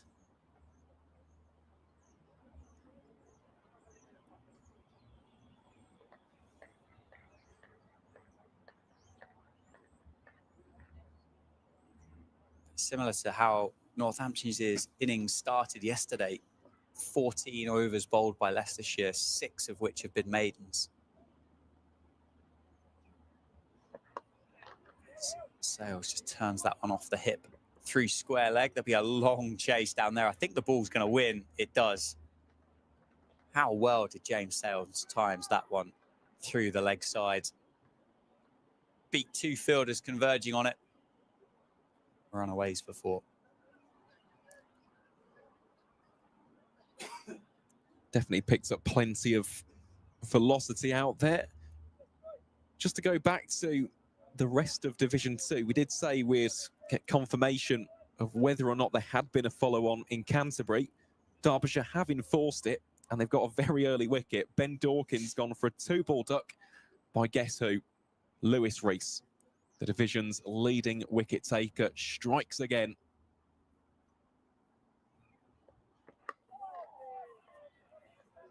And that isn't the only follow-on in Division 2, because Gloucestershire have been bowled out by Middlesex at Lords for 286. So Joe Phillips and Ben Charlesworth now opening the batting against Ryan Higgins, formerly of Gloucestershire, and another county stalwart, Toby Rowland-Jones.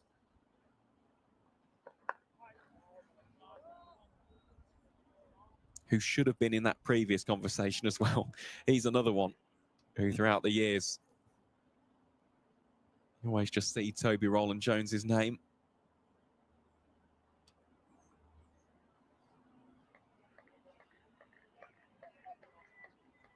Oh, Kents have now just lost a second. Lewis Rees has got 2 for 4 in 9 deliveries. Jaden Denley, the latest to depart.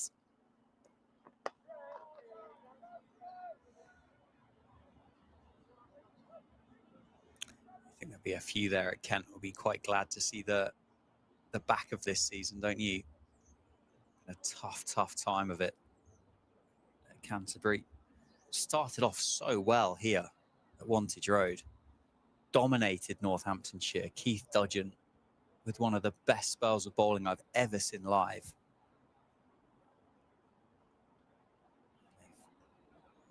Just not been able to capitalise on that.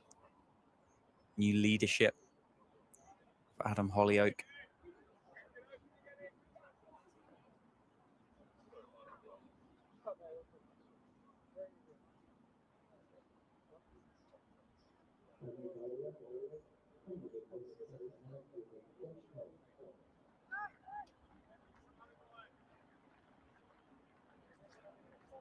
Josh Hull does replace Chris Wright from the Lynn Wilson centre end.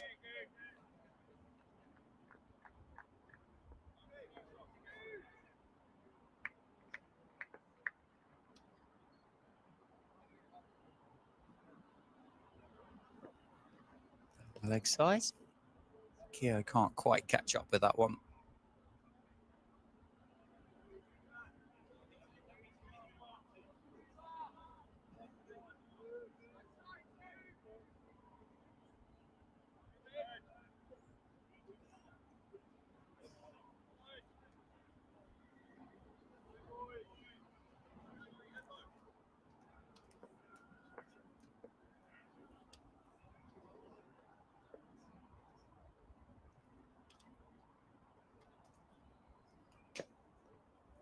One challenging the other side.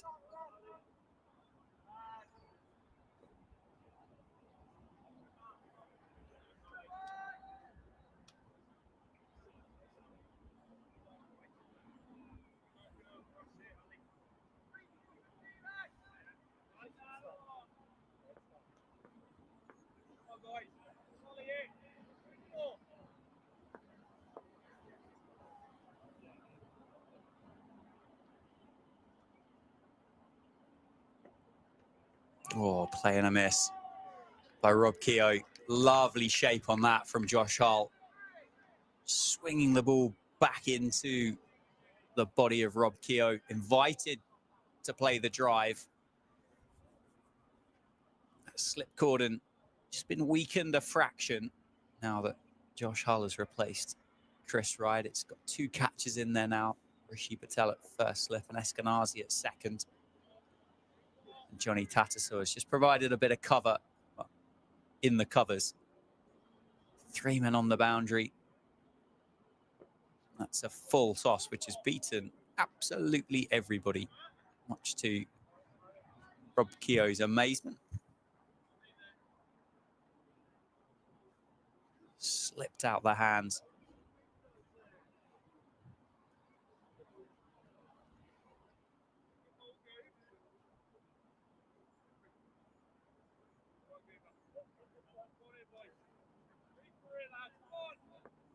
A 3rd wicket has fallen at the Utility Bowl. So Hampshire need 98 with 7 wickets still to spare.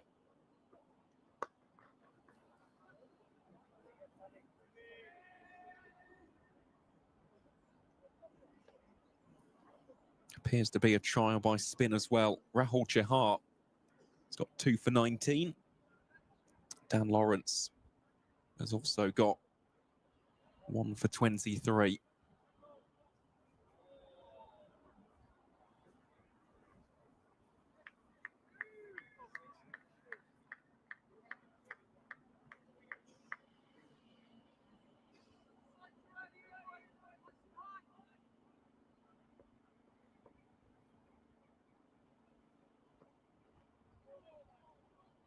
Good.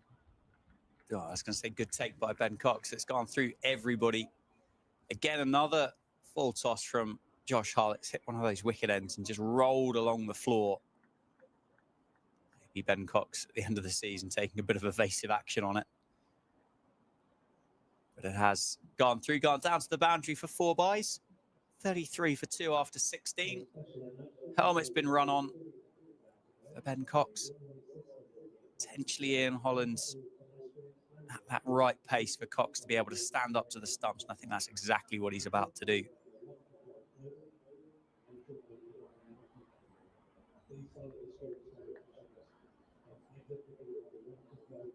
We saw it in the first things, didn't we?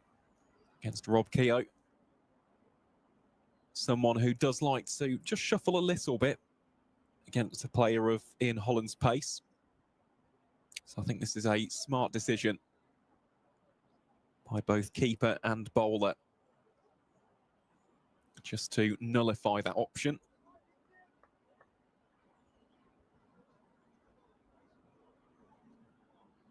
Just gives you something extra to think about, doesn't it? You don't have that same license or freedom to really stride out of your crease. Precisely. And if Ian Holland is able to get this ball just a nibble around or swing through the air, which would be what Rob Keogh would be looking to combat if he were to bat outside the crease or to advance. Try and meet the ball before it has chance to do too much. One into the thigh pad. Not the delivery that Ian Holland would have wanted to have bowled. And it is a plan exclusively for Rob Keogh, as you can see, because Ben Cox has taken the helmet off and pops it on the ground behind the stumps. We'll stand back to James Sales.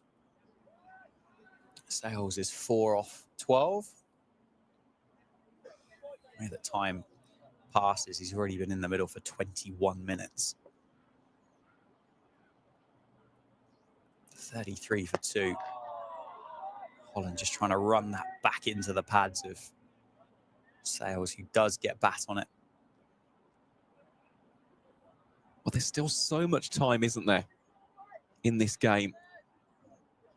Still a number of overs left today.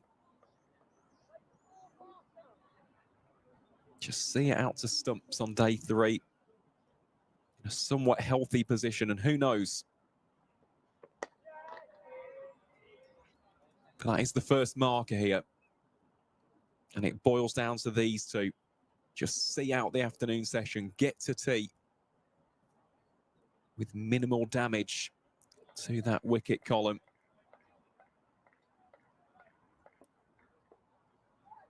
It goes back to what we said on day one about the bigger picture. Yes, there's nothing, quote unquote, on the line here for Northamptonshire, but you build good habits at the end of the season. That's where the rebuild process begins. Yes, you've got winter nets and winter training. Some of these boys are going out to Australia, New Zealand, South Africa, etc. But this is the last time you're playing a competitive game in England until April of next year. You want to show your mettle. You want to show a bit of grit and fortitude, a bit of resilience.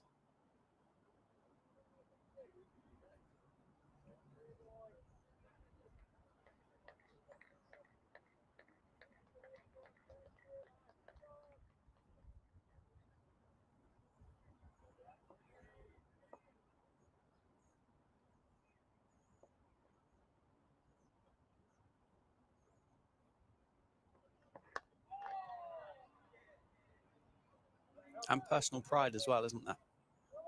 There's opportunity to finish the season on a high, improve those statistics that have been amassed through the course of 2025.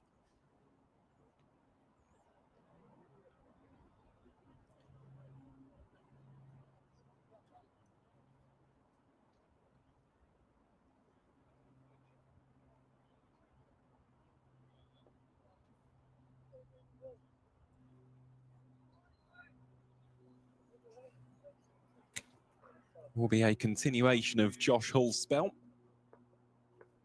from the Lynn Wilson centre end. 2 slips in play for the England international.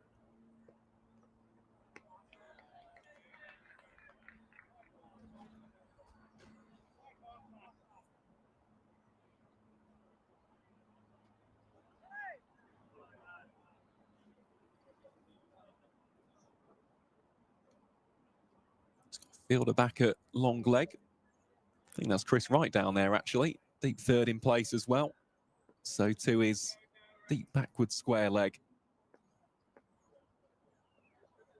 It's a 6-3 offside field.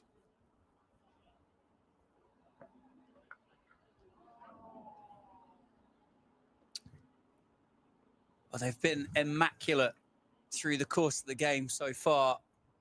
A genuine outside edge from Rob Keogh off the bowling of Josh Hull. And it's gone straight through Rishi Patel at first slip. It was loose from Rob Keogh. Was never really in the position to play the shot. Went quickly to Rishi Patel.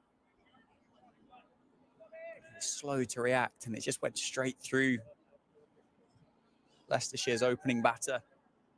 Down to the boundary for 4.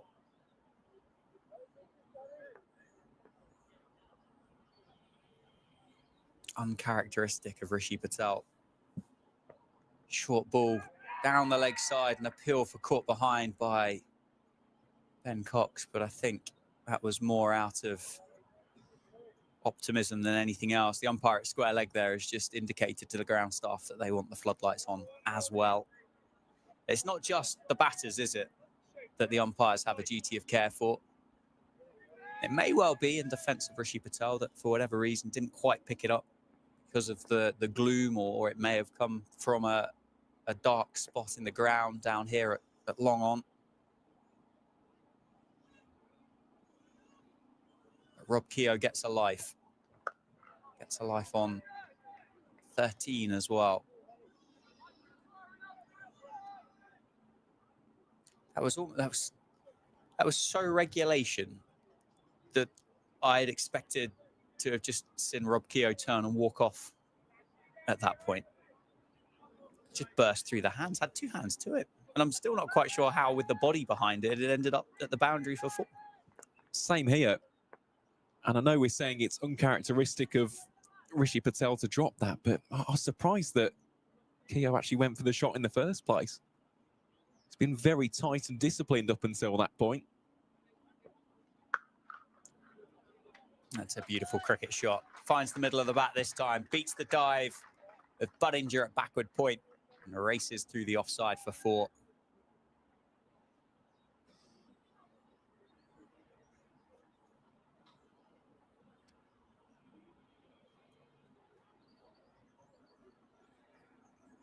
Much more commanding cricket shot by Rob Keogh that time.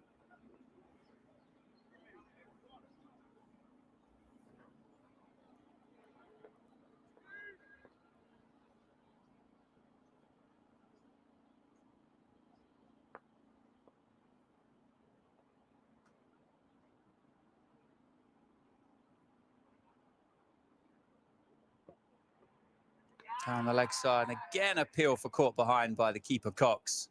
Nothing from Hull, nothing from the umpire. Rob Keogh remains there. 21 not out, 42 for 2 off 18. James Sales on 4, and the floodlights are now on here at Wantage Road. We got 6 overs to go.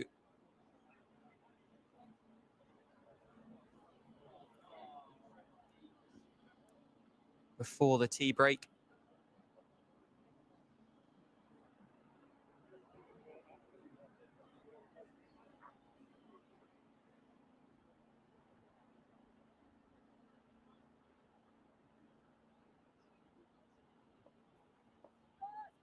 Six overs to go. Ian Holland from the David Capel end. 4 slips. James Sales, middle of the bat down to the fielder there. Mid on. Hampshire 4 down. Ooh. In Southampton. Nervous. 94 for 4. They need 87 runs to cement their place in the top flight next season. Dan Lawrence it is who's got the wicket. It's a pretty big wicket as well. Ben Brown, the captain, gone for 5.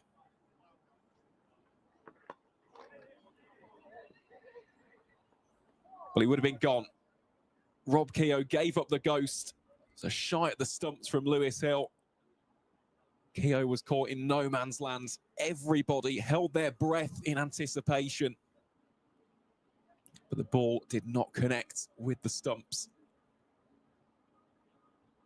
It's funny, we were having that chat earlier, weren't we, about the slip cordon. Travaskis was in at gully there, 3 slips and a gully. Whereas, as you can see with Keogh, 2 slips and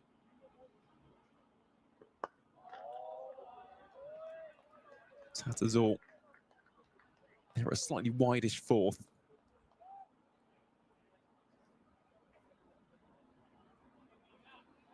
But that would have been a very needless dismissal, I think it's safe to say, for Northants. Especially given the experience of Keogh. Need him out there in the middle.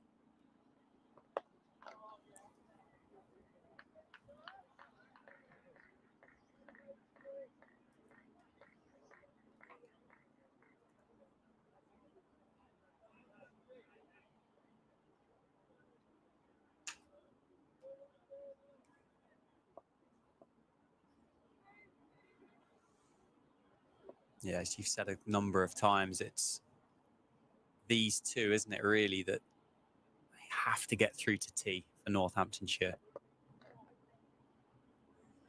Turned off the hip for at least one, and we'll come back for a sensible second.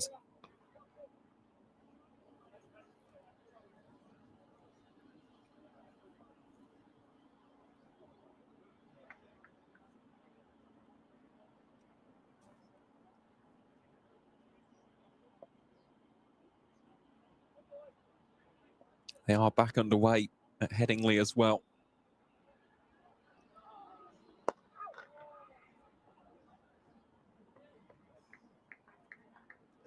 So that ball races away down towards deep forward mid-wicket. And that will be 3 off the bats of Rob Keogh.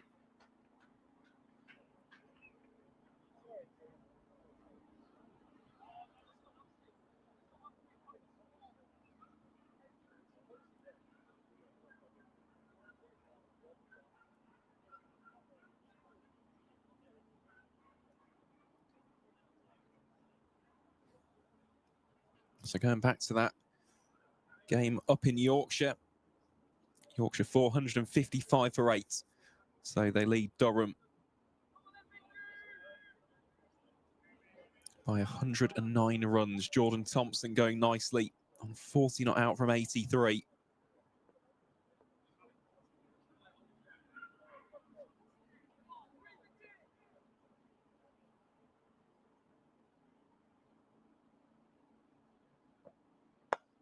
Beautiful.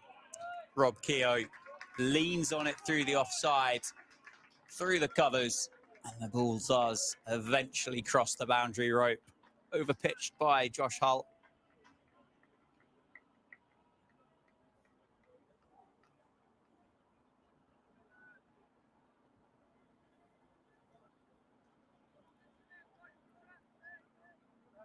Moves Keogh onto 30. 10th of the way there with regards to the runs in Northamptonshire. But these next few overs will be pivotal.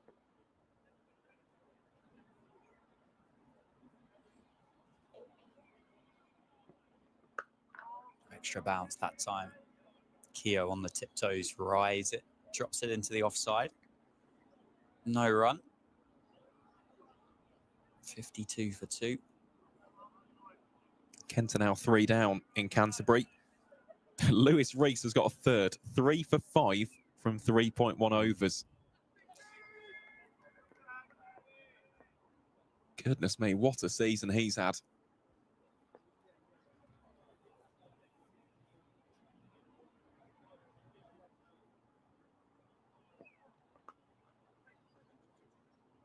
Call of 2.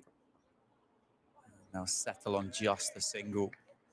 Already had a slight, well, a close call with a run over ago. They don't want to repeat that. Yeah, you kind of feel that 3 down for not very many following on there for Kent. That's nobody's going to be too upset to get that done and dusted. Get home and not think about cricket for a little while. Hampshire 5 down. Oh dear, Hampshire are 5 down. Rahul Chahar has just got Ali Orr out for 48.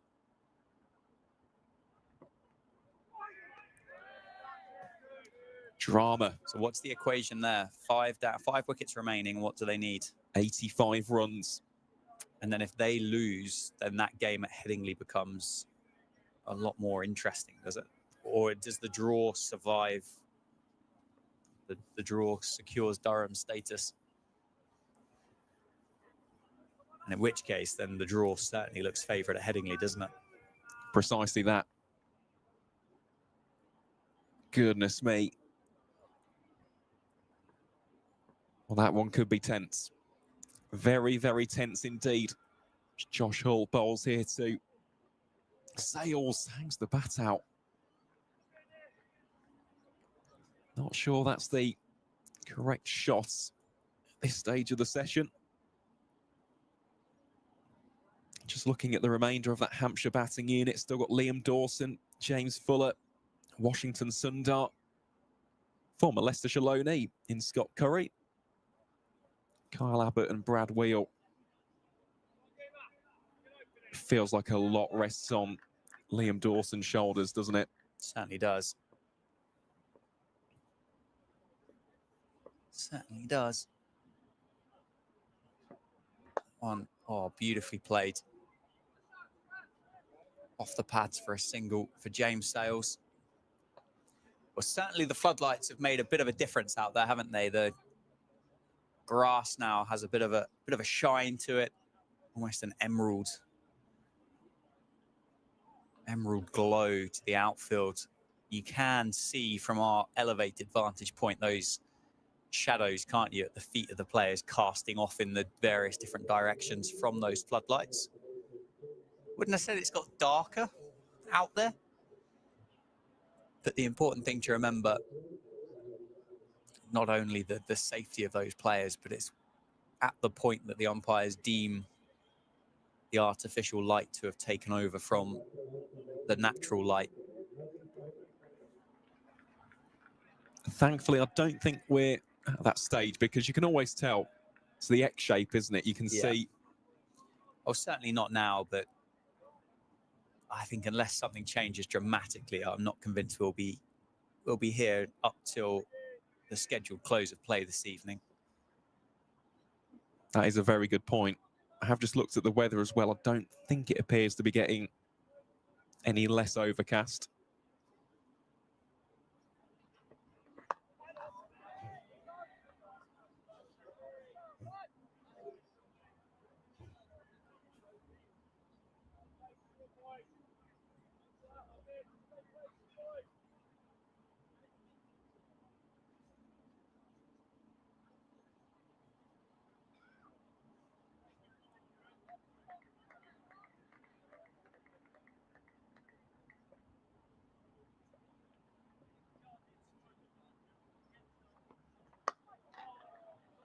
Van Beek replaces the captain Ian Holland for the final few overs of this afternoon session from the David Capel end.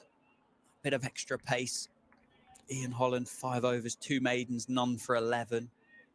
Economical as you would expect him to be. Van Beek before this, 5 overs, 2 maidens, none for 9. Just not letting Northamptonshire get away at all, are they?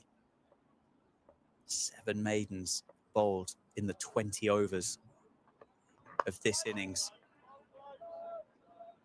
As a percentage, that, well, firstly, the dot ball percentage, secondly, the maiden percentage is the real standout between the two sides.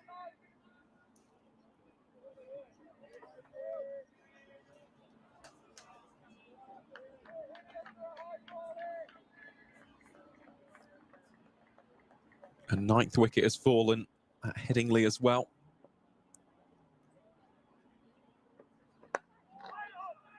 I mean, this is a piece of information, Aaron, that's not going to cheer anybody up. I mentioned Leicestershire have bowled 7 maidens in 20 overs in this innings. The Leicestershire second innings totaled 63 overs. Northamptonshire bowled 4 maidens in 63 overs, 2 for Justin Broad, 1 for George Scrimshaw, and 1 for Nirvan Ramesh. As a point of comparison, and Eskenazi's 155, absolutely superb, and I'm not going to take anything away from that at all. But in this world where we're told that this is a batter's game, it's important to give the bowlers their flowers, and by far and away, the control at which Leicester have operated with ball in hand has, in my opinion, been the biggest difference between the two sides. No, I think that is completely valid and fair. That was a lovely shot, though, wasn't it? Just picked up there by James Sales. Goes out to the deep backward square boundary for 4 runs. Will be picked up in the end by Josh Hull. And that is a stark contrast, isn't it? Already. But then again, it comes down to experience. And there is a big difference between having bowlers who have played, in Chris Wright's case, for example, 22 seasons. Ian Holland's been around for a number of years. Who else? Van Beek is another one who's had pronounced county stints at Derbyshire, Worcestershire, and now Leicestershire. Compare that to the younger guys, your Ben Whitehouses, your Nirvan Rameshes, Stuart van der Merwes. It does take time. And that's some smart running in the end by James Sales. He'll trying to get the run out at the non-strikers. That will be a single to finish the over.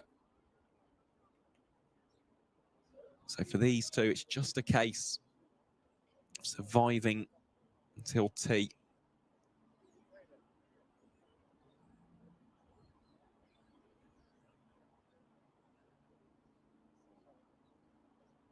I think it also goes back to our chat yesterday, though, how Northants would love another stalwart domestic seamer. Because Ben Sanderson, we all know what that man is capable of. He's one of the best seamers on the circuit. The way in which he's evolved and adapted his game in recent years has been ever so impressive as well. But in Sanderson's absence, there's a lot of younger players. Just feels like he needs a little bit of a foil.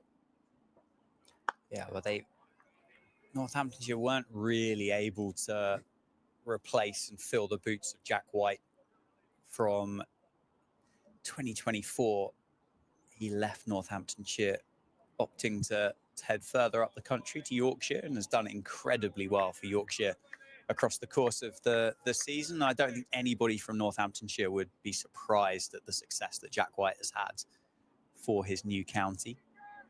Disappointingly, that Rafi Weatherall has not been able to spend as much time on the field as what I'm sure he would have liked and the coaching staff would have liked, and supporters as well. Very, very exciting young fast bowler here at Wantage Road, just suffered with a few injuries. Still at university as well, which just creates a little bit of a challenge there. Got to set yourself up for a career beyond cricket, because you just never know. You're not always going to be a Chris Wright, are you, and play for 21 years. You may need something to fall back on. But yeah, they probably are. They are missing that kind of player. Whether that player exists is another question. Whether that player is available, whether that player wants to head to Northampton, as that's turned off the hip to put Travaskis under a bit of pressure. Does well to keep it in the field of play. James Sales come back for a second. And of course, the other thing that we spoke about as well is that top order batter, that 1, 2, and 3 or 1, 2, or 3 that's going to be available for the entirety of the season. Someone that you can build your batting lineup around.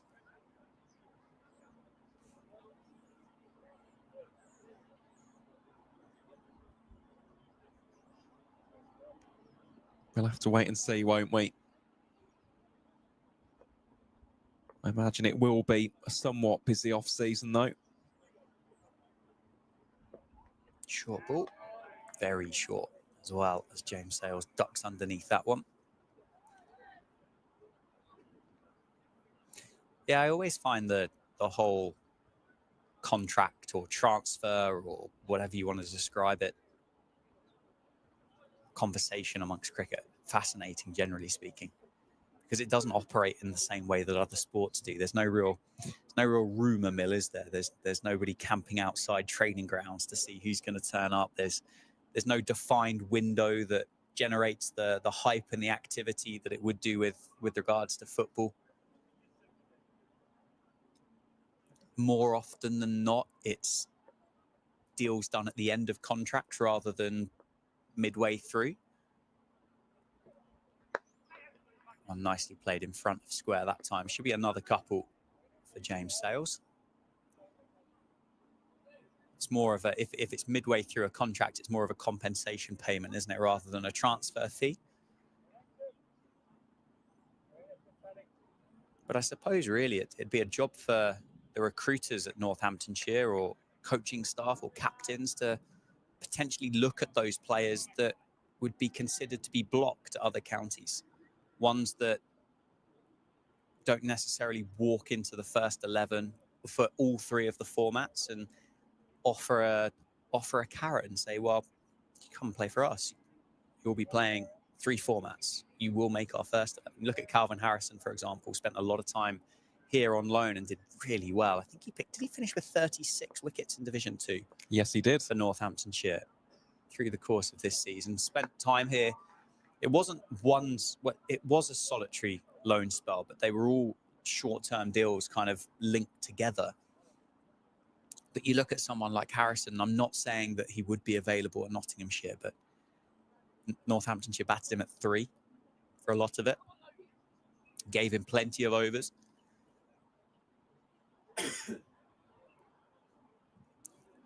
Could you offer him 3 formats of cricket? Say, is this what you'd like to do? I don't know. I think with Calvin Harrison, I think it'd be 2 formats, wouldn't it? Because he does spend his August at the 100. But no, it's a very, very solid point. And that is how teams have to go about it. Although judging by the nature of the latest loan spell with Harrison,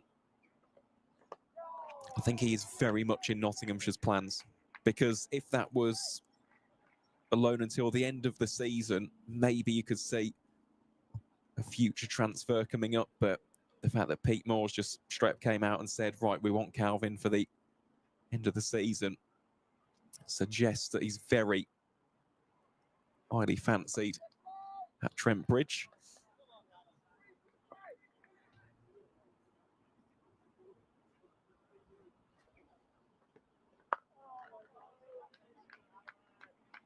I suppose you could almost say it's the same with Scott Curry, wasn't it? Scott Curry had an amazing loan spell with Leicestershire, finished as their championship leading wicket taker. Did very well in the shorter format as well, but in the end, Hampshire view him very much as the future. Since gone on to earn an England squad call-up as well, so his career continues to blossom. But as you said, we will just have to wait and see, won't we? Because there isn't that defined transfer window. It's not a case of, right, you've got from October till November to get all your business done. These things can take time. I definitely think just in terms of squad depth, needs a little bit more experience. That'd be my first go-to, because the young guns have been extended with their existing contracts. That could have been a run-out opportunity. A little bit of a fumble there by the subfielder Alex Green. But you've got the likes of Van der Merwe, Ramesh, Justin Broad, who's still relatively fresh in his professional career. Let's not forget that. James Sales still remains at the club. You've got your young core, but you've got to build a little bit of veteran leadership around that.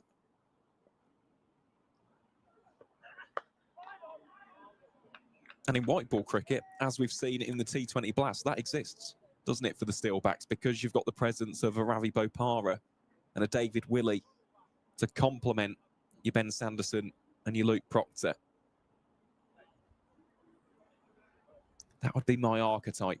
That would be my go-to characteristic for Northampton over the winter.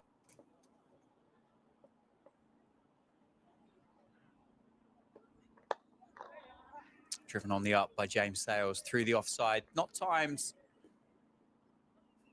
all that well. Ian Holland chases it down inside the boundary rope. Adds another couple of runs to his score. So he moves up to 17 and the score is 66 for 2. 23 overs now have been bowled in this innings. There'll be 1 over remaining before the tea break. And it will be bowled by the sole spin option for Leicestershire. It's going to be Liam Travaskis. And I don't know, is that the same hand warmer, Aaron? With Ian Holland? Yeah, or has the news spread of the success? I think it might be the one solitary hand warmer that Travaskis has just unbelted and passed to his captain. See, it's catching on. It is, yeah. April next year, freezing cold, blustery northwesterly winds. It's going to be all the rage. We're not going to be talking about woolly hats in championship cricket. We're going to be talking about NFL-style quarterback hand warmer pockets. Yeah. There you go. Just to provide you with an update in Division 1, Liam Dawson has just been dismissed by Rahul Chahar. Hampshire 106 for 6. Still needs 75 runs for the victory. Always amazes me. We've just had a lengthy conversation about options with regards to loan signings and who might be out of contract and options for Northamptonshire. And then Surrey signed Rahul Chahar for 1 game at the end of the championship season. They did it last year as well, didn't they, with Shakib Al Hassan, and they've had short-term deals with a few of the other big name players. Just stark contrast, the polarizing difference between the top and the bottom. It's cut away through the offside. Off the back foot by Rob Keogh. Couple of deliveries left now before that tea break. James Sales will be the man on strike to try and navigate it for Northamptonshire. Couple of balls left. Then we will break for tea here at Wantage Road on day 3 between Northamptonshire and the champions Leicestershire. It's powerfully struck into the body of Sol Budinger. So I believe this is the final ball of the session. The score is 67 for 2.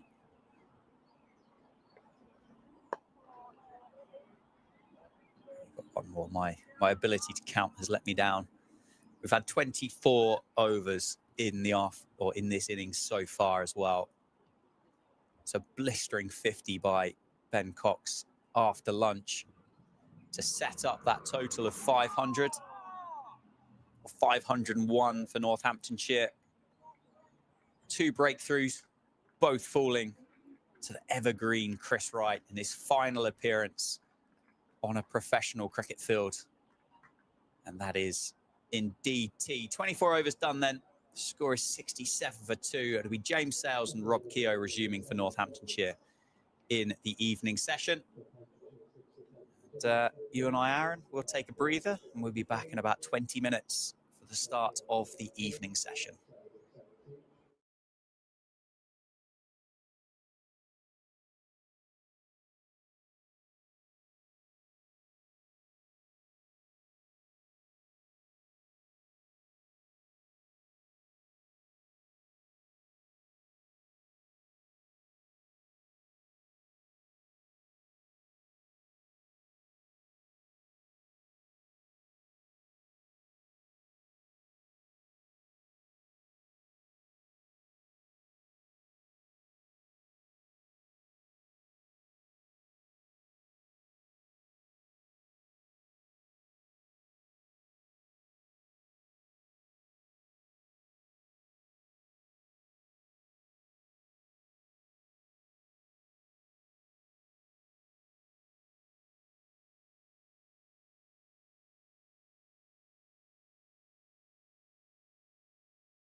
With the biggest range of cars to buy entirely online, it's no wonder everyone's cinching it. Alf cinched it. Becky cinched it with a 14-day money-back guarantee. I cinched it. You're supposed to play dead. Even my mum cinched a quality motor. You know you're everywhere. Chris and Sue cinched it with no surprise fees. Everything was covered. With so many great reasons to buy. The nation aren't just nailing it, they're cinching it.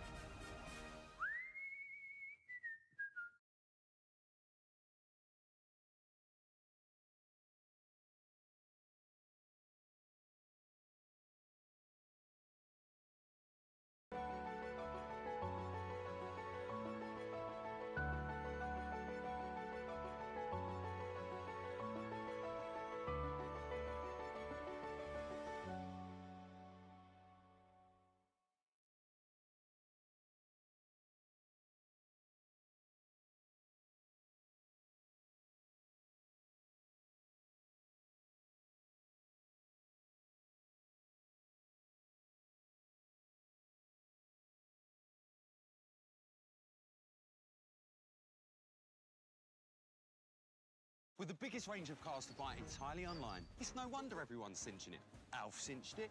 Becky cinched it with a 14-day money-back guarantee. I cinched it. You're supposed to play dead. Even my mum cinched a quality motor. You know you're everywhere. Chris and Sue cinched it with no surprise fees. Everything was covered. With so many great reasons to buy. The nation aren't just nailing it, they're cinching it.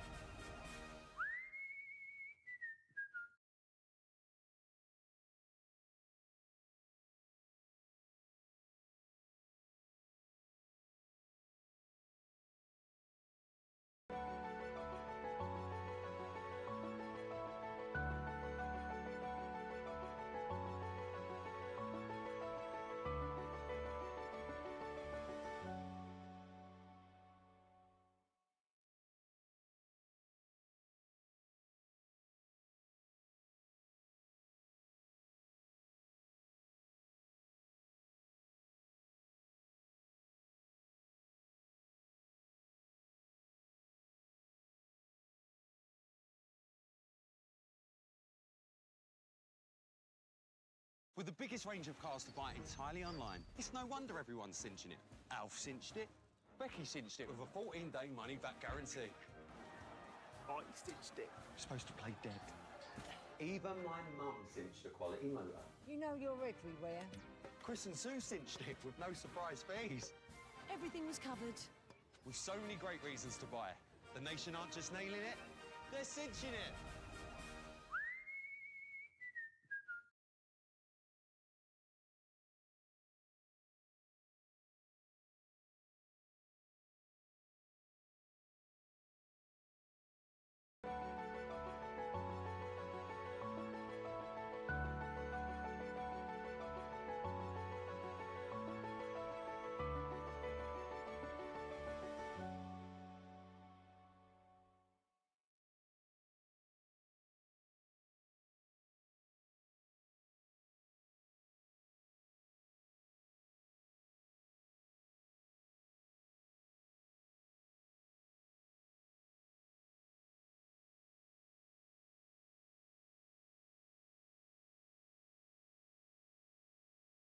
With the biggest range of cars to buy entirely online, it's no wonder everyone's cinching it.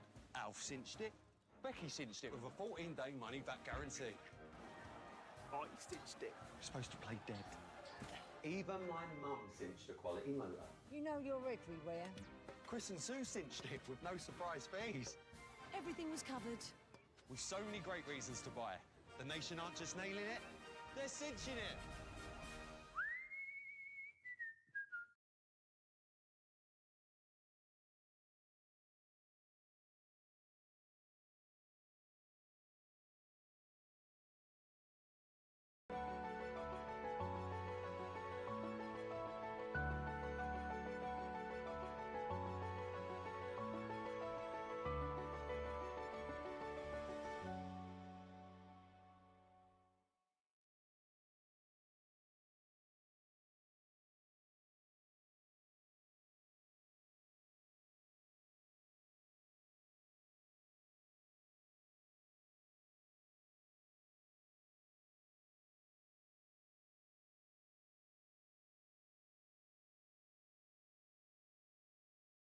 With the biggest range of cars to buy entirely online, it's no wonder everyone's cinching it.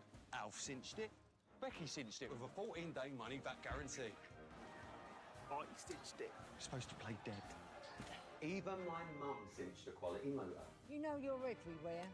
Chris and Sue cinched it with no surprise fees. Everything was covered. With so many great reasons to buy.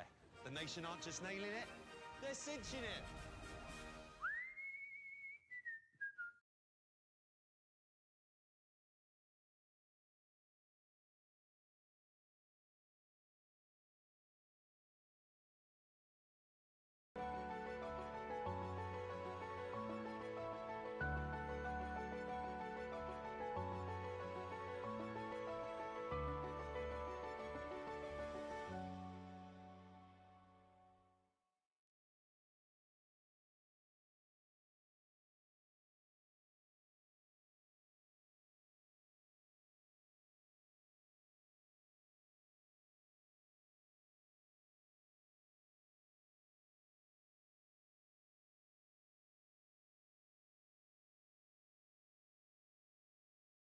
With the biggest range of cars to buy entirely online, it's no wonder everyone's cinching it. Alf cinched it. Becky cinched it with a 14-day money-back guarantee. I stitched it. You're supposed to play dead. Even my mum cinched a quality motor. You know you're everywhere. Chris and Sue cinched it with no surprise fees. Everything was covered. With so many great reasons to buy. The nation aren't just nailing it, they're cinching it.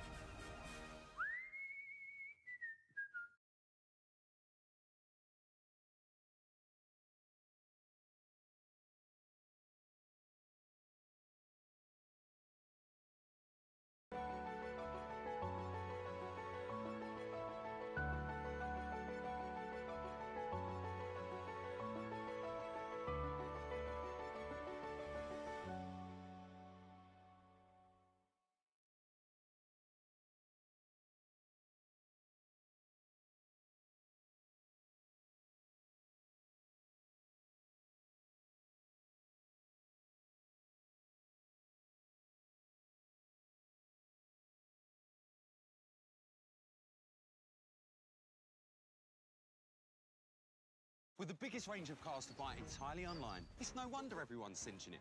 Alf cinched it. Becky cinched it with a 14-day money-back guarantee. I stitched it. You're supposed to play dead. Even my mum cinched a quality motor. You know you're everywhere. Chris and Sue cinched it with no surprise fees. Everything was covered. With so many great reasons to buy. The nation aren't just nailing it, they're cinching it.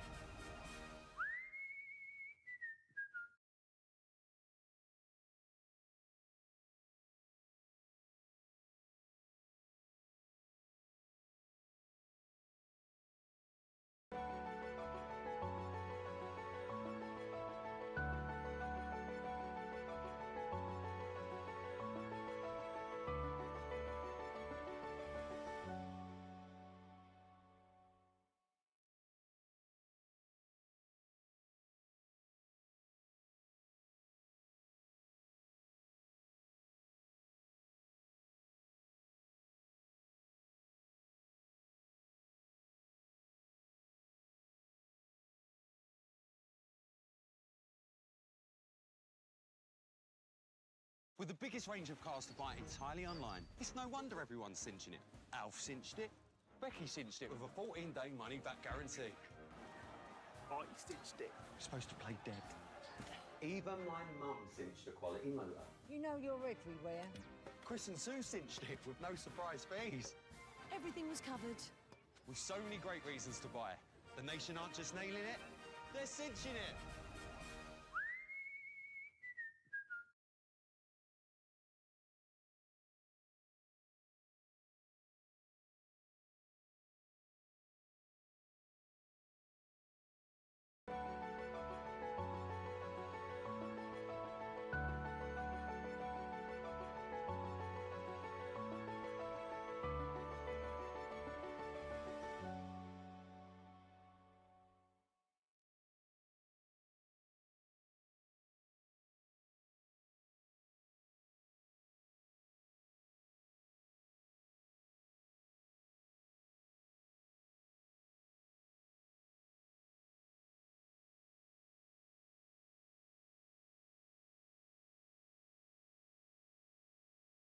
With the biggest range of cars to buy entirely online, it's no wonder everyone's cinching it.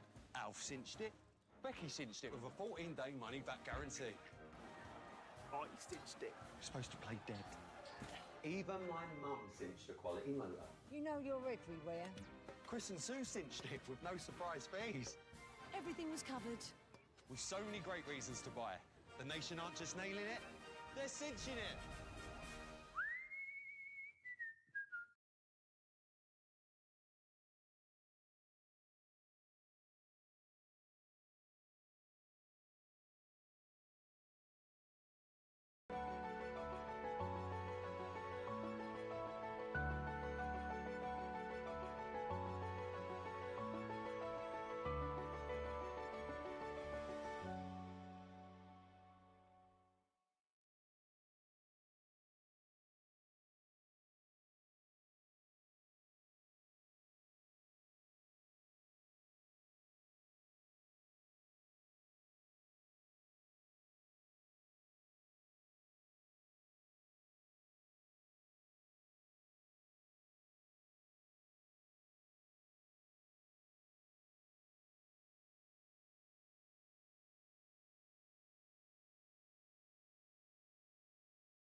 Well, good afternoon, everybody, and welcome back to Northamptonshire County Cricket Club's live stream, powered by Daffabet here at Wantage Road.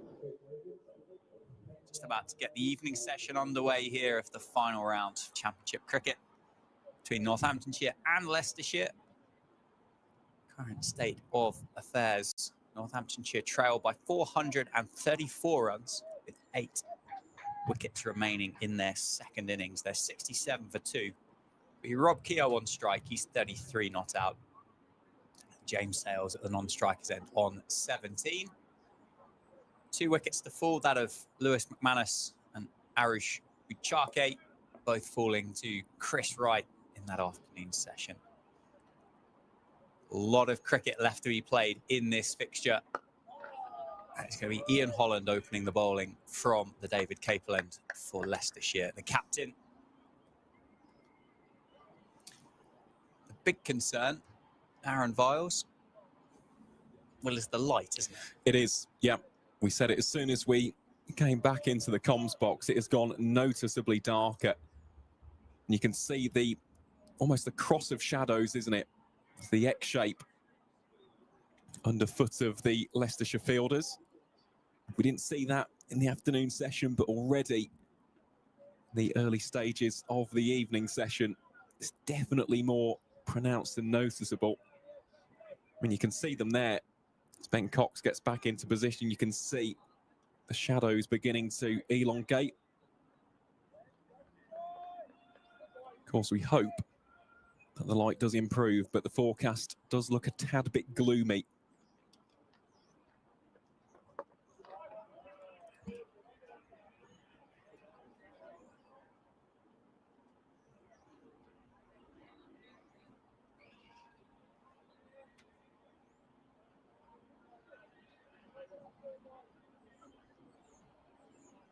Yeah, I don't think it's unlikely to get better, is it? It looks pretty set in. We might be okay. So the floodlights are on. They have been on. They were put on midway through that afternoon session. The umpires haven't taken a reading, have they, throughout the course of the game? So something that the two will just have to figure out and negotiate as they work their way through the day.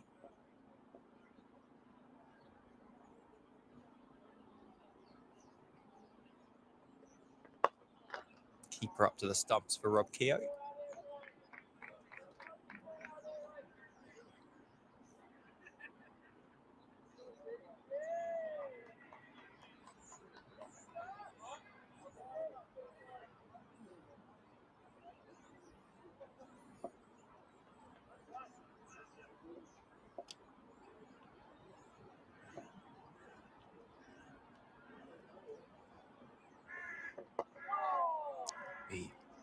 Keogh away this evening with a quick 2 taken.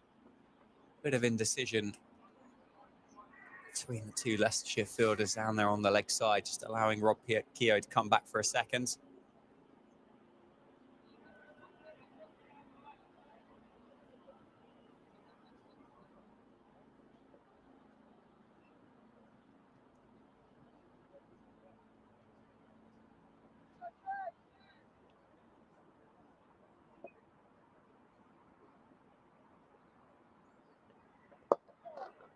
Beautifully timed. That one in front of square beats the dive and will be the first boundary of the evening session. Takes the score up to 73 for 2. Rob Keogh now on 39. Earlier on this afternoon, Rob passed 10,000 runs across formats for Northamptonshire.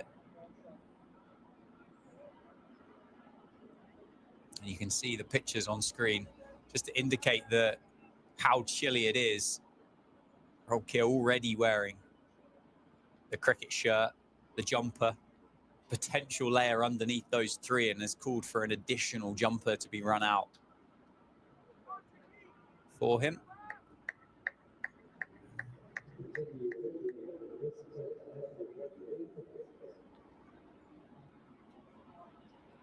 Just noticing there that Alex Green, the substitute fielder, still very much in play. Believe he's on for Chris Wright.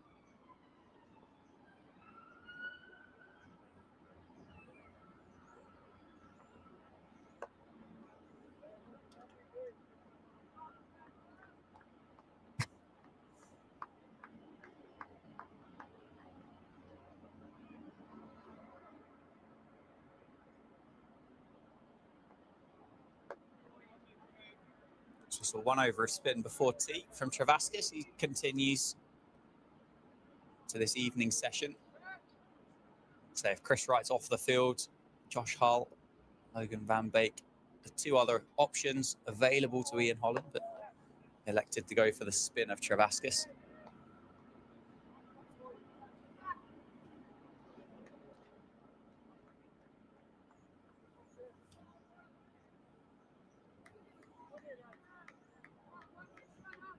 Not overly surprised by that, though. We have seen a little bit of grip and purchase, especially for the likes of Rob Keogh, Van Ramesh as well.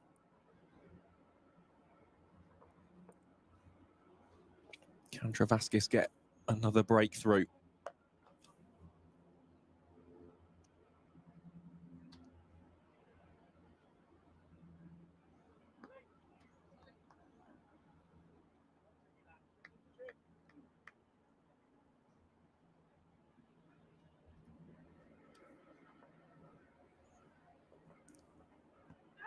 Appeal for LBW, but sliding down the leg side.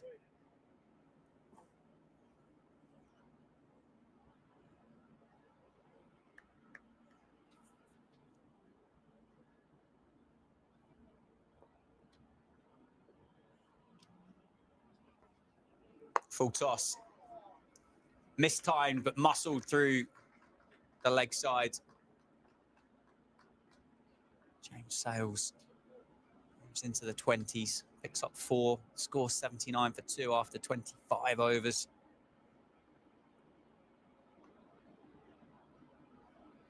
There's been another wicket in Southampton. Hampshire 117 for 7. They need 64 runs to guarantee their survival in the top flight. The latest man to go is Washington Sundar, dismissed by Rahul Chahar, who's got figures of 5 for 31 from his 13.3 overs. So if Hampshire lose that, well, they've got a very, very nervy watch tomorrow, with Durham and Yorkshire going head-to-head at Headingley. Here is Ian Holland then to Keogh, who tickles it beyond the grasp of Ben Cox down the leg side. In fact, it'll be given as 4 leg byes. Came off the hip or the pad there of the veteran all-rounder.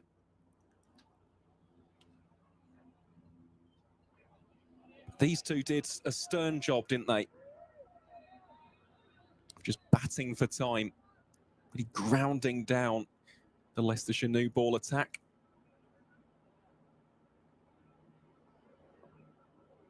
That's what Northampton need to do for the remainder of today.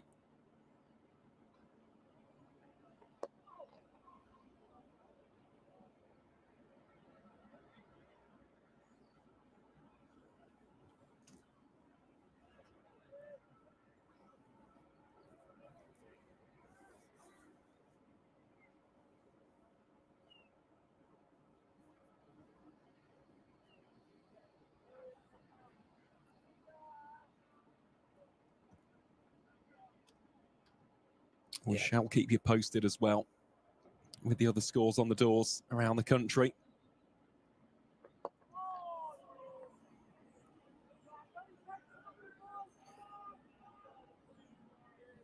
Let's have a quick look and see what is going on. Somerset are batting again down at Chelmsford. They're 76 for 4. They lead Essex by 71 runs. Bad light at Headingley. So that again becoming incredibly interesting in terms of the Hampshire result and the draw at Headingley. If that's the way it's going, we obviously know the result at Trent Bridge and the one at New Road as well. And then in Division 2, it's T currently at Canterbury. Kent are 61 for 3, trail by 366. And Gloucestershire trail Middlesex by 314. They are 34 for 1. And the final game in Cardiff, Glamorgan 231 for 9. 232 for 9, in fact. They lead Lancashire by 123 as it stands. Certainly that game down at the Utilita Bowl, worth keeping an eye on, isn't it, over the next half an hour or so. It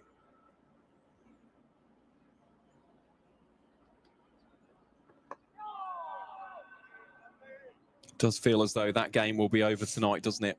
Unless there's any inclement weather or bad light comes into the equation. Continues to get gloomier here. Shadows definitely more prominent than they were 30 minutes ago.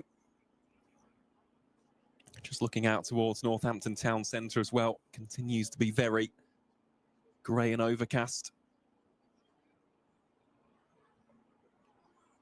But play shall continue, and it'll be Liam Travaskis with ball in hand from the Lynn Wilson centre end.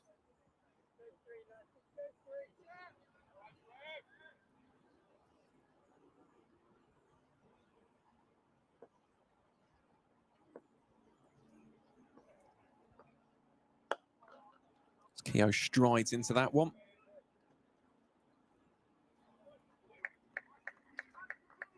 Currently on 41 is the Northants number 3.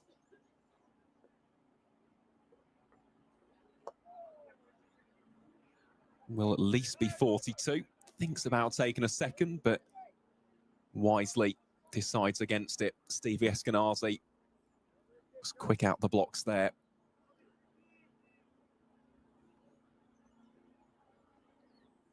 Brings Sales back onto strike.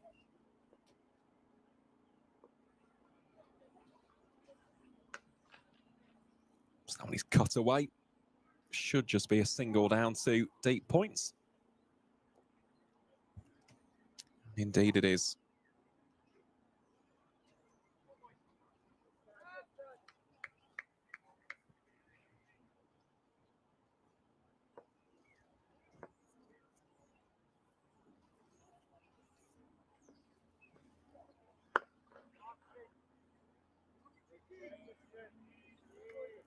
Just looking ahead to tomorrow as well. Forecast looks set to be okay. Continues to be overcast, a little bit cloudy. As that is edged and taken brilliantly by Rishi Patel. And Liam Travaskis does get the breakthrough. Rob Keogh flashing the blade. The Northamptonshire number 3 has to go for a well-made 42. The home side 86 for 3. As the Leicestershire travelling support serenade the champions to be. Well, that was nice bowling from Travaskis. Just put it in what you describe as a good area. Nice length, inviting the drive. And in the end, the temptation was too much for Rob Keogh. Throws the hands at it. And Rishi Patel, safe as houses in the position at slip. Makes absolutely no mistake with that one. Just interestingly, the umpires are beginning to have a little bit of a get together, whether they're chatting about the conditions at the moment. They're like definitely getting a lot darker than it was earlier.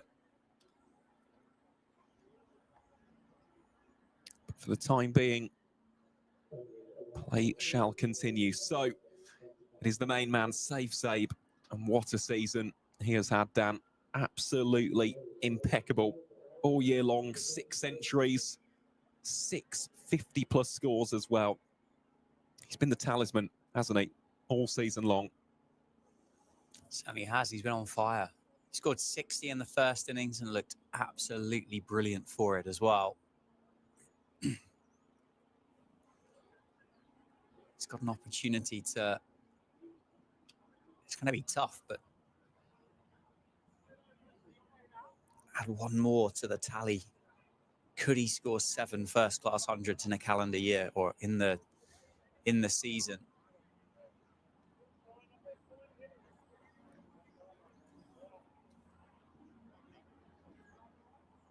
There's been another wicket in Southampton. Hampshire 121 for 8. Scott Curry, the former Leicestershire loanee, dismissed for 2 runs from 11 balls. LBW by Rahul Chahar. So Hampshire really staring down the barrel now. Safe save immediately goes for the reverse. Bit of a foot race on there for Lewis Hill. He's done well to restrict that to 1. That will be the end of the over as well. So Northamptonshire 87 for 3 after 28 overs of this 4th and final innings of this, the curtain closer of the 2025 Rothesay County Championship. And Dan, we said that we'd have that more retrospective look. And I know earlier we spoke about some of our standout moments, but one facet, one area which I always love to discuss is the future. And we've seen a lot of young talent from both of these counties. So the likes of Nirvan Ramesh, Adi Sharma, Stuart van der Merwe, Ben Whitehouse, Arish Bacharke making his debut in this game. As for Leicestershire, of course, you've got Rayan Ahmed, who continues to impress season in, season out. Alex Green had a wonderful Metrobank One Day Cup, joint 2nd leading wicket taker in that competition. I'll give you some time to think about this, but who do you think has been the real breakout star of the 2025 summer? Zabe just about penetrates the gap, beats the dive of the fielder, and this will be 4 runs out towards deep point. Lovely shot that from the Northamptonshire number 5. And it's a shot of a man who's in the form of his life. Are you limiting me just to Northamptonshire and Leicestershire? I was going full county circuit. Full county circuit. Yeah. Well, I think I've waxed lyrical about this guy in particular a lot during the course of this game. And the man with bat in hand at the moment. I know it's not a breakout in the sense that 16 or 17 years old, but what he's done this year is proven to a lot of people just the talent that he possesses. You get to see him behind the scenes, and he works so incredibly hard on his game. He is so skillful. There aren't many shots that Safe doesn't possess.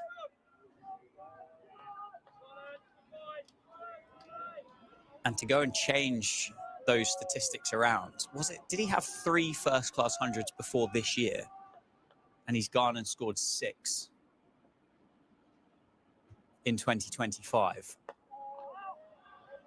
So he's gone and tripled his first-class hundreds. And yeah, superb cricketer, Safe, and I'm delighted that he's taken that step forward. In terms of other options around the counties,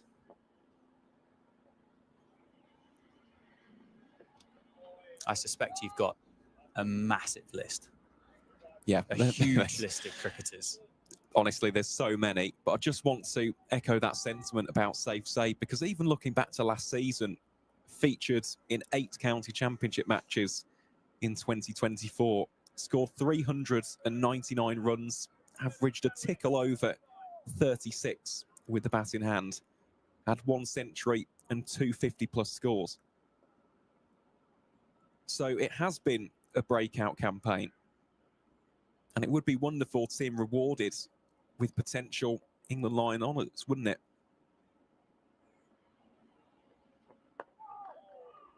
Not entirely sure when that squad is set to be announced, but I think in the Ashes squad announcement it said in due course, so I imagine it will be in the somewhat near future. End of the over. Northamptonshire 91 for 3 after 29, but he just has been superb. He just controlled games single-handedly, especially that knock against Kent. I mean, that was absolutely sensational. But aside from safe save, and yes, he is more experienced, but we're looking at the wider context of his career as a whole. Asa Tribe has to be up there. He has had an unbelievable couple of months. Look at someone like Dan Latigan, who was working at New Road in June, not as a player, but just on the staff. Yeah, there's been a few of late, haven't there, that have really come to the fore. Is it Dawkins at Kent? He's put together a bunch of brilliant innings. He was my next shout. Alex Green would be another one in the One Day Cup. Taz Ali at Warwickshire. He's such a good leg spinner. Still only 18 years of age.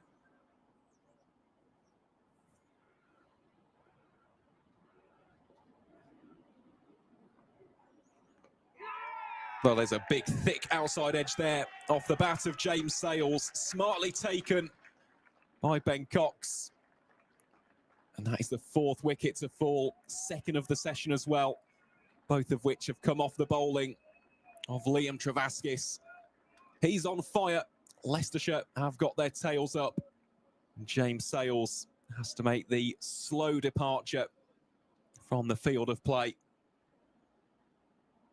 And those 2 wickets, well, I think they've probably put an end to any potential chances of a Northamptonshire run chase. This mammoth total, 501. That is the target on the board for the Tudor Rose. And Liam Travaskis has just ripped out the spine of this Northants batting unit. So next into bats will be Justin Broad. These two have had ever such a good campaign, haven't they? Across formats, Safe Sabe and Justin Broad. Feels like week in, week out, we've sung their praises all summer long. Well, I was going to say, you mentioned the end of the chances, but these guys that are in the middle now, yes, would require them to pretty much score all of them. But these are the 2 that have churned the runs out for Northamptonshire in 2025. They've been both superb. They've both dominated at times. Career bests for both of them.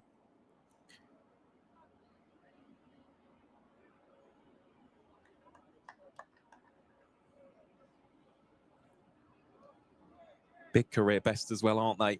196 not out for, 196 for Safe Sabe and 171 for Justin Broad, respectively.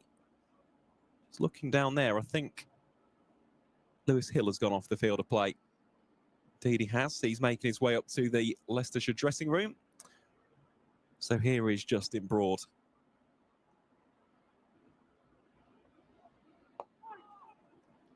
Yeah,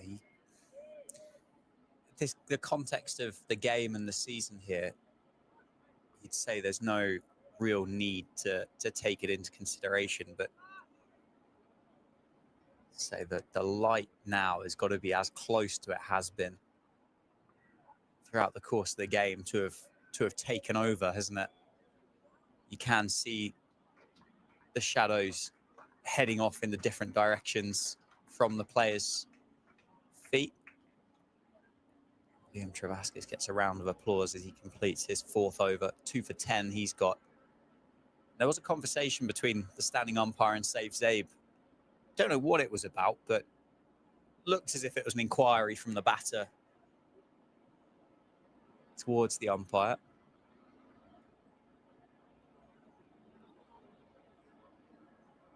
Obviously, there's no great pace involved in the game at the minute, with respect to Ian Holland and obviously the finger spinner of Liam Travaskis.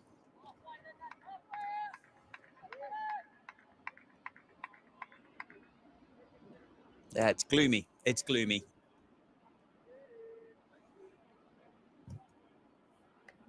Certainly not conditions you ideally want to bat in, are they?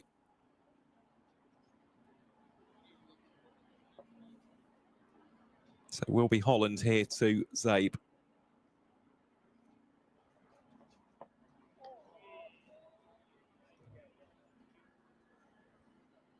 James Fuller is leading a nice counter-attack down in Southampton.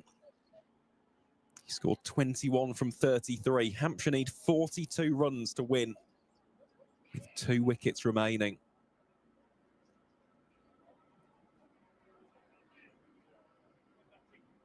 Dread to think what those Hampshire fans are going through right now. Must be some very sweaty palms and shredded nerves.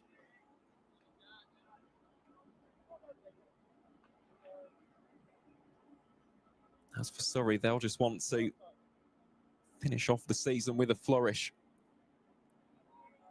Rahul Chahar has got 6 foot in that game. And the reason why it's so important, they are off for bad lights at Headingley.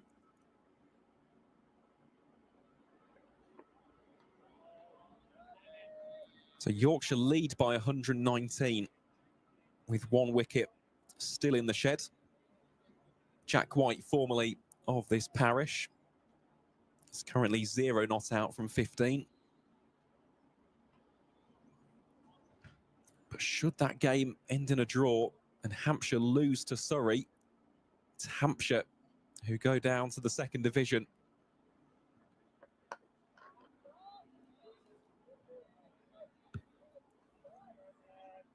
Just catalysed, wasn't it, by that points deduction for the bad pitch against Sussex. So just looking down there, Chris Wright is back on the field. Slightly wideish mid-on.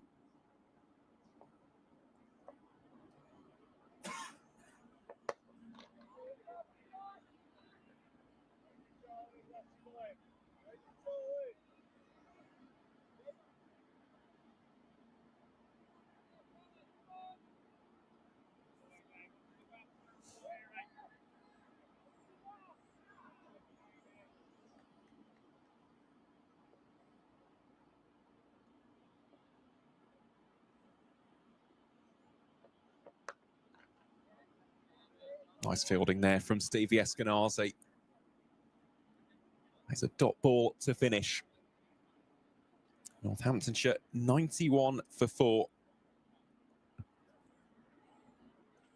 Still require 410 for the victory with 6 wickets remaining. Unsurprisingly, it will be Liam Travaskis.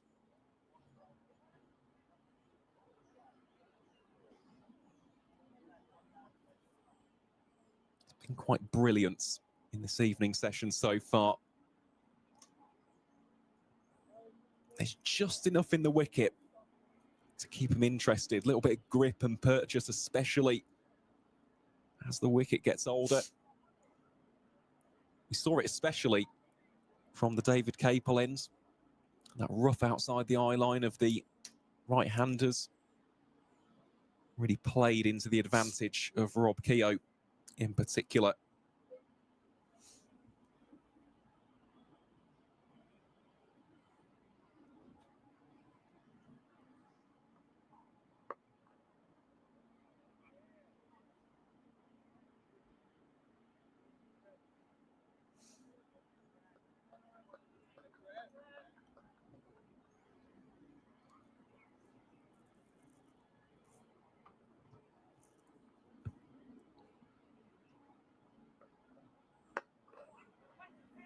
It's a nice looking drive, isn't it, that, from Justin Broad.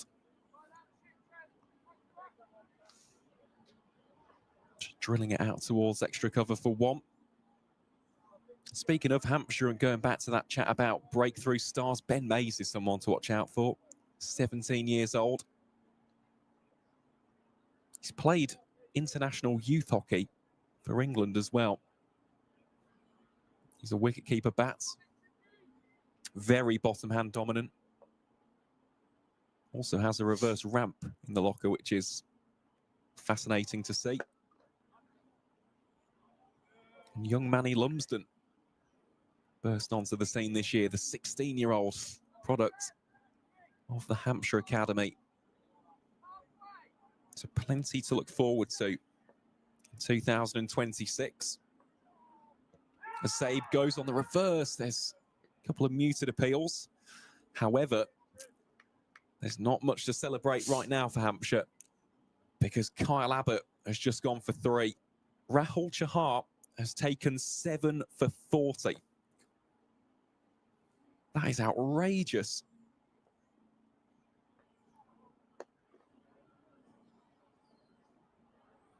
Single taken there by Sabe. Moves him on to 6. Bear in mind that his previous career best was 5 for 59. That is a remarkable performance. And as I say, flown in for one game.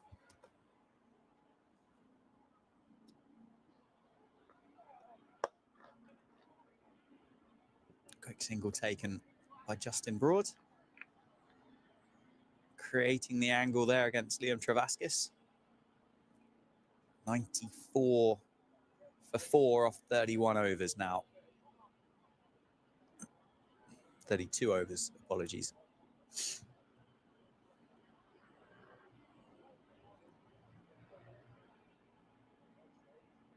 Just looking there, we will be Ian Holland. Takes off the cap and the jumper as well.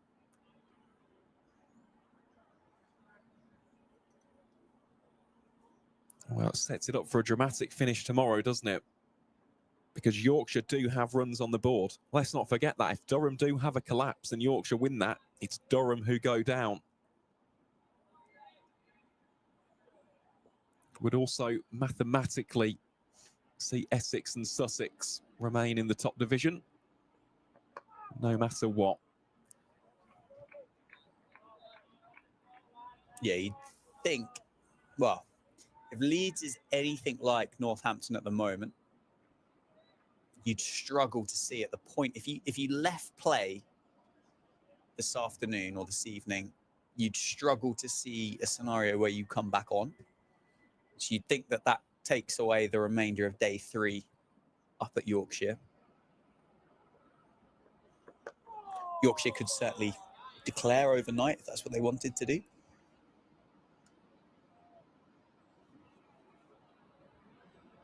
I suppose it would depend on the appetite of Yorkshire to go and chase a victory there. Not necessarily they would look to, what's the word? Kind of assist Durham's survival. I don't necessarily think they would set it up in that sense, but would they keep batting and just bat as many as they possibly could? And at the end of the day, it doesn't matter for Yorkshire, does it? It doesn't, because should Hampshire lose that game, they need 39 runs with a solitary wicket remaining. Yorkshire safe, which in fairness would be a good effort from the White Rose. Jack White, as you said, has been immense. It's a nice lead from Justin Broad. Good take as well by Ben Cox.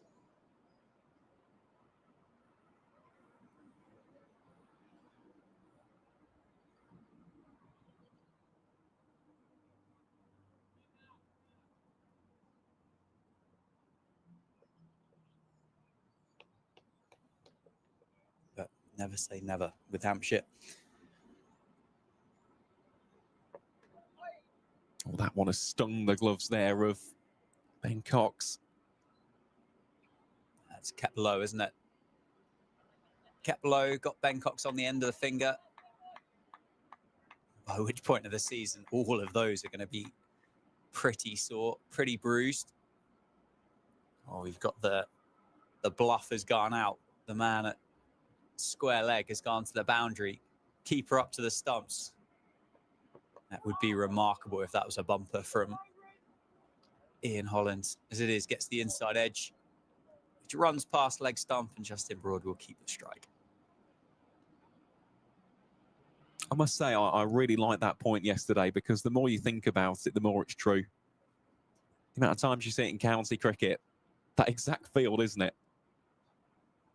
Yeah, there's another way to look at it in the sense of that for that instance, I know both of them are relatively new to the crease. Could they have been looking to have given Justin Broad the single, keep him on strike, a bit of a longer spell bowling at Broad, put a bit of pressure on him? Would be fair to say the pressure would grow on Safe Sabe if he was at the non-striker's end, not facing deliveries. So it could be tactical for a different reason in this particular instance. But yeah, and it must be incredibly challenging. 406 runs required off a minimum of 119 overs. 95 for 4 off 33. It's not exactly like Northamptonshire have taken a chunk out of it. That's well played by Justin Broad. That is the calming thing about these two.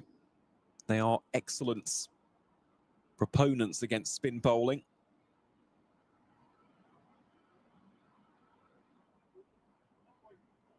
Especially Broad on the sweep shot. Very strong player in that department.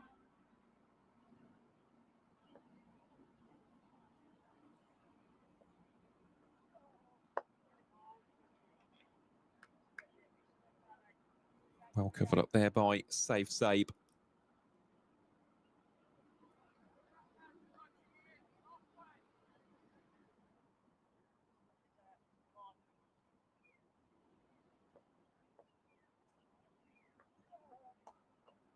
This time it's Sabe who goes for the sweep shot.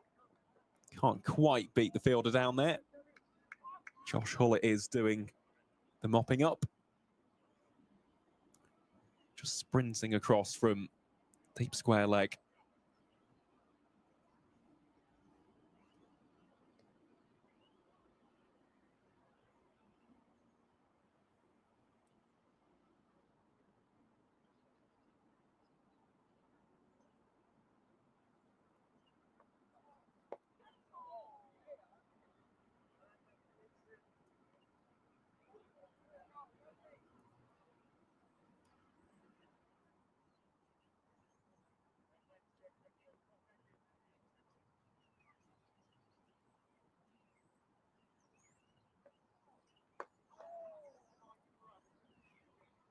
Another stylish shot through the covers there from Justin Broad. That will be a single to wrap up over number 34. So Northamptonshire slowly but surely just chipping away.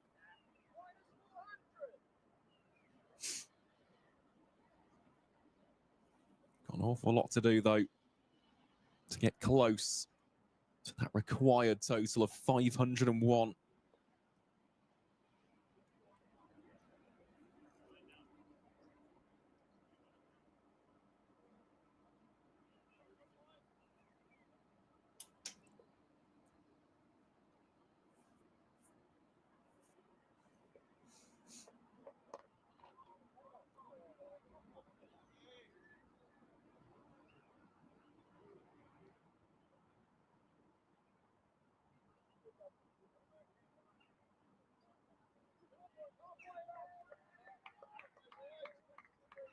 Plenty of encouragement being offered by the Leicestershire fielders. It's been the case throughout the game. They have been well up for this one.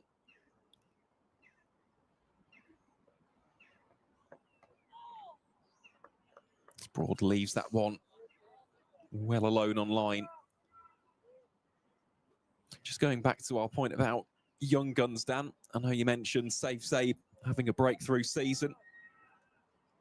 Who would you say have been the standout young players from your perspective across the county circuit. I've already mentioned quite a few names. Anybody else who immediately springs to mind? Shouts of catch here, Cox. He almost lost his balance in the end. Yeah, young guns is it's interesting, isn't it? You've named a lot, if not all, of the guys that I was thinking of. There's been a few that have, similar to Safe, I guess you'd describe as come of age, maybe. James Coles, I think, would fall into that category down at Sussex. Rayan Ahmed would fall into that category at Leicestershire as well, being given that responsibility further up the order, showing exactly what he can do. James Rue at Somerset continues to get better. I realise I'm answering a different question to the one that you've asked, but I think the one player that, and it's been injury that's kept him off the field, that I was very excited for in 2025, and one that I thought, had he had played cricket through the course of the summer, could have been a genuine outside chance to have got on that aeroplane down to Australia. That's Derbyshire's Harry Moore. He's not played all that much, has he? But I really, really rate Harry Moore. And I think he has got such an incredibly bright future ahead of him.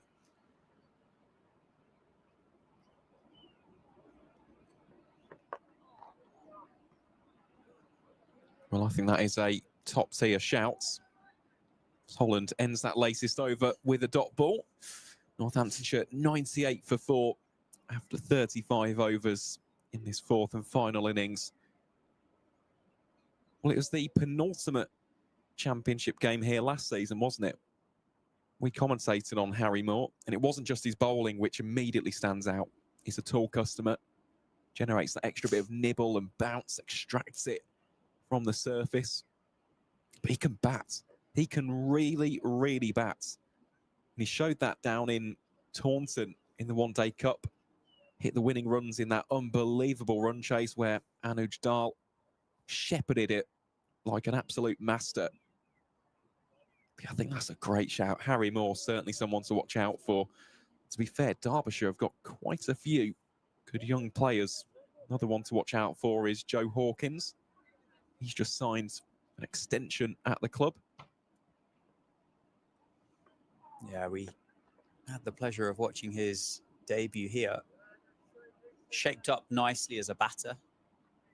I thought that the bowling in those Kookaburra rounds, in fairness, the expectation and the pressure goes all on the spinner, doesn't it, to do the damage and make the breakthrough. So to have that responsibility on debut, tough ask, but certainly looked very, very organised. I think another one of those Staffordshire cricketers, isn't he, that have joined up with Derbyshire. There's a good relationship between those two. There's the sweep from Safe Sabe. Will beat the efforts of Logan van Beek, and that will bring up the team 100 for Northamptonshire County Cricket Club. Brought up in some style there by Safe Sabe. Just slightly misdirected, wasn't it, from Travaskis?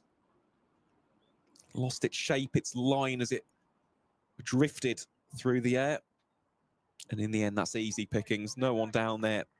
Deep fine leg to cut the ball off.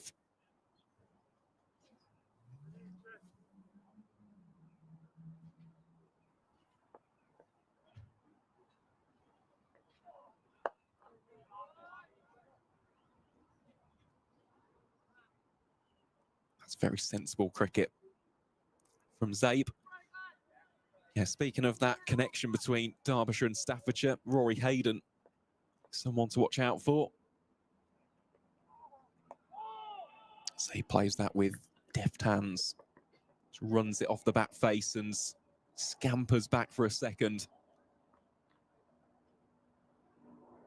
Yeah, I think there's a lot of exciting talent. Goes to show, doesn't it, the value of the pathways, the academies, the national counties, for producing some excellent young cricketers. Yeah. And I mean, what I'm about to say isn't exactly the ideal argument for the structure of the domestic calendar and the addition of the fourth competition. But because of that, it has forced counties to look further afield, to look into the future a little bit earlier than maybe what they would have done 5 or 6 years ago, and unearthing these gems starting to feel a little bit consistent now for some counties. It's not necessarily a surprise, and it's the number of which that you've listed through as well that I think highlights that point. Maybe 10 years ago we might have just sat here and spoke about one person because that was the one opportunity that popped up, whereas now we've gone through at least an 11, if not a squad of young gun exciting players that have been given those opportunities either through injury or through unavailability. And it's not one game either. It's a campaign, isn't it, in the One Day Cup? It's not I just fill in for a game and figure and see what happens, and don't worry because the main guy will be back next week. So almost an accidental positive from it, I suppose, is the way to describe it. Still not ideal. I mean, you'd rather have the absolute very best, wouldn't you, going against one another. Ian Holland here bowling a beautiful channel. It's what you describe as a byproduct, isn't it? Yeah.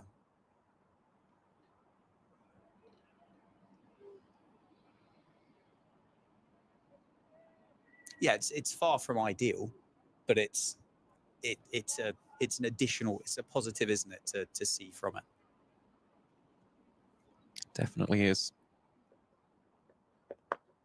Broad drops the bat down on that one. And from the One Day Cup, opportunities can materialise. We saw Arav Shetty in that campaign for Lancashire. He then went on to make his T20 debut at finals day. He's gone on to play in the Championship as well, which is fantastic to see. He's another fine young prospect. Spent time at the South Asian Cricket Academy. And his calling card, especially with the ball, is the Karen ball, which is so difficult to bowl. Because in terms of the action, you flick the ball with your middle finger. For anyone who used to play Sabutio, that's how I'd describe it. Do you mean you don't still play? Oh, those days are gone, unfortunately. You've hung up your Sabutio boots, yeah.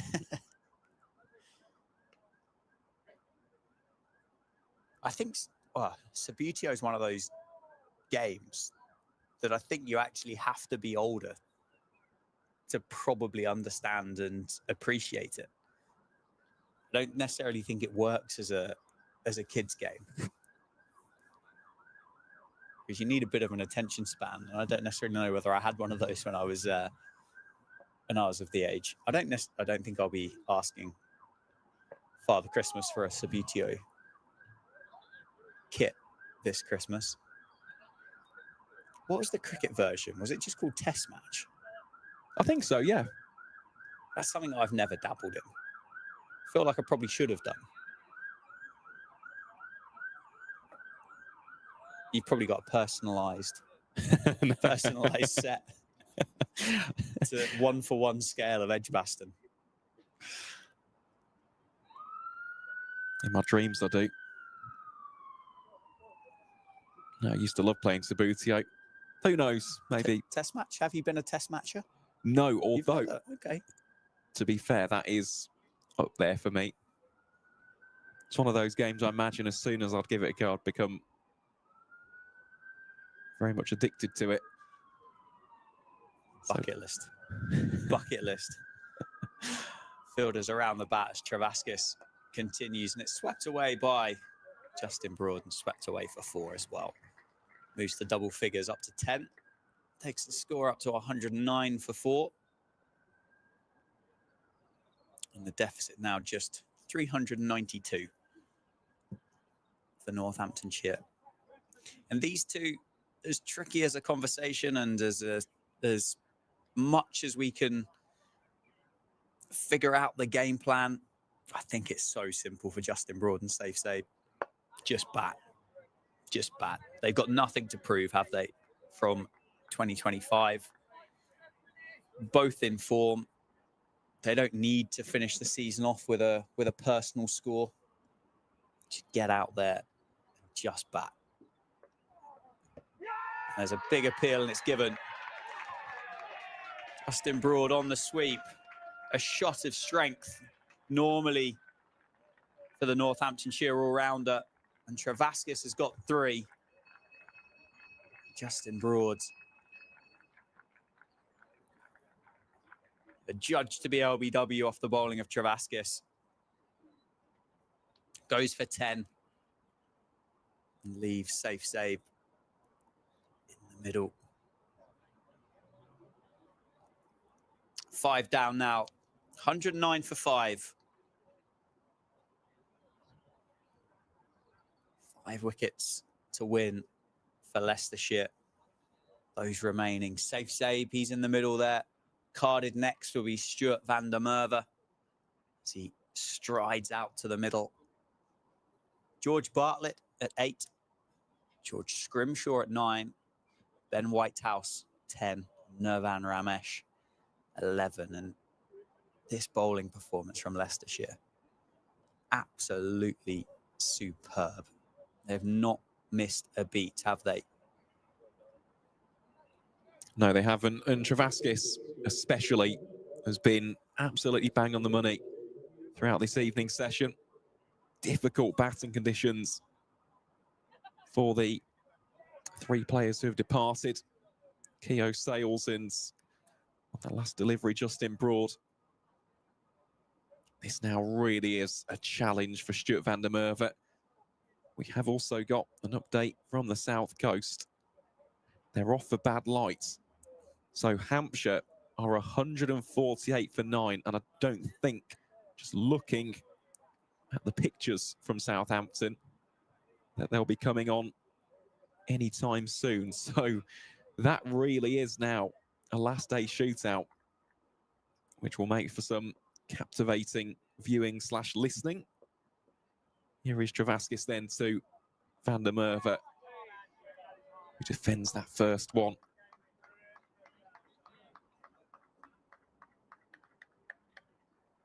Must say fair play to both sets of players for continuing to scrap and battle away. Of course, for Leicestershire, they'll be looking to wrap up the title in sumptuous style.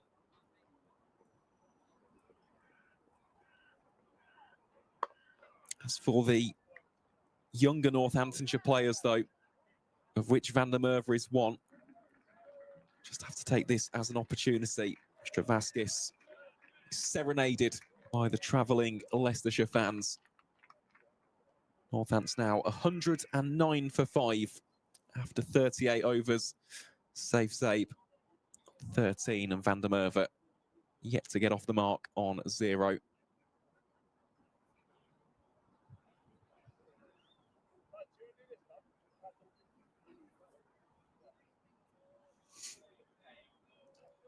Yeah, obviously a clear tactic. Justin Broad was on strike for Ben Cox to be up to the stumps. Now that Safe Save is there, he's quite happy to stand back. One slip and a gully. Ian Holland.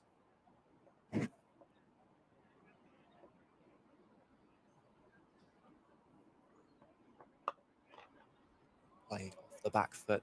Dropped into the offside for a single for Safe Save. Won't upset Leicestershire in the slightest. Give them an opportunity to bowl at the new man.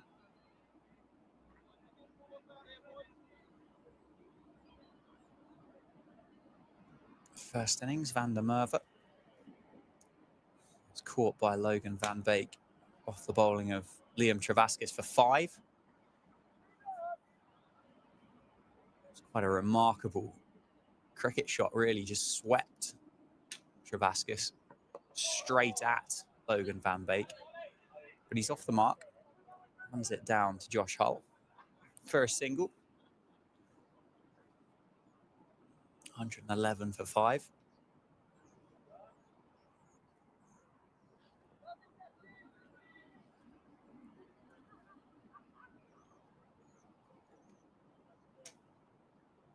Few hardy souls, aren't there, Aaron? Still just in the grounds.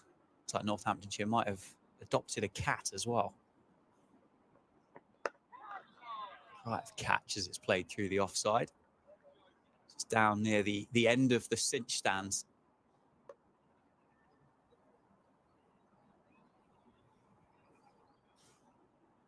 Brian's moved. Brian's moved from Taunton.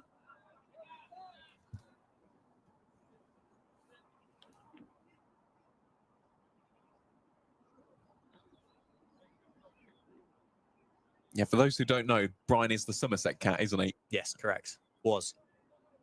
Now the Northamptonshire cat. He's moved. Fancied a trip to Northampton. Northants away. End of September. Just ticking off the 18. Well bowled. I've got the quite the same ring to the night as the 92, is it? The 18. Have you ticked them off though? No. You? Yep. I thought you probably had. Yep. For me, up next is the outgrounds, Oh yeah. which this season I actually ticked off a couple. Ticked off York. Ticked off Scarbados, which I was buzzing about. North Marine Road definitely lives up to the hype. Are you talking all of the currently used outgrounds or ones that are, or every outground that's ever been used? Just currently used. Okay. Just currently used. Although, in fairness, I would have ticked off a couple of those.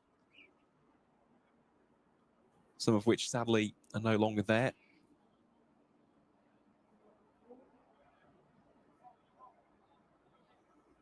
Ticked off a really interesting one this summer as well. Oh, it's a beautiful delivery from Ian Holland.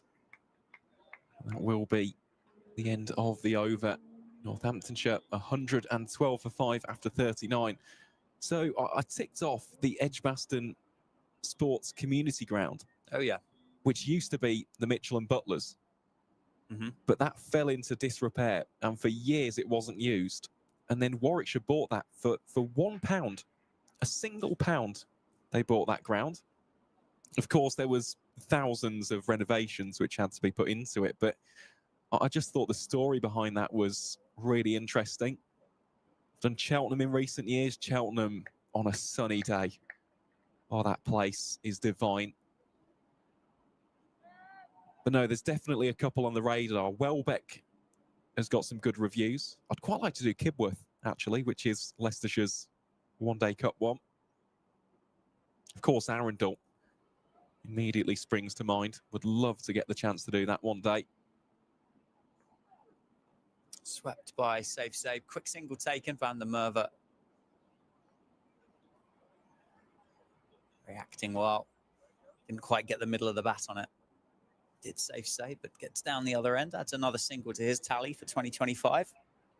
Now, Arundel's a special cricket ground. Fancy a trip over to the Isle of Wight? Oh, yes, Hampshire absolutely. played there. It wasn't this year, was it? Maybe last summer or even the summer before that, the way that time flies by. It's at Newport, isn't it? Yeah.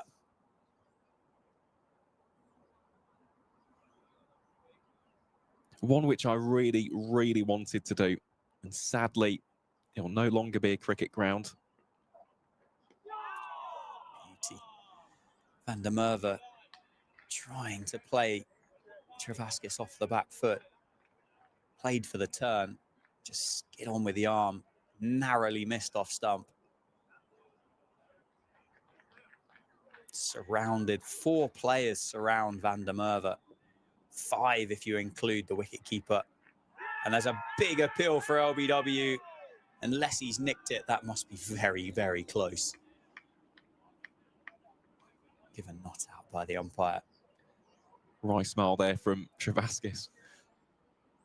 He's searching for these extra wickets. He wants to be the match winner here for the Foxes. Well, if this light holds, pulled away nowhere near the middle of the bat, it wouldn't be impossible with 16 overs to go, with the tail at which Northamptonshire have. Leicestershire could be thinking about a 3-day finish.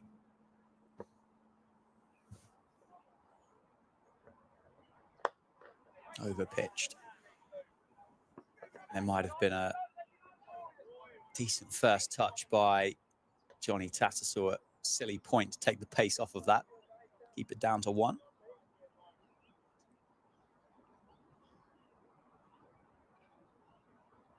You think if they can particularly remove Safe Zabe, Leicestershire would be very, very optimistic at their chances of getting this game finalised this evening. If, of course, the light holds. Now is the reverse sweep for a single for Zabe. Don't know about you. I'm glad they haven't, but I'm quite surprised that the umpires haven't come together for a conversation as yet.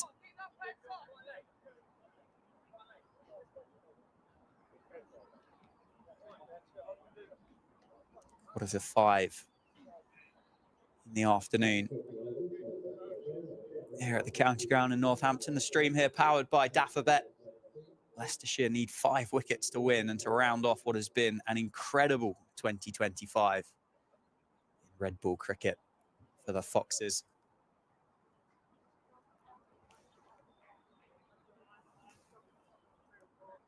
Just before Justin Broad got out, Northamptonshire just need to bat. Nothing more as an option really from there. 5 down for 115. Almost changed from remarkable to Northamptonshire needing something out of this world to even save the game, let alone get close to Leicestershire's target they set them this afternoon of 501. I was just looking beneath us, and there was quite a funny moment there with Sol Budinger and Josh Hall. Budinger does bowl a little bit of spin. He's got the solitary first-class wicket. He's just looking over to Hull, who's located at deep third.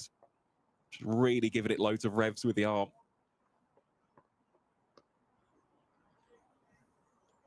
As you said, it just depends about the light, doesn't it?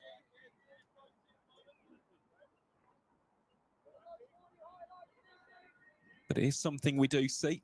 The light gets to that stage where only spin can be bowled. Leicestershire do have Rishi Patel, who we saw bowl in that first innings. Budinger is a spin option himself. Travaskis will want the lion's share, though.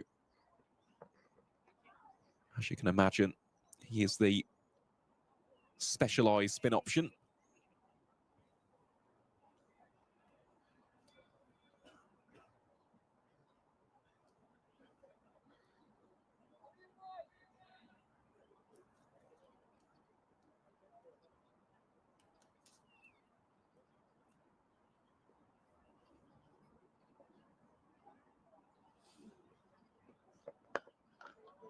Change of pace from Ian Holland, defended by Safe Zabe. You can see Leicestershire's tactics here as well. They want to bowl at Stuart van der Merwe. The field is spread now, isn't it? With Safe Zabe on strike. There's 4 on the boundary.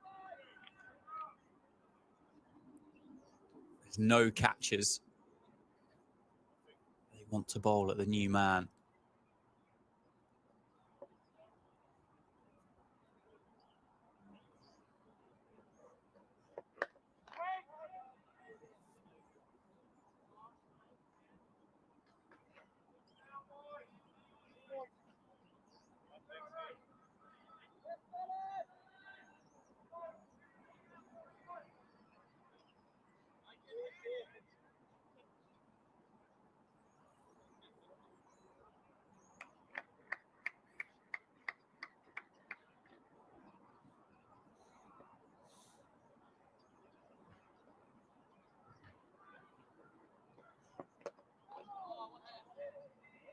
Single taken by Zabe at the end of the over, so he will keep the strike.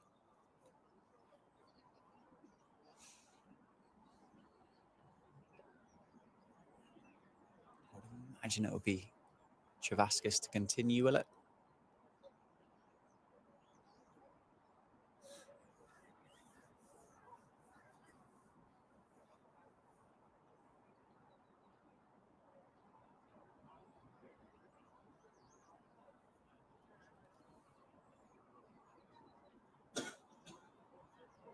It's going to be Travaskis to continue from the Lynn Wilson centre end. 9 overs, 1 maiden, 3 for 29 for Travaskis. Bowled the 1 over before tee.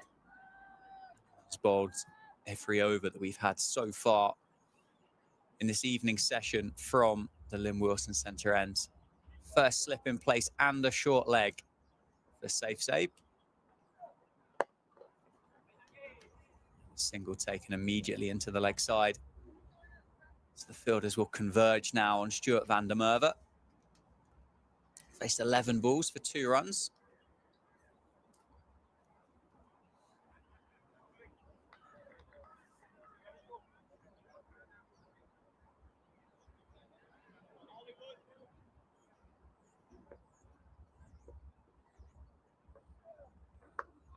Certainly turn on offer for van der Merwe. Rishi Patel getting loose as well. I wonder whether there is a factor with the light as well, whether it's an appeal for LBW there. Whether there's a factor with the light that anybody quicker or taller than Ian Holland could be curtains for today's play. I've got so many runs to play with. It's not like if they bowled a long spell with Rishi Patel, for example, it would really matter a great deal. With Travaskis operating from this end. Because if it's going to be Rishi Patel to come on, he's either desperate to bowl or he's been told he's going to bowl. You'd think you'd look at Van Beek or Hull or Chris Wright, wouldn't you, from the David Capel lens? All of which would be a bit quicker than Ian Holland.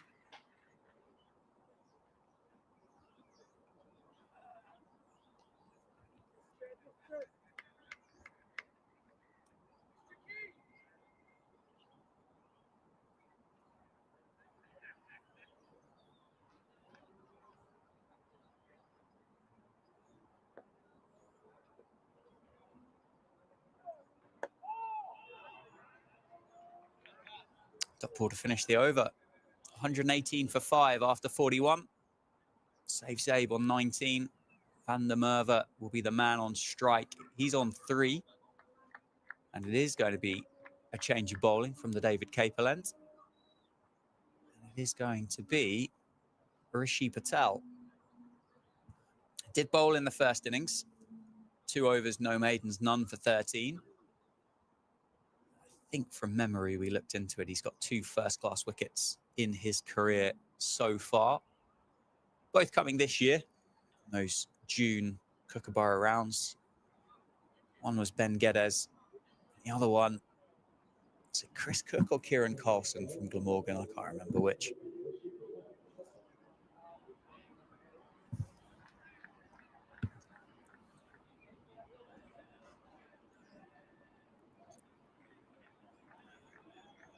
Replaces the captain.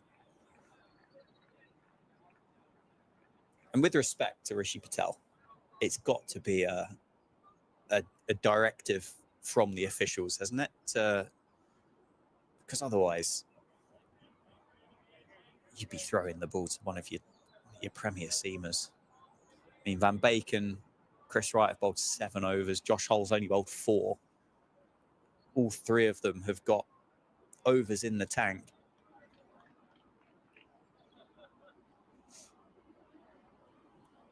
Short leg in place. Eskenazi at first slip. So Rishi Patel begins his spell. Starts with a full toss to Van der Merwe. You can see there, can't you, the full toss outside off stump for Van der Merwe early in his first-class career has just been blocked at the fielder at mid-off. Had he had played 50 first-class games, 100 first-class games, I dare say that would have been deposited back over Rishi Patel's head for 4 or 6.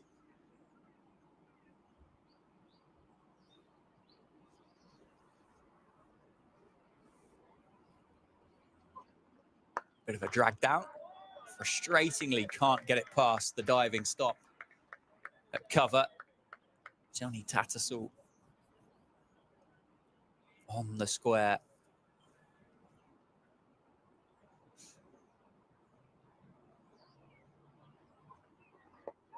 Inside edge. Will get the single. Safe save. Responding well. Just seeing that teammate might have been struggling there a little bit. I think that's the worst thing that could happen for Van der Merwe is just gets bogged down. He's 4 off 18 now. It's if he and Safe Save can just start to rotate the strike and just allow that number just to tick up a little bit. It's tough going. It's tough going. Everybody wants to see the scoreboard tick along, don't they? If you're there and you think you're making, or you want to make an impression, or this is your opportunity to make an impression, if I could finish 80 not out, that could do me wonders going into the winter and going 2026.